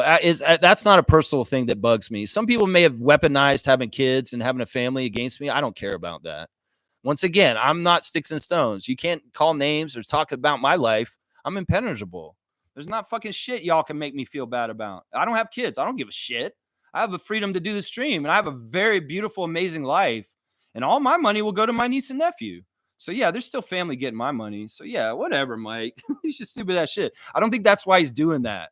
But if he is doing it for that reason, well, that's insidious. And that's not very nice, Mike. But I'm not hurt by it, if that's what it is. That's right. It's not about one's family. You keep throwing this family thing into the conversation. It's almost a guilt trip. It doesn't guilt me. I mean, Cowboy used to do this shit to me, too. I don't give a fuck. Cowboy could have 6 kids with 5 different women. I don't give a fuck. It's not a contest. All this sounds like is irresponsible to me. To me, I'm glad I don't have kids because if I did, I'd have to be very responsible. And in some ways, I like being irresponsible like I am. So it's like, it doesn't bug me, man. Stargate saying, Logical, you're again trying to move the goalpost in the conversation. You're using a Jedi mind trick to make you feel justified in your beliefs. Yeah, this is a right-wing ploy, and I see right through it. I know the actions of this. That's why I'm so disappointed in this, Mike. I think that in some ways you and I should just talk Raptors. And if I do political, just don't listen to me. You don't need to talk to me when I do politics because it's just adding more bullshit to the stream right now, honestly. All right, let's see. I'll just read the last comment. I peeped your game, Logical. There you go. I'm sorry, Mike. I had to time you out just for time's sake. I do want to get out of here. And this is stupid, Mike. In some ways, I feel like you're being very selfish in what you're doing right now, honestly. All right, here we go. Is there anybody here to get the classic card at this point? Jesus Christ. All right, here we go. Here's the classic card. This is interesting. I haven't seen this player in a long time. Does anybody know who this player is? Smooth. If you are here, you should get this for me. Please, Reggie. I want to get off the stream. Please. This guy had the same name as another player in the league at this time. And the crazy thing is, yeah, there we go. Smooth did know. Thank God. It's not Hot Rod, though. It's John Williams. It was not Hot Rod John Williams. Hot Rod John Williams played for Cleveland Cavaliers. And this is John Williams of the Bullets. Thank you, Reggie. Thank you so much. I'm going to give you 150 for this one. That is John Williams, not Hot Rod John Williams. Hot Rod John Williams was more famous on the Cavs with his crazy flat top, high top. He was awesome. But this is John Williams. John Williams got more injured than Hot Rod John Williams. Okay, so 150 for Smooth Brown Man on the classic car of the day. There we go. Hey, David's here. Oh, he's going to write it in, David. All right, David, listen, if you maybe I should call David today too. I'm going to call Mike and David today. Obviously, David's watching because he just wrote it in. All right, David. He's catching me on the tail end of this. All right, David. Let's see. All right, let's see. Mike's saying, I'm sorry, but most people are greedy for their families. And when you die and give you the money, Mike, you're arguing, like I said, like Stargate's pointing out very closely right here. It's just, that's not what I'm talking about here. You're conflating the subject of what I'm talking about. And I don't think you get this. I don't think you get this right now. I'm going to call you. I'm going to talk about it. And seriously, I'm not mad at you, Mike. I'm not personally mad at you. I'm just upset because you're standing on a side that just, you don't need to do this. And I think that in some ways, I might be able to bring you back. I think you're close. I think I can get you back because in some ways it's dangerous. It's dangerous, the line of thinking and the way you're going about. I think maybe you may be able to elaborate with your own words through the phone better what you're trying to say, and we can get on the same page in an easier way. David, thank you for writing in the classic card, by the way. All right, let's see. Let's run it down, guys. Oh, crap. There is a Raptors game today against the Sixers. And right now the Raptors have probable Jonathan Mobo and Grady Dick for the game tonight. Out for the game today, Brandon Ingram, Jacoperto, and RJ Barrett. So they're out, but I bet you Grady and Jonathan will play. On the Philadelphia side, Eric Gordon is questionable. Kyle Lowry will not play today. Joel Embiid is questionable. And Jarrett McCain is out. So that's the injury list for them. The referees for today, Ed Malloy is our crew chief. He actually favors the Raptors, surprisingly. Then there's Ray Acosta, who favors the Sixers very heavily, and Fennessy Ransom, who also favors the Sixers heavily. This is not a good ref crew for the situation tonight. I'm just going to say that right now. ESPN has an article out this morning about the lottery teams and what they should do. And they're saying at number 5, the Raptors 16-37. We have a chance at the number 1 pick, 10% chance to get the number 1 pick, 43% chance we're going to get a top 5 pick. And they're saying, what's new after the trade deadline? Toronto made a big swing by acquiring Brandon Ingram for a package headlined by a top 4 protected Indiana Pacers first-round pick next year. And this was an example of pre-agency with the Raptors choosing to pursue Ingram now because they wouldn't have the cap space to sign him this summer. The hope is Ingram, who is averaging more than 20 points for a 6th straight season, will be an ideal long-term front court partner for rising star Scotty Barnes. That's Tim Bontemps. How have the Raptors draft plans changed? Well, the addition of Ingram, who hasn't played since December because of significant lower left ankle sprain, gives Toronto a boost. The question is whether his eventual return could cost the Raptors a few winning lottery combinations. We don't care about the lottery. We'll take the bird in the hand for the 2 in the bush. The Raptors might not be bad enough for bottom 3 odds regardless, so it might not make much of a difference in the big picture. How could Toronto approach the offseason and free agency? The Raptors' big offseason addition probably occurred at the deadline when they traded for Ingram, a move that gives the Raptors 5 players earning more than $20 million, but not including a potential new Ingram contract and first-round pick. Toronto is projected to be $50 million below the luxury tax. There you go. We're still below the luxury tax, y'all. Which players could shine in the second half? As for many rookies on a lottery-bound teams, it's safe to expect more of Jacoby Walter down the stretch. The 6'5" guard out of Baylor has shown some flashes in recent weeks, and while Ingram's arrival adds another body to a crowded wing rotation, Toronto has every incentive to give Walter more seasoning over the final couple months as it hopes for some lottery luck in May. There you go. There you go. There you go. That's it right there with that. All right, let me see what else is going on. That's about it, guys. I'm going to get out of here, man. This is crazy. It's going to be 4 hours soon.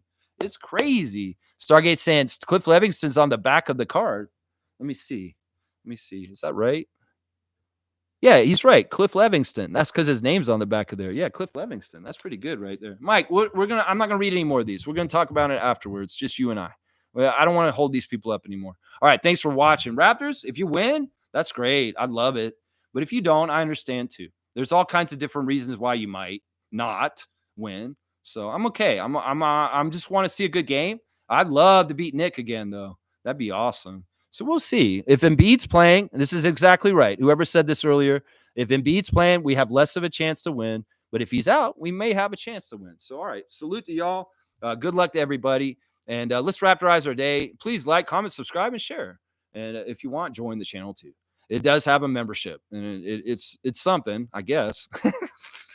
Let's go Raptors! Beat Nick! Beat the Sixers! Woo! Yeah! Let's go!